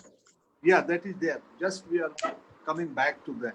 This is sent by Professor Anil Sadgopal, so we are taking it first and then we will come to that. Okay. Yeah. Yes, this is a resolution on national education policy, attack on India's federal structure. Withdraw proposals in NEP 2020 to constitute agencies and mechanisms that centralize planning, governance, determination of curricular and pedagogic parameters, research, accreditation, entrance examinations, and decision making. Second, provide for the required provisions in NEP 2020 to strengthen the state, union territory level bodies like state planning boards, state council of higher education, state councils of educational research and training, district institutes of education and training, and block cluster level support structure.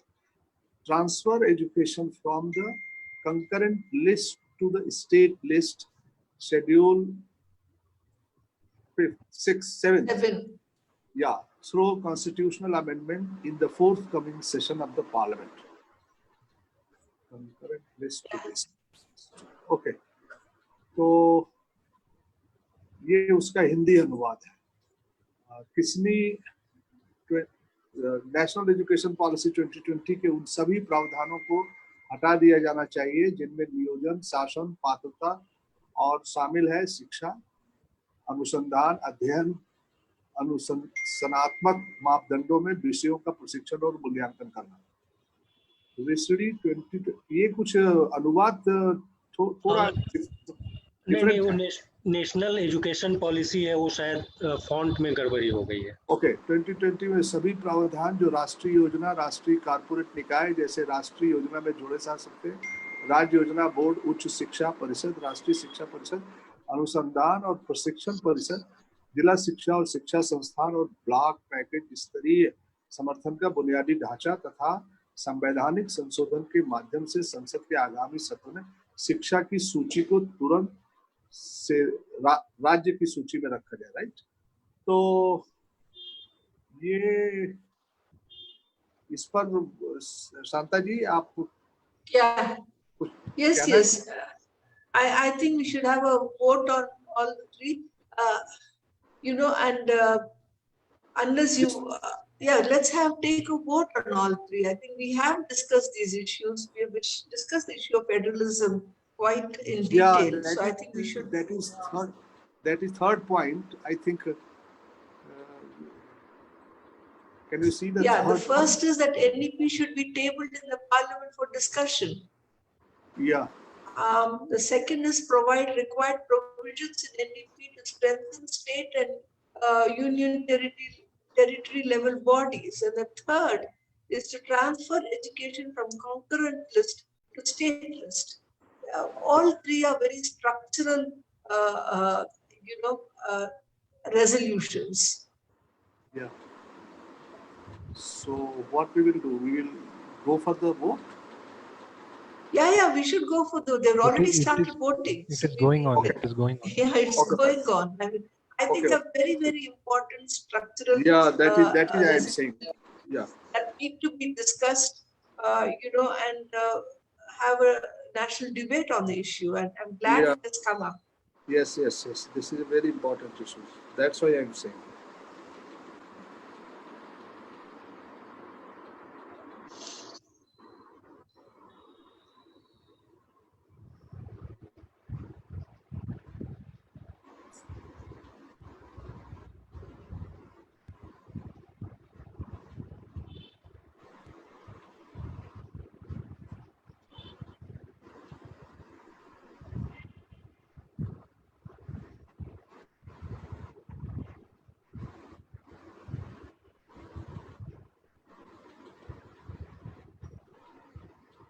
Yeah, I think it is done.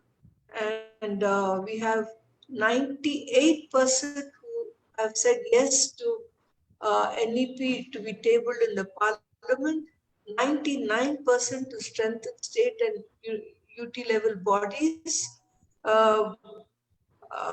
Then we have 99% who in fact said yes to transfer of education from concurrent to state list.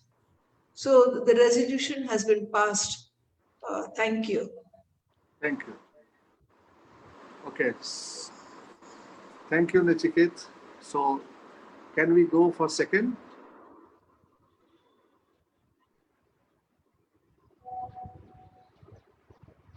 This is second, right? Yeah. Provide, yeah. English wala dekhiye. Yeah, provide common courses up to class 12 and the choice among streams of subjects to be introduced only at +2 level, as is presently the case. Provide for exams of one appropriate academic standard for all. Okay. Provide formal education in appropriately equipped schools to all children with fully eligible and trained permanent teachers appointed at our level. Withdraw all policy provisions for recruitment of volunteers, social workers, counselors, local eminent persons, school alumni, active and healthy senior citizens, and local community members, public spirited or otherwise at various stages of education for informal, undefined roles altogether, lest it is used by the ruling party to recruit its cadres from the back door and use them to promote its ideological agenda in education. Okay. Would anybody like to suggest any amendments to this? Because can you go back to the English version, please? The fourth one, undefined roles altogether, full stop. I think to impute motives in a resolution is not correct.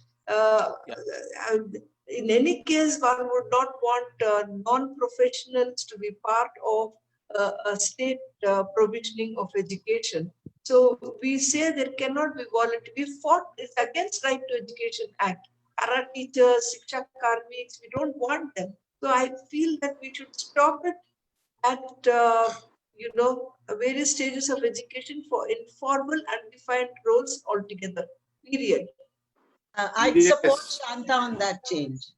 Yeah. I support Janta on that change. Yeah, I Ramakrishnan also support it. The second one is regarding examination. I think provide for exam for one appropriate academic standard for all. I don't feel understand that. It will stand. Yes, I will also not understand the second point. Yeah, one exam. This is what this is standardizing examination in a country where diversity and different kind of treatment is taking place. I don't. So let's put it for vote and. Yes, No, I think Shantaji, if any amendment, if no, I think amended, it's very controversial. You know, I mean, no, can I just add that? Sure. Okay. Yeah. Madhuji, boliye. A higher level and a lower level of the 12th class exam. But please remember that after that, even to go for the university, you have to sit for another exam, entrance exam. So it's highly likely that students who have done the lower level may not even be permitted to sit for the higher university exam. That is the whole point of this, that you should have one level. You can't have a higher 12th class and a lower 12th class. It doesn't come across like that. But that is what the NEP says. You can say that or provide for exam of one appropriate academic standard at 12th class for all. Yes, then it is okay. Okay. Otherwise, we will justify all the lower level examinations. That is the danger. No, we're not talking about lower levels. Yeah, that is true. Nachiket, please revise that. So Shantaji, maybe could you just tell us what text should be here? No, I have, it wasn't clear. If Madhu can say that again, provide for exams of. Provide for an exam of one appropriate academic standard at class 12. Yeah. Okay. Not for all. For all. So that you don't come out with a lesser degree at class 12. Yes. Okay. Yes. Okay. Okay. Yeah. Is the first okay? Provide for common courses up to class 12. The choice among streams to be introduced only at +2 level. I think yes. That is, they're asking for maintenance of status quo. Yeah. In fact. Yeah. Hello. Provide for formal education. Appropriately equipped children with fully eligible. Yeah, I think this is fine now. Yeah, now it is fine. So should we go for vote? Yeah. Okay. Okay. Thank you. Okay. So in Zoom we have just entered the previous version, but please consider the modified version as the one that is being voted upon. Okay.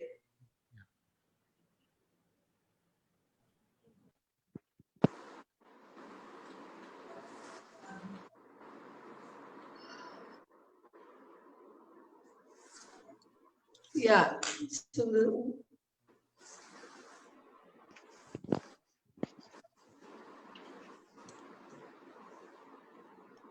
the first is for common courses up to class 12.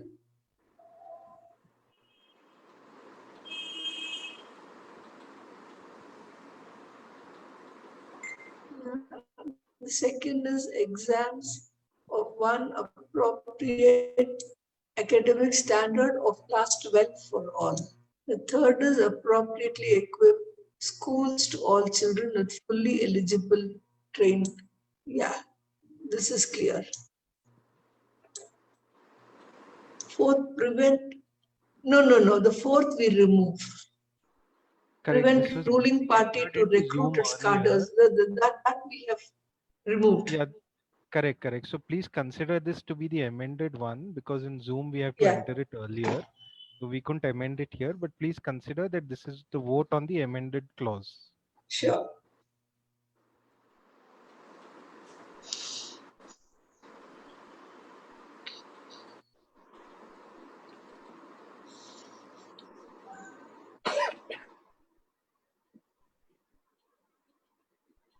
Actually, the numbers of participants are really dwindling. So we have only three resolution, only 3. 3 more. Okay. Yeah. Okay, it is done now. So there are ayes for all our resolutions, 87% for the first, 92% for a appropriate academic standard. Yeah. And what is this 103% for appropriately equipped schools to all children? That's it. Thank you. Yeah. Thank you. So now we are moving towards Aparajita is here. अच्छा और है एक नचिकेत एक और resolution है ना? हाँ जी. Yes, National Education Policy and Social Justice Constitution. Please do that, but I have to. Yes, withdraw all policy provisions from ADP that undermine reservations, both admission and MP recruitment promotions, and other dimensions of social justice through the concept of merit that essentially represent socio-economic privileges. Provide reservation quota as an integral part of merit as well, and restore the entire prevailing constitutional agenda of social justice, including reservation in both admissions and pre-recruitment promotions in all aspects of education policy from ECE to higher education, including professional education. For admissions, recruitment, promotions, additional socio, cultural and pedagogical support, access to scholarship, fellowship, subsidies, and provision of hostels at all stages of education. That's, yeah. So yeah, I think this is fine. Yeah, very. Let's put it to vote. Yeah. ठीक है, आप vote के लिए नई शिक्षा नीति में आरक्षण और सामाजिक न्याय के अन्य सभी प्रावधानों को खत्म करने के लिए मेरिट यानी सामाजिक आर्थिक सुविधाओं पे जो तमाम संविधान विरोधी भ्रामक प्रावधान खड़े किए गए हैं उन सभी को हटाया जाए। मेरिट के अभिन्न हिस्से के रूप में आरक्षण, दाखिले और भर्ती दोनों में का प्रावधान स्थापित किया जाए। शिशु देखभाल व पूर्व प्राथमिक शिक्षा से लेकर उच्च शिक्षा तक सभी स्तरों पर यथा दाखिले, भर्ती, प्रोन्नति, अतिरिक्त सामाजिक सांस्कृतिक और शिक्षा शास्त्रीय समर्थन, छात्रवृत्ति, वित्तीय छूट और शिक्षा के हर स्तर पर हॉस्टल आदि सामाजिक न्याय के समूचे संवैधानिक एजेंडे को शिक्षा नीति के हर एक पहलू में पुनर्स्थापित। That's good. Yeah. Yeah. Let's go for vote. We'll put it for vote.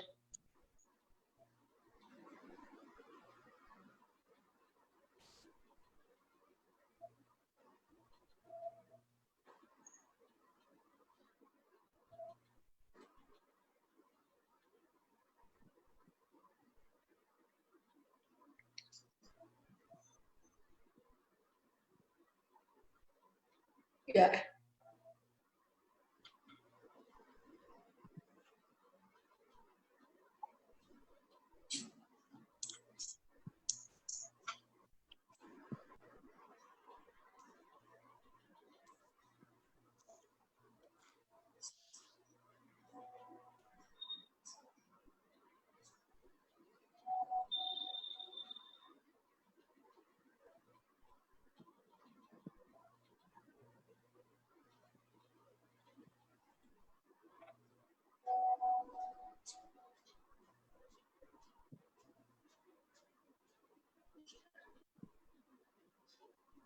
Yeah, is it going on still? Yeah.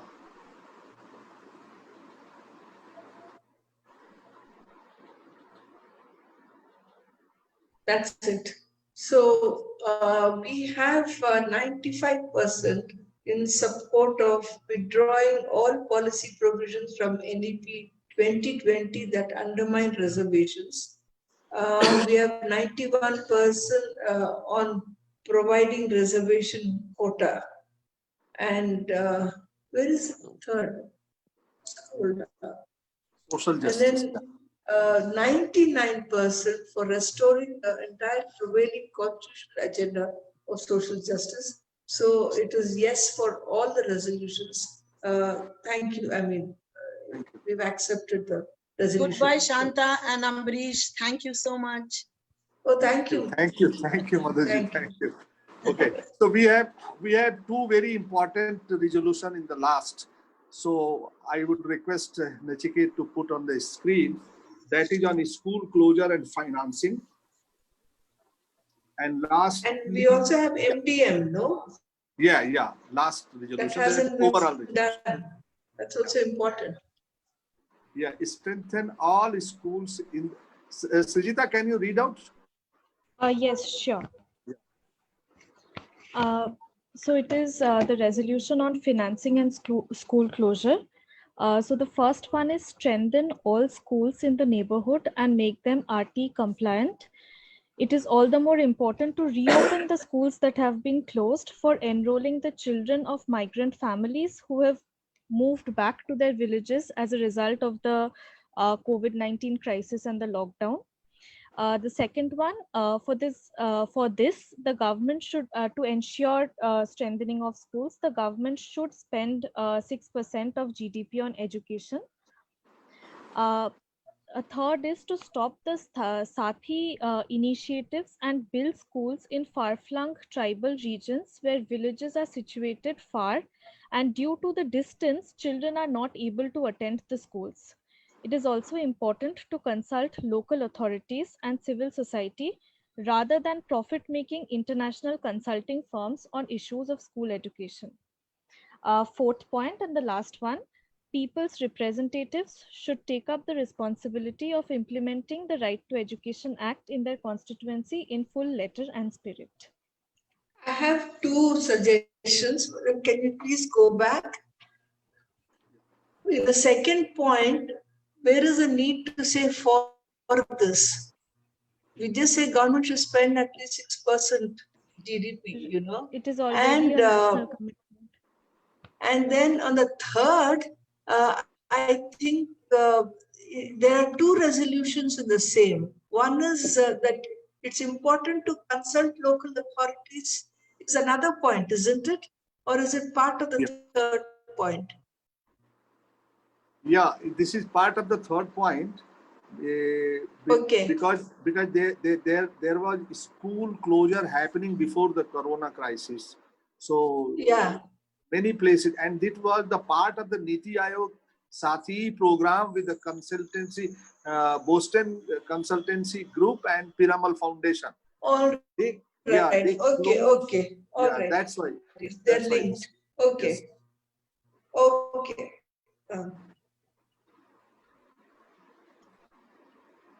Okay, so should we go for the vote?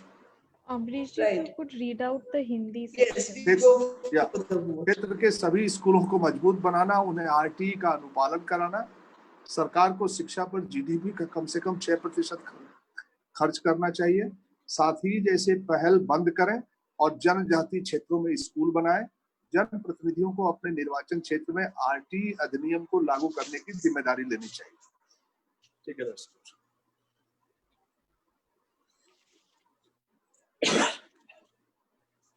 Yeah. Good. Okay, should we go to the final resolution on midday meal program? I thought. I'm sorry. No, last one is there.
Yeah, I think the voting is completed, and there is 99% that said yes to strengthen schools and make them RTA compliant.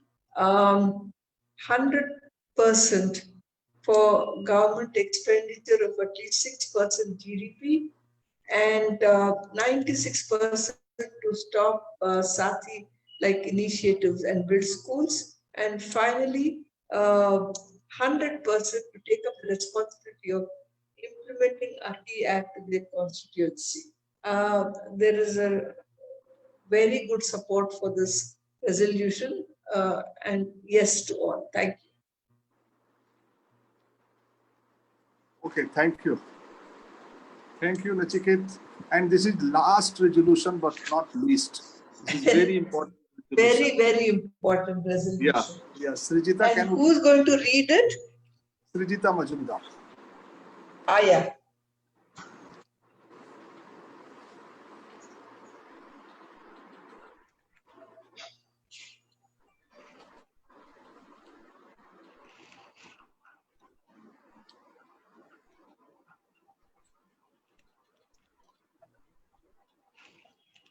Ambrish, think we it's have not not received included. anything. We have not received any other resolutions.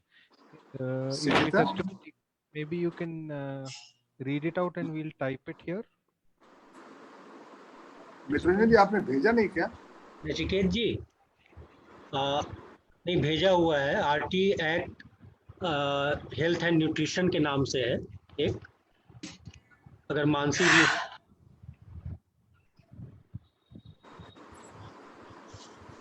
because it was sent late na? Srijita, you can read out. But I can just read it out. Yeah. It's not. So I would just like to say that right to free and compulsory education is an inalienable right, and it is closely linked to children's right to health, food and nutrition, and also protection from violence. Hence Mitrajan, the in the meantime, you can send that. वो भेज चुके हैं अमरीश भाई। चलिए, हाँ ठीक है, सृजिता बोलिए। Hence, the likelihood of children, particularly girls, dropping out from school at all levels and being pushed into child labor, forced marriages, or being at risk of trafficking increases manifold when schools are closed for a prolonged period and there is a prolonged economic distress. Similarly, as many of the speakers have also highlighted, due to this prolonged school closure, midday meals are getting disrupted across the country, despite a few efforts by some of the state governments. There are estimates which show that 40% of eligible children are not receiving their midday meals during the lockdown. And especially children from migrant families are adversely affected as a result of this. So in the context of this, I would like to put forward the following resolutions. The first being there should be adequate steps taken by the government to ensure child protection, including identification of children at risk of violence and abuse during the lockdown. Schools must be instructed, once situation normalizes, schools must be instructed to track all children, especially girls, to ensure that no child drops out. The second, ensure the right to education, health, and nutrition of children, and increase the budgetary allocation for midday meals. To safeguard the food security of India's children, ensure smooth implementation of home delivery of midday meals. Thirdly, ensure all teachers' vacancies are filled with immediate effect and teachers are adequately trained and sensitized to provide psychosocial and emotional support to children, especially girls.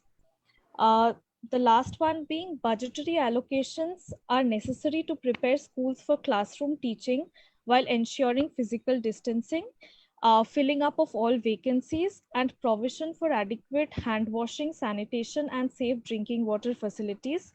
Lastly, though there has been a polling of this, there has been a lot of debate on the new education policy.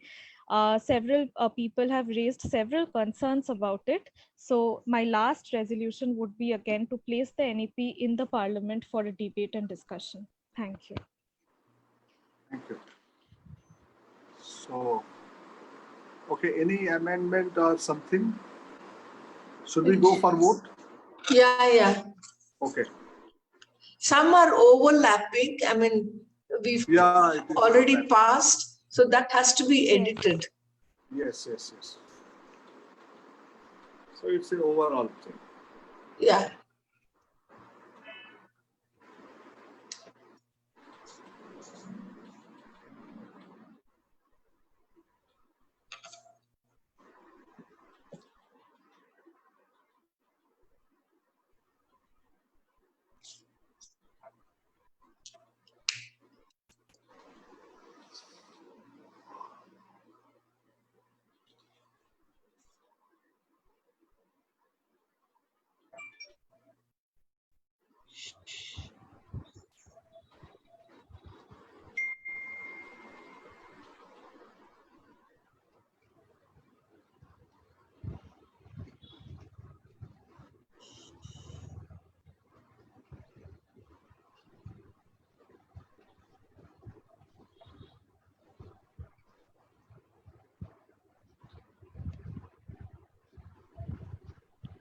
Yeah, the voting is completed and we have 98% of them who have agreed to the resolutions that have been proposed. And thank you for this. I mean, it has been an important resolution on midday meal. So thank you. So Santaji, before your last word, I would like to thank participants who are here till the last. And इसी के साथ मैं जन सरोकार के साथियों को भी धन्यवाद देना चाहता हूँ. Very live and very powerful session. Without their help, we can't do it. तो निखिल देव, नचिकेत, मानसी और नैन्सी को जो जन सरोकार के साथी हैं उनको बहुत बहुत धन्यवाद. और फोरम के साथी जो उनको भी मैं बहुत धन्यवाद देना चाहता हूँ. सेक्रेटारिएट के जो सदस्य हैं, Mitraranjan, Srijita, Aparajita and our colleague Angela Taneja, Sumitra, Anil Rai from Bihar and Ekta Chanda, सबको मैं बहुत धन्यवाद देना चाहता हूँ कि इस पूरे कार्यक्रम को सफल बनाने के लिए.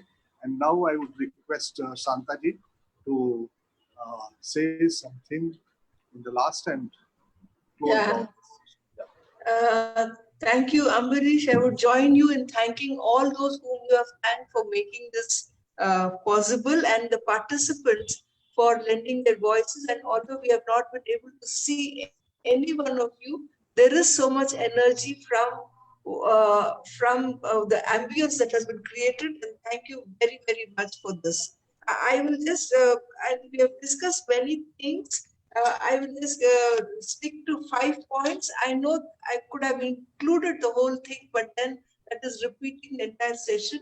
So one thing that we have had a consensus on is that education is a public good. It is a fundamental right and a state obligation. It has to be extended for all children up to 18 years of age. There can be no excuse for children to be out of school. And there can be no excuse for child labor, child trafficking, child marriage, deprivation of rights of children and girls, no excuse for lack of food, no excuse for hunger. The second is education has to be in consonance with the constitutional principles of equality, justice, respect for diversity and inclusion, with affirmative action, addressing tribals, Dalit, minority, girls, children with special needs. And there cannot be a compromise on any of the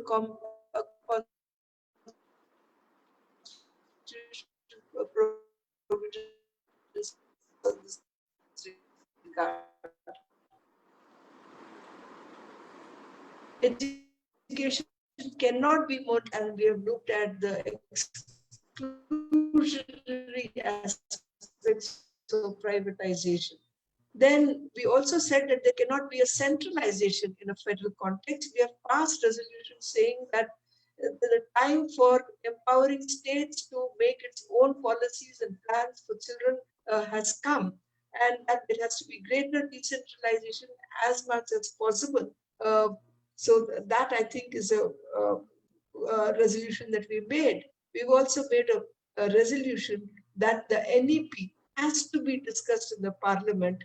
We cannot allow the compromises of all the principles that has been made, and it has to be discussed in the best interest of children. Our country and our children would pay a heavy price for cost of inaction in providing education for all as a matter of right. We cannot afford it. Our children cannot afford it. There cannot be any more postponement of state obligation towards children. It has to be dealt with a sense of urgency, and it is absolutely necessary that children's rights to education and all other rights that enhance right to education will have to be provided for today. Thank you. Thank you. Thank you very much, Shantaji. Thank you for presiding over the session. Thanks a lot. That was a wonderful session. Yeah, it's wonderful.